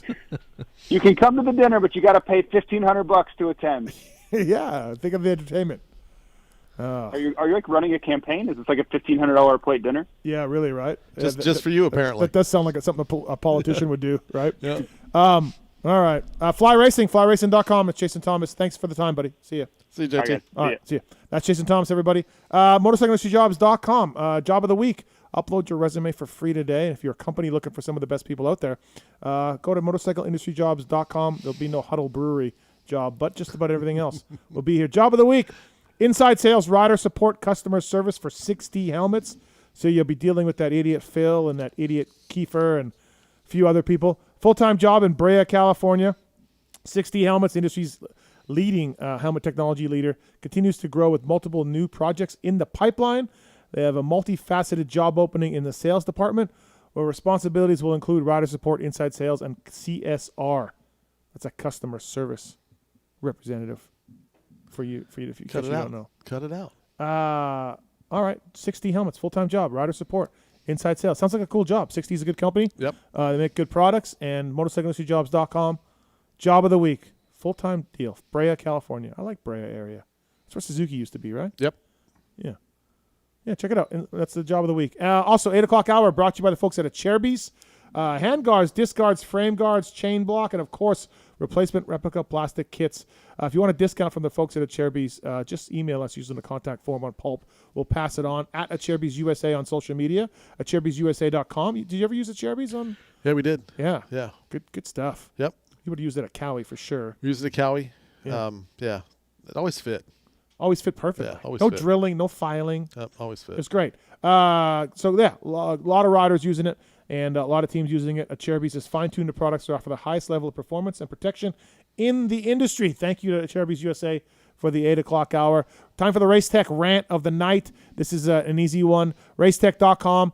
Gold valves. They're way back in 1984. I think they started them, and they're still running today. It's a revalve in a box. Racetech service centers all across America as well. And tell them you listen to Pulp. They'll give you a discount. Thank you to the folks at Racetech for all that they do for us. And get your bike working right, man, for your weight and or speed. Love my Racetech stuff in the past and continue to use it. So thank you to folks at Racetech. Racetech rant of the night. Well, we touched on it with Danny Stu. J-Law. Like, dude, the guy has been out of racing for like 15 years, okay? He's coming back. I don't know why Phoenix Honda would want to hire him. Like, look, first of all, I don't care what he does. I hope he's at peace in his life, and I hope he's got things figured out. He doesn't use drugs as much, and he's living a better life. And if he wants to race Arenacross, that's cool. I'm interested. Like, let's see how you do. It's nice to see a comeback story. But he comes out of nowhere to ride a GNCC for Phoenix Honda. Cool. Right on. Then he does an interview with Wygant, and he's back, and he's going to race Arenacross, and Phoenix Honda's going to give him support, and he's going to do it, and then, like, literally a week later, he's done. He's gone. And Phoenix guys are like, yeah, he's out. Like, we're not doing it anymore. And some of my Race Tech rant is probably directed towards David Eller, the owner, as in WTF. You know, like it's like getting a pet tiger, and then he bites you, and you're like, what the fuck? Like, that's what a tiger does. He bites you. So part of me is like, hey, David Eller, what did you think was going to happen when you got in bed with J-Law for a ride? He's going to flake or freak out or piss off or get mad, or he's going to go J-Law. J-Law going to J-Law, right? Because this is kind of who he is. So a little bit of my rant is directed towards David Eller. Like, what the fuck are you doing? Like, you can't just all of a sudden go, I don't know, man. He just left. That's what he does. He's J-Law. Second part of my rant is like J-Law himself. Like, dude, if you don't do an interview and don't do these big plans in your back and whatever, and then you just disappear or you quit or whatever. The third part of my rant is these fucking people that are like, fucking J-Law's back, Arenacross champion. And we touched on it before. Like, he's almost 40 years old. Who knows how much riding he's been doing? Who knows if he can actually keep his life on track to show up at the Arenacrosses? You know, it's a long series. So, in the end, my Race Tech rant is the whole J-Law thing. Like, it's so dumb. J-Law's not dumb. I want to stress this. Like, if he raced, I would be interested to see how he could do. That's cool. Everybody would. Billy Linovich is coming back to race Supercross. He's 40. He's going to race 250 Supercross West. I want to see how Billy's going to do. I'm interested. Just like I've been interested in J-Law, how J-Law's going to do. But as far as J-Law's words and getting back into it and Phoenix Honda, like, yeah, stop it. Everyone stop it. Everyone calm down. Let J-Law race. Let the Tiger be the Tiger. Leave him alone. Just leave him alone. Leave him alone. It'd be. It's my Race Tech round of the night. Then go. Yeah, that's it. That's where I'm at. But you got to love point 3 though. Point 3 is the best one out of all of them. Point 3. Yeah. All the fans. Oh, the fans. Yeah. Yeah. Point 3. Right. Got it. Yeah. Just like, dude, he's almost 40. Like, no one's calling Billy Linovich for the title. Nope. And I know Supercross is tougher than Arenacross, but these dudes in Arenacross don't fool around. Ryan Brees and Kyle Peters and Isaiah Clark. Like, they're actual real racers training and prepping, absolutely. and they're young. And, well, Kyle Peters ain't that young, but whatever. They're not 38 years old, 36 years old, haven't raced for 15 years, you know? Like, the J-Law of the championship, that guy's gone. He's long gone. I get the rant. I get it. If he lines up in Boise, you're watching. Yes, I said that. Absolutely. No, I'm I know. in. Yeah. That's the cool Yeah. part about it. Right. But just calm down, Phoenix Honda. Calm down, J-Law. Calm down, fans. Calm down. My second rant is just it's an old one. It's an oldie but a goodie. I went to France this weekend. My fucking shower door was only halfway done. The next half was gone. And the little rubber seal on the bottom of the half shower door, Skip, was no good anymore. So what happened? Water everywhere. Every single time. And then, I don't know why Europe does this, but another thing they do is they love to fucking make the step out of the tub like a 4-foot drop. So you're like, you just can't step out like you step down from the tub. And there's water everywhere. The towel that I put down is soaking wet. Now I'm like, trying to step out of the tub and like not slip on this porcelain floor, crack my skull, lay there dead, dying, naked, have the French maid find me, have Pookie a humiliating funeral, all of that. Like, hey, how'd Steve go? Oh, he fucking cracked his head. He's naked, laying there, bleeding everywhere. I don't want that. None of us want that, Steve. None of us want that. The whole thing, like the shower. What is so hard? We're putting a complete set of shower doors in a bathroom. Why can't they do it? Why can't Europe do it? What's the purpose of this? Yeah. Does anybody know? No, but Steve, you need to start checking some things in your life. I don't get it. I've given this rant before. I'm not going to get on the double beds that are when you stay with your friend in one hotel room and they're pushed together.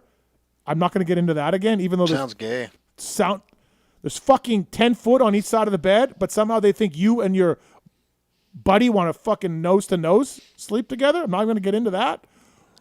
What is going on, Europe? What is happening? Stuff is fucked.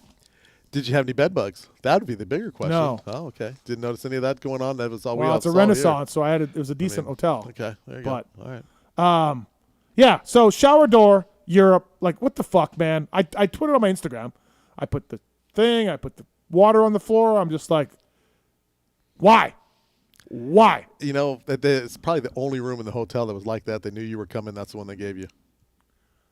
I am going to go to Europe. I'm gonna close this show down. I'm gonna move to Europe. I'm gonna sell everything I own.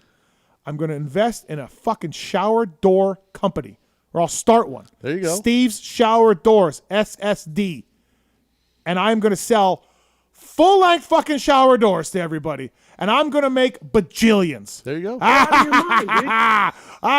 Look what I invented, Europe. It's a shower door. It goes all the way across. It blocks all the water. I know. I'm a genius. That's what I'm gonna do. You're gonna make millions selling shower doors in a country that doesn't use shower doors? No, I'm gonna show them. He's gonna change the culture. I'm gonna show them what it's like to have a full shower door. Here you go, Europe. Soak it in, or don't soak in your bathroom. Like, that's what I'm gonna do. I'm gonna live in Europe. I'm gonna live in Amsterdam, and sell full-size shower doors. Okay. All right. Is this before or after the party, the dinner? It's going to go after December 8th. Okay, yeah. after December 8th, I'm not even going to be at Anaheim. I will be starting SSD. We will start in Amsterdam and we will move like the English front. We will move across Europe. Just with the shower doors. Wave, just the wave. Yeah. Shower doors. Yeah. Like the game of Risk. Okay. Fuck these guys. This fucking stuff. I don't get it. I don't understand it. I don't understand the beds pushed together. 2 beds pushed together. Good night. Like, and you just wake up and your buddy's just looking at you. Like, and then I don't understand the shower doors. You know if it's that, but you could just like slide them back apart a little bit, right?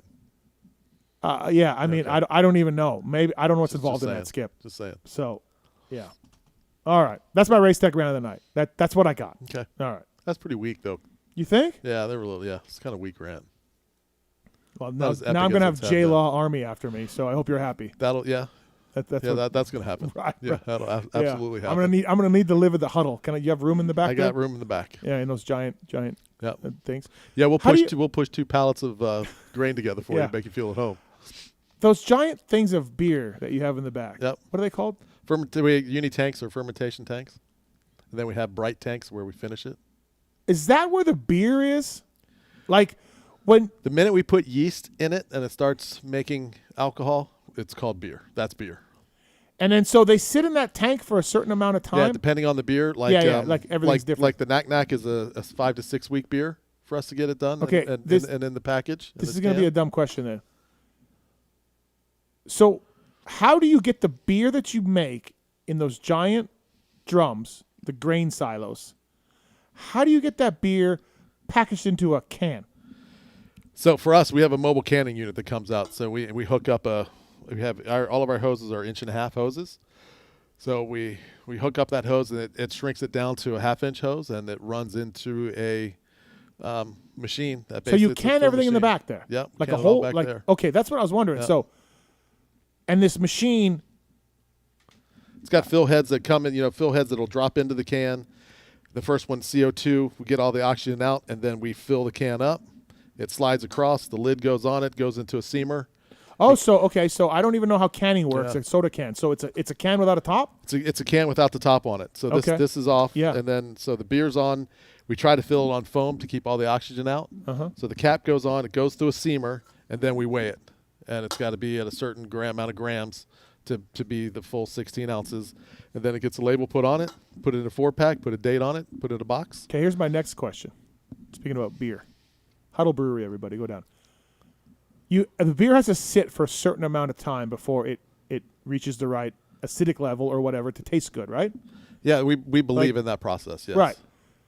What if you left it longer or shorter?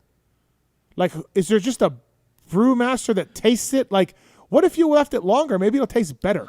Well, that's I mean, a lot of it depends on the beer, but so yeast it's a living organism. So if you just let it do its job and all of a sudden the yeast is going to start to consume itself and it'll give off bad flavoring and all kind of stuff. So our guys monitor that stuff and we pull the yeast off and we do things to try to create just this perfect environment for the yeast to thrive and do what it does. And then it gets to a point where it reaches the alcohol level we want and then we'll shut it down. We'll turn the temperature down. We'll slowly bring the temperature down over the course of the last 3 or 4 days of fermentation, and then we'll cold crash it, meaning we drop it to 35 degrees. All the yeast and everything will start to fall out of solution because it gets dormant and heavy, and it'll start to fall out of solution. That's how we start to clean a beer up and make it clear. We don't have a filter in our building, so if you come to Huddle and you see a crystal clear beer, it's all time and technique. So this is the brewmaster deal. Yeah. This is the real skill. Yeah, this is the real skill. Yeah, of I'm really fortunate. We found a wonderful brewmaster. He's amazing.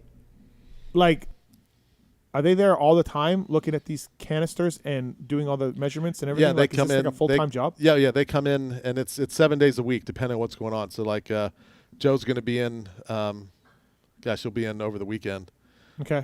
Even when the brewery's closed, just to monitor where it's at, because we have certain beers that if it's going to attenuate out or it's going to get to the alcohol level we want, then we need to shut it down. Okay. So he's got to be there for that, and if it happens Sunday morning, then he's got to be there to do it Sunday morning. Yeah, so the time is the time. Yeah, there's no real. Yeah. Huh. There you go. So I'll do some of that stuff. Do you have any race tech rants about beer or anything you want to get into? Yeah. I got a race tech rant about beer. I got a good one. Oh, okay. So here we go. Race tech rant, everybody. So the Knack here's a West Coast IPA. Right, so now you have some of these brands. The U.S. always kind of does it. We just destroy styles, right? So you'll have a West Coast double IPA milkshake sour. That's like 4 beers in one. Okay. And it's all marketing. It's all a big ploy, and it's just stupid. It's just if it's an IPA, call it IPA. It's a sour. It's a sour. If it's a milkshake because you added lactose sugar to it. Yeah. That's stone beer. You can't have all 5 of them in one can.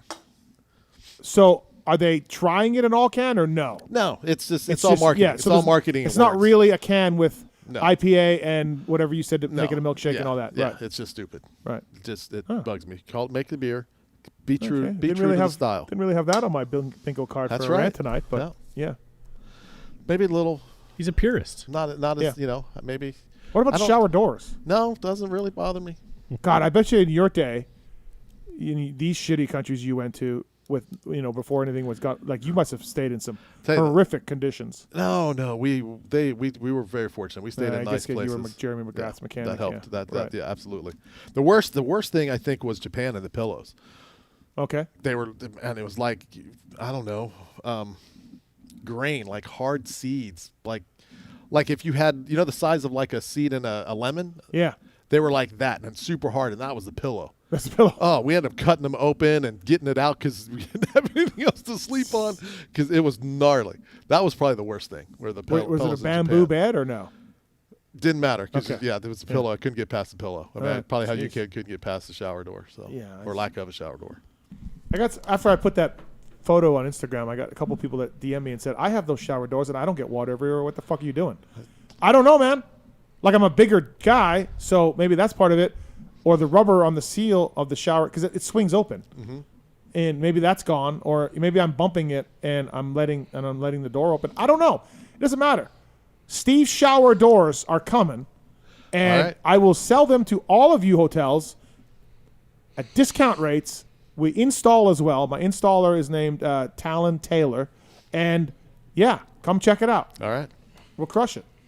Maxima USA. Pulp 20 is the code to save with Maxima and Pro Filter. Love the guys at Maxima. Skip, you've used Maxima before. Absolutely. No matter what team you've been on. 927. I was always a Super M guy. But I think that was more just because my dad bought Super M. Okay. And so then when I was a kid and raced two-strokes, I would just buy Super M. I think just because it was cheaper. Okay. I don't know. I don't remember when 927 came around. But man, it was it in peak days, were you 927? I want to say somewhere about that same time. I think it started coming out because it was Castrol 927 was there for the longest time. Yeah. And then whatever happened, they stopped making that product. Shell had a very similar product as well from Europe. That so then Maxima saw an opening, and then Maxima and those guys just came in and knocked it out of the park. Well, it's the number one selling performance two-stroke oil in most markets around the world. What makes 927 so unique? Proven performance, unbeatable protection, and still the greatest smelling two-stroke oil out there. Thank you to the folks at Pulp Pro Filter as well. Pulp 20 is the code to save. Air and oil filters for dirt bikes, side-by-sides, and street bikes and all of that. Pulp 20 is code to save at Maxima and the code to save with Pro Filter, guys. So thank you to Maxima and Pro Filter. Thank you as well to some guy named Randy from Michelin. I'm not familiar with him, but the Michelin Starcross 6 tires. If you haven't tried these yet, give them a shot. MichelinMan.com/motorcycle to learn more about the complete offering of motorcycle tires. It's real like this. The Michelin Starcross 6 are the dirt bike tires, and they work really well in the GNCC series. They're crushing it there. But Michelin has bicycle tires. They have cruiser tires, sport bike tires, all of that for Michelin, and they absolutely crush it in the cruiser market. If you have one of those, or if your dad has one, or whatever, get him a Michelin cruiser tire.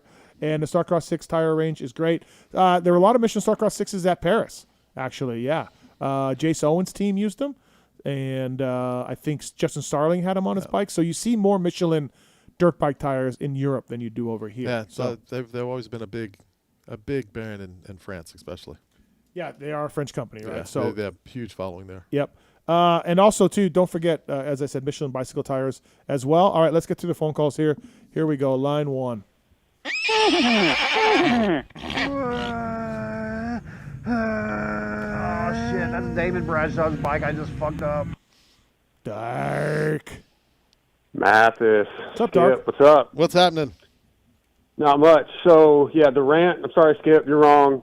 He's Rant. 100% accurate. Which one, the shower or J-Law? Well, kind of both, but I was more focused on the shower. I dealt with that when I was in Italy, and it's ridiculous. And the step, especially when you get hurt, when you break some ribs and you're and then you're trying to step down 3 or 4 feet. Yeah, okay. It's ridiculous. That's great that you're backing me up, Dark. Why it's a big step down in Europe? I don't know why. You it's like a step down.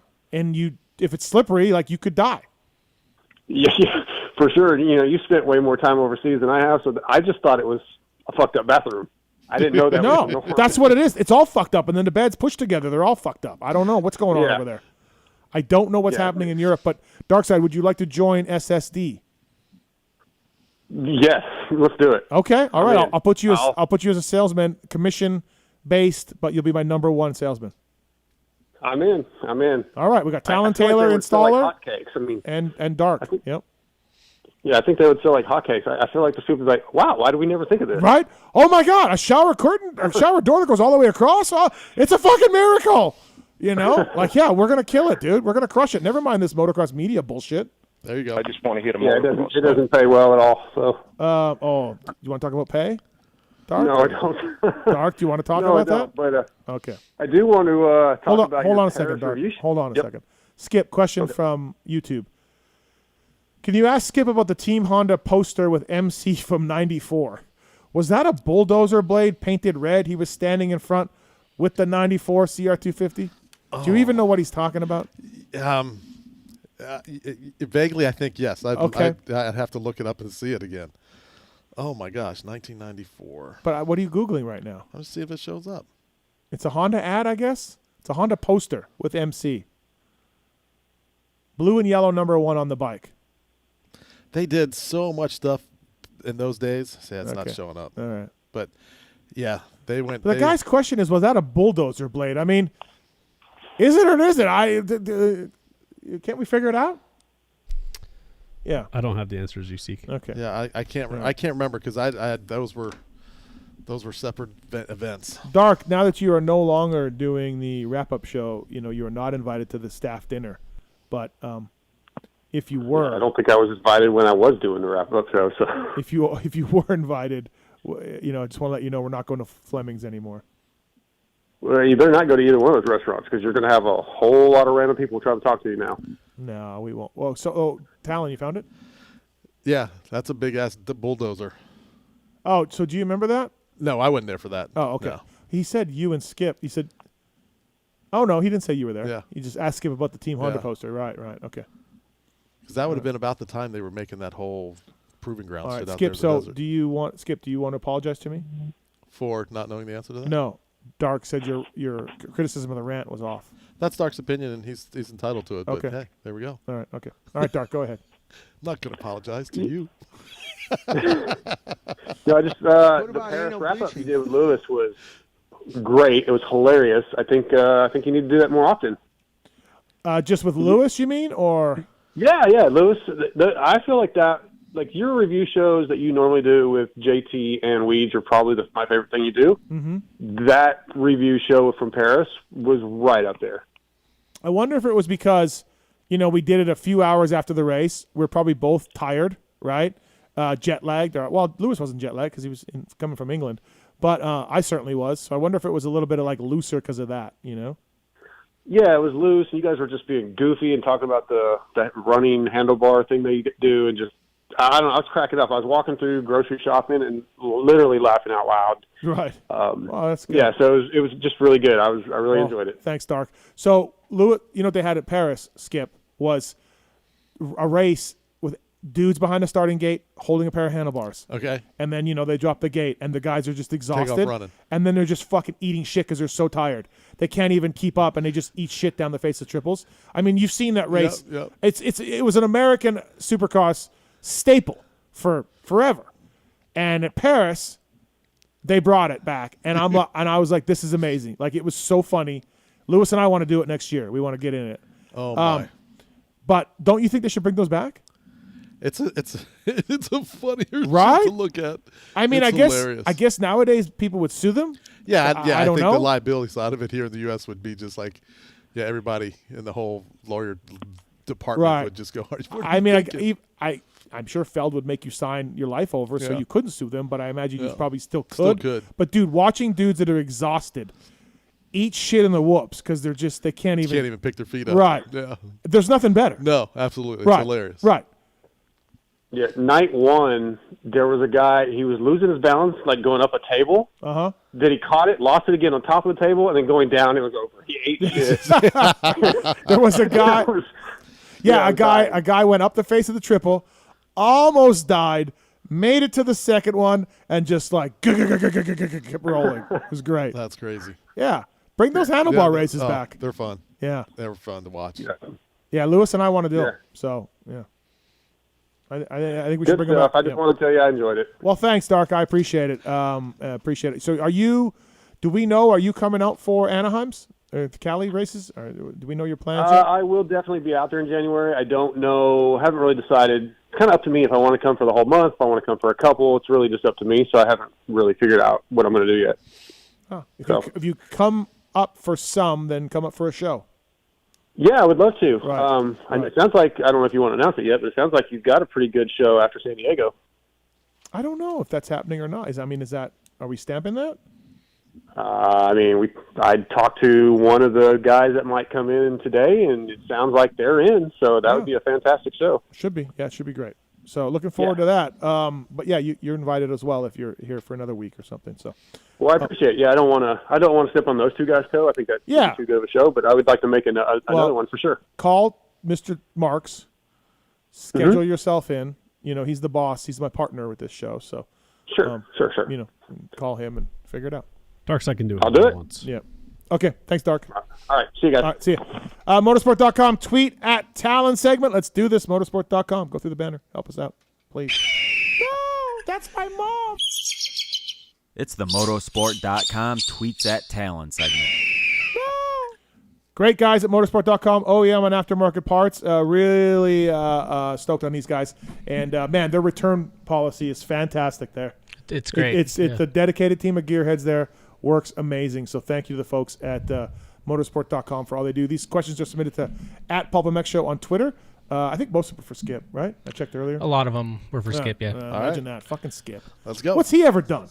What's he ever done in the sport? Something like 72 Supercross wins. No. He doesn't have 72. I don't have 72. He doesn't have 72. No. He was not McGrath's McWin. He has 54, maybe? Something like that. I think he had 54 when he left Honda. Something like that. Yeah. 54. Pfft. Whatever, Skip. Picked up a couple of Yamaha. Yeah. Didn't get any on Suzuki in that outdoor season. No. Came close, though.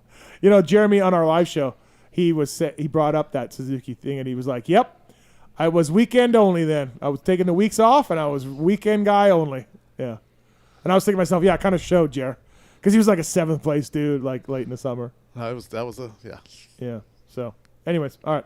I'll start off because I was in Lee's Liquor on like Friday. Oh, wow. And I saw Huddle Beer in there. How many stores do you have? I know you're in like Green Valley Groceries too. Are you still just local, or are you? Yeah, just local. I think we have. We've got. I think Lee's has us out in Mesquite. But yeah, we're just local here in the Vegas area. Okay. How are your sales doing, like from the canned compared to like in store? Can we get some numbers? You want to sell spreadsheet or? Cans are just starting. We just started doing this cans, and the packaging side, we call it, is starting to grow. The airport's been a huge bump for us. So where are you in the airport? We're in the airport. So we're in all the grab and goes. You get the knack, the big wheel, and the pineapple, our high out of pineapple, and then we're in. What's the grab and go though? I don't even know what that is. So all the little stations you walk by, and all the little kiosk bars that are there, and like if there's a human working at the grab and goes, they'll have alcohol. If it's not, it's the one where you grab it, pick it up, scan it, and go on your way. So they have there's 87 locations in the airport. I think we're in like 46 of them or something like that. How do you secure that? How do you get that? Do you have a sales guy that we have a sales lady in house, but this was through a distributor. We had an opportunity to meet them. They came into the brewery. We sat down, talked to them, and they liked our story. They liked who we were, and they liked our product. And we were fortunate enough to get in there. And I think if you're an airport that's government run or not government, they're not really government. They're private businesses. It's all private business there. But I think you just want to like, hey, this is a taste of Vegas, food of Vegas, taste of Vegas, right? Like all local stuff. Like you want to do that. And we're really fortunate to the craft beer side of thing. That's one thing that's really support local. It's the one product that I think a lot of people go into different towns and they go into a restaurant and go, hey, what's your local beer on tap, right? So if you like beer, that's one of the first questions you ask. In Vegas is really. The Strip is even starting to come around to that, but Vegas has been embracing that for the last 3 or 4 years, really embracing it hard, which is really cool for us. Anything else you want to know about the company's sales or anything, Tallon, or is like everything all right? Y'all hiring? But I think we're in like 100. I think we have 185 taps around town right now. And you can't, if one of our listeners wants to order some beer, they can't. Right? No, the state will not allow us to do that. All right, from Rotomoto for Skip, of course. Just how bad was the Bud Light KTM bike and situation? That was pretty gnarly. I think there was, and we had a part problem that I think after it was a couple 6-8 months after that, I think that they started to understand what the problem was. But it was a really cool time from the freedom of making a motorcycle really be a sponsor-looking product. That was awesome. I think that helped change some of the way the industry looks, or the way everybody presented itself and looked at what the bike could look like. And it didn't work. Now, Jeremy said one time, and maybe I'm wrong, but and maybe you can dispute this, and maybe you were led astray, but I believe Jeremy said one time, Larry and Skip really sold me on the motorcycle and what can be done to it, and that never happened. And I'm wondering, did you get misled from the factory level a little bit, or were you trying to put a sales thing onto your friend? No. Like you know what I mean? Like sell him on something. No, I don't remember being there. I think I was traveling or something, had a vacation, but I came back and it was like, hey, we're gonna ride this bike. I was completely confident enough that we could make anything work. Yeah. 100%. Yeah. 100%. I thought we could make anything happen. Yeah. We had a great team around us. We had a guy that could, if we got him close, he could make the difference up on everything. Right. So. I never seen him crash as many times as those world rounds. Jeez. Yeah. In the end of 2002. Yeah. It was. We were struggling with we had a bog in the motorcycle we could not get rid of. Yeah. And it wasn't a fun time. Yeah. No, for sure. No, we let him down. I let him down. I couldn't figure it out. Right. From Blister Fist, what's the beef between Roxon and Ferrandis? Wanted to see them both on Suzuki this year. Would have been a great team. I don't know if there is a beef. Yeah, I don't know. Why? What? There was a rumor that Ferrandis was going to HEP, and Roxon kind of shut that down. I don't know how true it is. Yeah, I heard that too, but I mean, I don't know what the big deal is with that. I got a DM about that, actually. Like, I said it last week. Didn't I talk about this last week? This was the partners' speech. I started making plans after you said that, so I just stopped listening. Like, I don't understand the controversy. Like, you have a person on your team, and you have a person on your team that got you a lot of success. And it's just like, so if they went to Kenny and said, hey, what do you think about Dylan on the team? And he didn't like Dylan on the team for whatever reason. And you go, okay, like, no problem. Like, I don't want to upset this dynamic of a team. Like, if you've ever been on a race team, there's a bunch of personalities, and they all need to mesh, and they all need to work together. And, it's like you hiring for Huddle. Like, I'm sure if your buddy Bob said, hey, hire my buddy Pete, you would ask about Pete. What's he like? Is he good? Is he a good guy? Like, hard worker? Like, and you'd be like, okay, we'll hire him because he seems like a good guy. What's the difference between that and Dustin Pipes saying to his coworkers, like, should I hire this guy? Like, what's the big deal? Like, even if it happened, like, I don't get it. Like, what's the controversy? You want a good team, and if a bunch of people or your number one star said, I don't really like that guy. He banged my chick. He hates dogs. He whatever. That you don't hire him. What's the big deal? No, but I think you're looking at a team that, may. They're young. They're a young team. There's experience on the team, but there's some super potential conflicts there. I don't know that that could be a challenging thing to manage. Yeah, I don't get what's up with someone asking, should we hire this guy? Nah, I don't like him. Okay, all right, we won't hire him. It's just like hiring a mechanic or a truck driver or whatever. Big deal. No, everybody needs to buy in on it. I mean, clearly Kenny's a big part of that team, right? Right. I don't think you'd want to upset your guy who won you a race this year if he doesn't want to ride with somebody. No, I think I think that says a lot about what Kenny means to that program. Yeah, I don't know. And then like Dylan's, like some guys, if that took place, I don't even know. Yeah. I know. I don't know for sure either. Yeah. But like, so if it's Jeremy McGrath in '96. And he's going to Suzuki, well, I don't really care, Mike LaRocco, that you don't like him. We're hiring him because he's Jeremy McGrath. Dylan isn't Jeremy McGrath. You don't necessarily have to make any sacrifices to hire him. He's a good rider, but he's not a championship guy at the moment.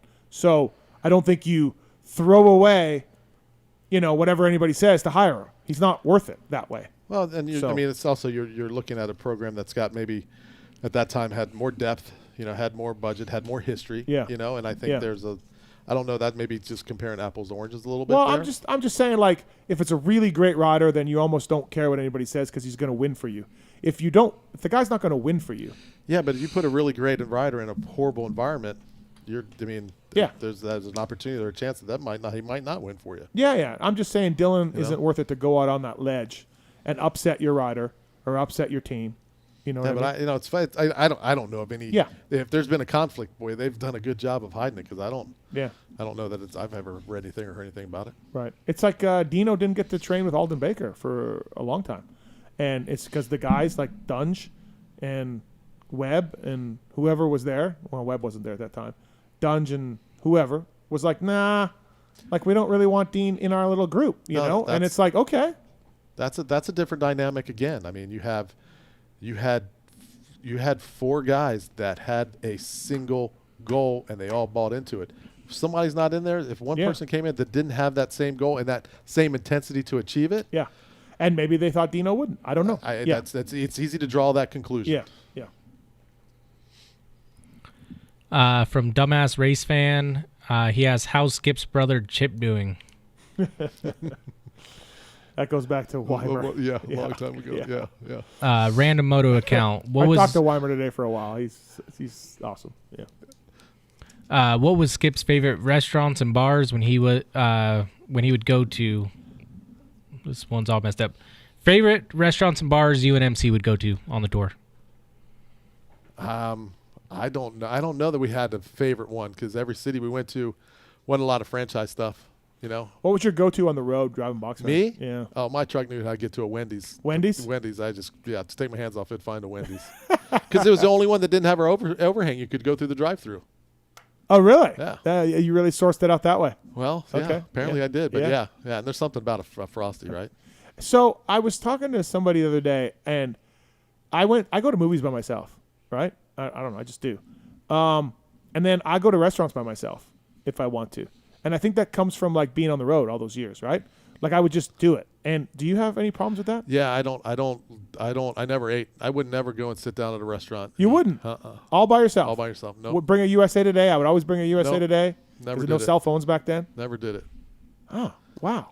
No, never did it. I just wanted to get out of the box fan sometimes. Like I just wanted to get out of the box fan. I didn't. I was totally opposite. I didn't want to sit down by yourself and have everybody going, why is that dude there by himself? Does he not have any friends? It's all It's all. So no movies for yourself? Oh wow. No, I chose not to do. Here I thought us great mechanics, you and I, we could be on the same wavelength on this. No, I spent so much time by myself when that's how I was able to focus and get all the work done and driving and working on the bike and getting all that stuff done. So you're just saying you're better than I am? You were saying you're better than me? No, not at all. Just saying that. Well, there could be that. I didn't. When I didn't have to be by myself, I did not want to be by myself. And to this day, I do. If I have a meal, I'm eating it in my truck. I'm eating at my desk. I will not go and sit down anywhere by myself and have a meal. Are you guys eating by yourself, guys, or no? No. I'll sit on the couch at home by myself all day long, but to go out, Mark's restaurant or no? Maybe not restaurant, but I'll do like fast food. Yeah, I do it all the time. I want to say like I have been to a restaurant by myself before, but it's definitely not a normal thing. Yeah, I'll do it. Oh, I got no problems all day long. I used to drive around for a USA Today, buy it. I couldn't go out without something to read, and then I would all day long sitting at Denny's. Nope, won't do it. Wow. Okay, moving on. Sugar Shane 79. Steve, how strong is the Starbucks addiction? Most pics I see, I think you have a cup in your hand. Yeah, I do on the road a lot. Like, no, I don't. I'll have Starbucks before every show, Pulp show, just because I like the drinking of coffee or whatever. But outside of the Pulp show on Monday night, I'd never go to Starbucks here at home. Well, I guess never, but very, very, very rarely do I go to Starbucks when I'm home. I'll drink coffee here. I'll make a Keurig, all of that. But on the road, I need coffee. Yes, and so. Is it always Starbucks? No. Yeah. If I'll just Google coffee like close to me or whatever. Okay. But if there's a weirdo like Coffee Buzz and then there's a Starbucks right by, I'll just go to Starbucks because I don't know what I'm getting from Coffee Buzz. Yeah. But if there's just a Coffee Buzz and no Starbucks, I'll do the Coffee Buzz. Okay. So yeah, but you know what? By yourself? Yeah. Okay. This guy's got a point though. There's a lot of photos of me carrying a Starbucks at the races. So what I'll do, though, is I'll drink a Starbucks, carry the empty cup with me in a press box or whatever, and then go grab it and put a Keurig in it in the Starbucks cup later on. Yeah. You're recycling. Yeah. There you go. Yeah. All right. From Ranham84, SX title percentage pie. Okay, you have 5 pieces of pie. Tomac, Sexton, Jetson, Webb, and then the rest of the field for the 5th one. I will not give out my championship pie. The Racer X preview videos are coming up. You'll have to wait and watch those. Yeah, I'd cut them all in equal sections for me right now. Would you? That group that they just named off? Right. Yep. Big Nasty Shits. SCHITZ. Any word on Mookie? No updates or anything on his Instagram since July. Yeah. I don't know. I haven't heard much. He's back riding, but yeah. I hope so. He's one of those. He's one of those other guys that I want to see on the podium. Yeah, him and Craig, big years for him. They're both in the final years of their deal, I think, contract. I really want him to. I mean, I had the opportunity to know him when he was bass fishing on the property, and you know that's all that mattered to him was fishing. And no, he's one of those other guys. I really want to see him get on the box often. From Smorsky 281 for Steve. Weege, Dark, and Tits have been very quiet this offseason. What's it like being an absolute grinder while the rest of the team slacks off? Well, I'm glad someone notices. Yep, absolutely. That's what I do. I just work and provide content for my listeners. And, just hopefully one day I can maybe rest. But until then, I'll just provide content. That's what I do. Better than Tits. Yeah. Yeah, so. But yeah, that's awesome, though, because we got to have it. Yeah. From Rogers MX93, after your impressive commentary in Paris, do you think Weege and or Carmichael are getting a bit nervous? Mm-hmm. Yeah, absolutely. I jumped in the booth with Paul Malin for Paris for Saturday night and knocked it out of the park, of course. Did absolutely. A great job. I would expect nothing else from you. Made fun of DV, made fun of a few different people, and then, pointed out my expert analysis of the races, and it was great. Yeah, everyone should take notice. Thank you. Yeah, absolutely. Yep. From lacrosse defense coach, if the Sphere could replay one Supercross race, which one should it be? Ooh. Oh, Atlanta, 1990. No, yeah, 90 when. Yeah. God, because imagine seeing Cooper, everybody else, and then Cooper's going to be like 20 feet taller and up in the air because he would just do some crazy shit. Yeah, Atlanta 90 is really good. Atlanta 89 is really good. Yeah. Geez, I don't even know. Yeah, there's been so many great races. Obviously that Toronto race with Stu, 2014 Toronto. I think the Coliseum could be a really badass effect in that environment. Oh, yeah. Coming out, that would be a really cool perspective. Honestly, watching grass grow at the Sphere would be amazing. Yeah, it's just right there. It's really badass. All right, moving on. Nathan Burge, Skip, what is your opinion on Deegan now? Now, I think the kid's badass. Yeah. I think it'll. He could win both titles next year. It'll be really interesting to see what he gains from the time at Eli's place. Mm-hmm. Because I think when he, as much as he had it figured out, when he really, really figures it out, watch out. That kid, because he does not have a problem with twisting the throttle, and when you think he's gonna lose it, he finds a way to make it work. The only thing injuries could happen to anybody, but the only thing also too is, he works really hard right now. You can see that. He's got a real eye the tagger mentality, a real grin down RJ style of wanting it, right? But at some point the money's going to roll in. The fame's already there. You got to be careful when you're young and you get a lot of money, and fame and all of that. Hopefully everything works out, and I think it will. But if you're talking about a pitfall, too much too soon could apply to Hayden Deegan. I could. I'm not saying it will, but it's certainly not a speed thing. It's not a skill thing. It's not an endurance thing. But yeah. No, and you got to think. Brian and then Pops has got to be there, and helping him stay. I don't want to say grounded, but keeping things in perspective. Yeah. Because Brian had Brian experienced a lot of things throughout his career. It's more than probably anyone ever has, and knowing knowing what is there, the financial side of it there. Yeah. You're not going to find anybody that's going to work harder. It's going to be, can he stay healthy as he's learning? Yeah. And I think he's kind of already proven that. I think, if you look back at some of the crashes that Jet had, it was a bigger concern. It was a bigger concern if Jet was going to figure it out before he hurt himself. I don't have that same concern about Deegan for whatever the reason. Yep. God,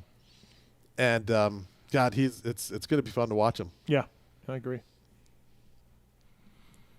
Another one from Lax Defense Coach for Skip. Do you remember random things like part numbers, jetting, sag numbers? That's a funny question because it's absolutely, because when I first got married and I was home and my wife would make a lunch to take to No Fear, whatever I was doing, and I'd get a call on the phone right after I left the house. Go, what was your jetting for Anaheim 1 in 93? And I'd rattle it right off, and she goes, and you can't fucking remember the take-I lunch I packed for you in the morning? So, yes, unfortunately, yes, I do remember a lot of those things. For some reason, I used to remember the Honda grip part numbers when I worked at a dealership.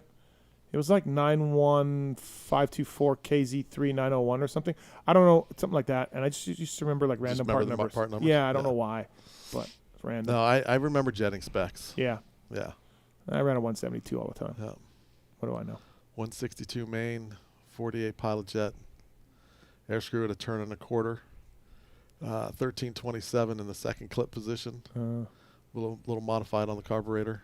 You ran a 162 on a CR250? Yeah, 162. It's depending on some of the races. Yeah, 160, yeah. 162. But something like that. Yeah. Wow, that's low. Yeah, but maybe used to be like an R. What needle did you run? 1327 or 1327. There's a 1372. 1372.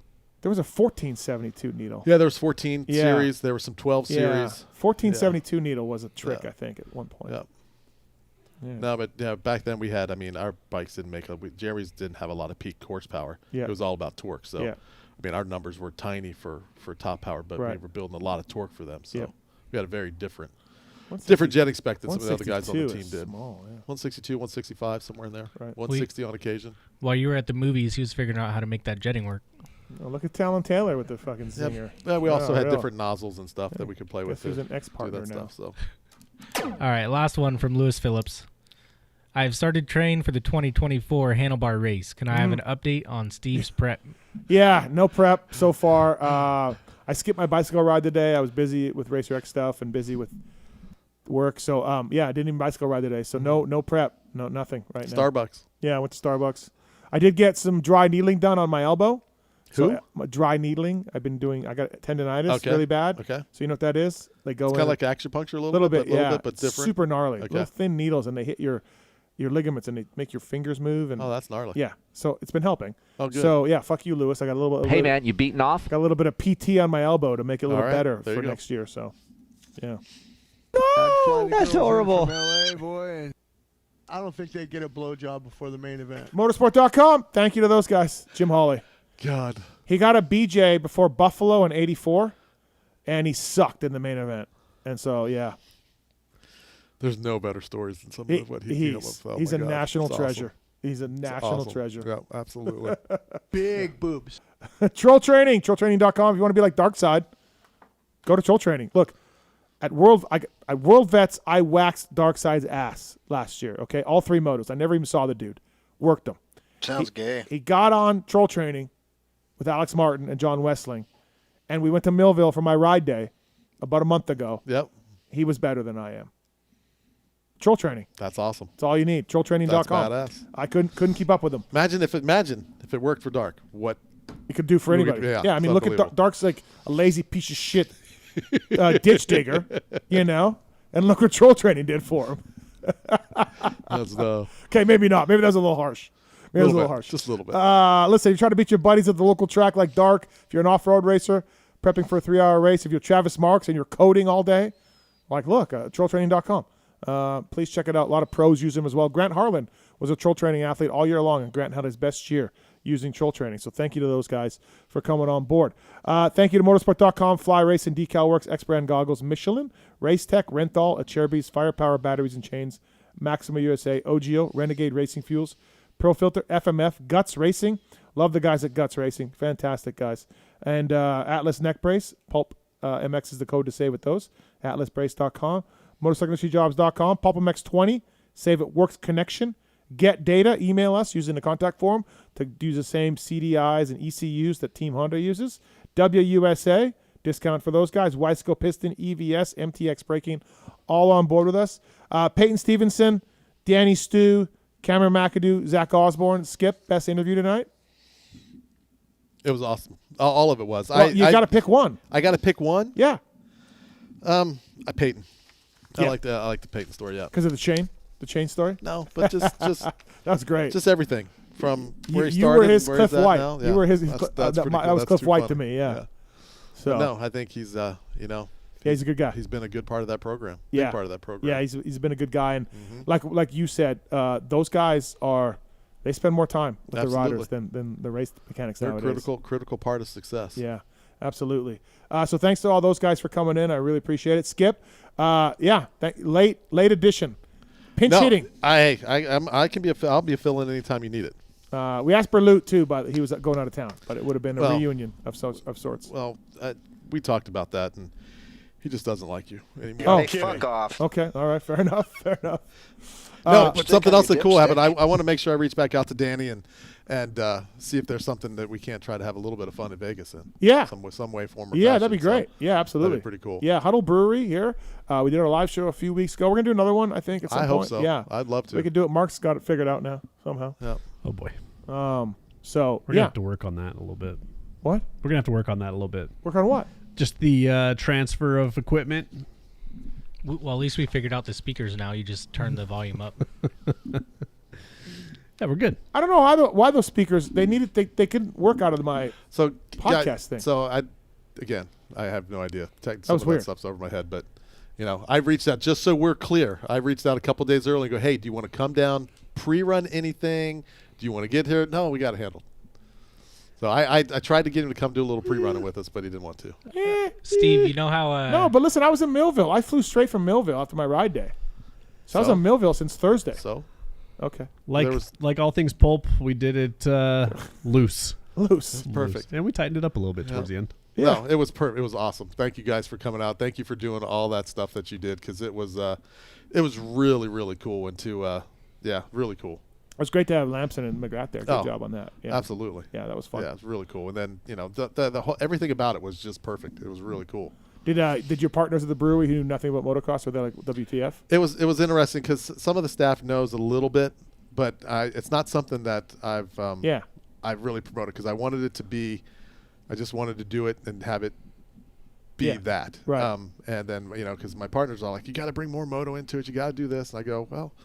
So I started doing that, and you guys were a big help of doing that. So good pizza place by your brewery too, by the way. Yeah, there's a couple of them next door. Yeah, the one next door, and then the one right across the street from us. So I didn't really ask you this. You're 4 years in now? 3. 3 years in? 3. Are you profitable? Like is things? Yeah, it's going been that good. way? Yeah. It's been good, but it's a tough time for us right now, because the issue we have is we're growing, and financing the growth by yourself has been it's always a challenge. So we're working on putting some things into place where we can have the capital to really go after it and really try to capitalize on the growth that you we wouldn't have. think that'd be a problem, but like I just finished reading Phil Knight's book about Nike, and his growth was the problem. Growth is a problem. He couldn't do it properly because he was Correct. cash poor and couldn't get financing and was selling a shit ton of shoes, but it didn't matter. It didn't matter. Yeah, it's crazy. No, it's like we were talking today with the brewer. So we're talking about having to outlay a pretty substantial amount of materials in December that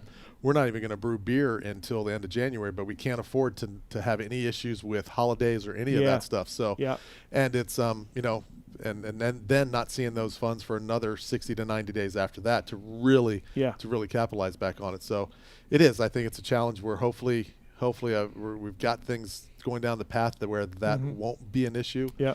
Working on trying to open up a second location, which is way earlier than we thought too. What part of the city do you want to do? Not sure yet. Okay. I think it's going to be the northwest or south probably Go right over southeast here. a little bit. Go right over here by the Silverton. That'd be great. So there's some things about this area a little bit east of here that's the city's moving south. Yeah. They're talking about doing another big area here just outside like a Cactus and I can't remember the cross street. It's crazy the amount of housing. Yeah. I don't understand because I keep hearing about this recession that's coming and the economy sucks and inflation and everything. And every time I go mountain biking, I just see these swaths of land with massive housing complex going up, and I'm like, what's going on? Like interest rates are 7%, but all I see is houses being built everywhere in Vegas. No, and it's you got to also understand that some of those projects were funded 3 years ago. Yeah. Right, and they're just finally getting permits and getting everything done. So maybe that's money that's sitting there already. Yeah. I think it'll be interesting to see what happens. But this is one place that, gosh, it's hard to see it, right? Especially after what we had here this weekend with F1. Yeah. And it does seem like no matter what, the casinos are packed, hotels are busy, prices are up. Yeah, all it's Sphere tickets. Yeah, it's crazy, and I think I don't know what to think other than we're just going to keep making good liquid and try to try to get exciting news that you may expand. That's cool. It's great. Skip, if you want to streamline that process, just go ahead and send both Steve and Tallon a spreadsheet of your P&L. Okay. They both seem very interested. Okay, perfect. And I'm in the Northwest, so if you put the huddle in the Northwest, it's better for me. So how far are you up there by the Smith's marketplace there? Sky. Basically, that's okay. I go to that Smith's to grocery shop. I'm off Durango, but that's the closest. That's the closest one. Yeah, we're doing a tap takeover there this month, this whole month. So it's pretty cool. When you were talking about the live show and you were looking at Tallon's direction about thanks for everything, he did nothing. Marks and I did everything. He just showed up and drank. He drank a lot. Yeah. I turned out how to turn the volume up on the speaker that you couldn't figure out. Thanks, Tallon. Yeah. No, I think we can do. I think it'll be fun. I think we do some different stuff. Yeah. I think we could have some fun with some earlier camera stuff and weed in and out of the stainless and have some fun. But no, it was awesome. Cool. It was really cool. I mean, we got a bump in internet sales the week after that, which is really cool. Yeah. So it's just being able to reach people and it's pretty cool. We had a couple come in today, or Sunday. Yeah. And they said they were from. We come in. They're from California. We listen to the show. We grew up racing, and we hear about our show. So we're going to stop here every time we come back to Vegas. I really should have invoiced you for that live show. I didn't even think about it. Yeah. Now that you tell me about all these people coming in and the internet sales being bumped and everything, I really played that poorly on my end. Yeah, but I think of the talent that you had there was, me. Yeah. So we can send the invoice back to you the other way too. Okay. Right. Yeah. Awesome. Thanks for coming in. We are off for a couple of weeks. Listen, I wanted to keep going, but Marks and Tallon insisted that we go off for a couple of weeks. So we're going to go dark for a couple of weeks and come back dark. And then we're going to go through, we're going to have a bunch of shows and go right through the Anaheim. And before you know it, fucking Anaheim 1 will be here. That's crazy how quickly it comes. It is. Yeah, it absolutely is. No, but if you ever need one of your seats filled to keep warm, let me know. I will absolutely do that. Great job tonight. Thank you. Appreciate that. Thank you for this. You did guys. some homework. It was great. Tallon, thank you. Thanks, Steve. Wow.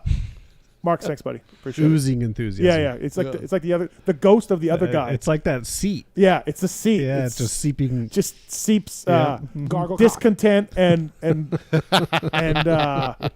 no enthusiasm. Yeah. I like Dick Cheese. Thanks, partner. Yeah, thanks, partner. Really appreciate it. Thanks to Roto. Thanks to Swisscore. Thanks to Moser. Thanks to Pookie as well. And Skip Norfolk, all of our guests. Use the codes. Help us out, please. We appreciate it. PulpMXShow.com. I'm Steve Mathis. See you in a couple weeks. Love this guy right here. There's something I want to get off my chest. And it's about that summer when you went away to community college. I got an offer to do Playgirl magazine. And I did it. I did a full spread for Playgirl magazine.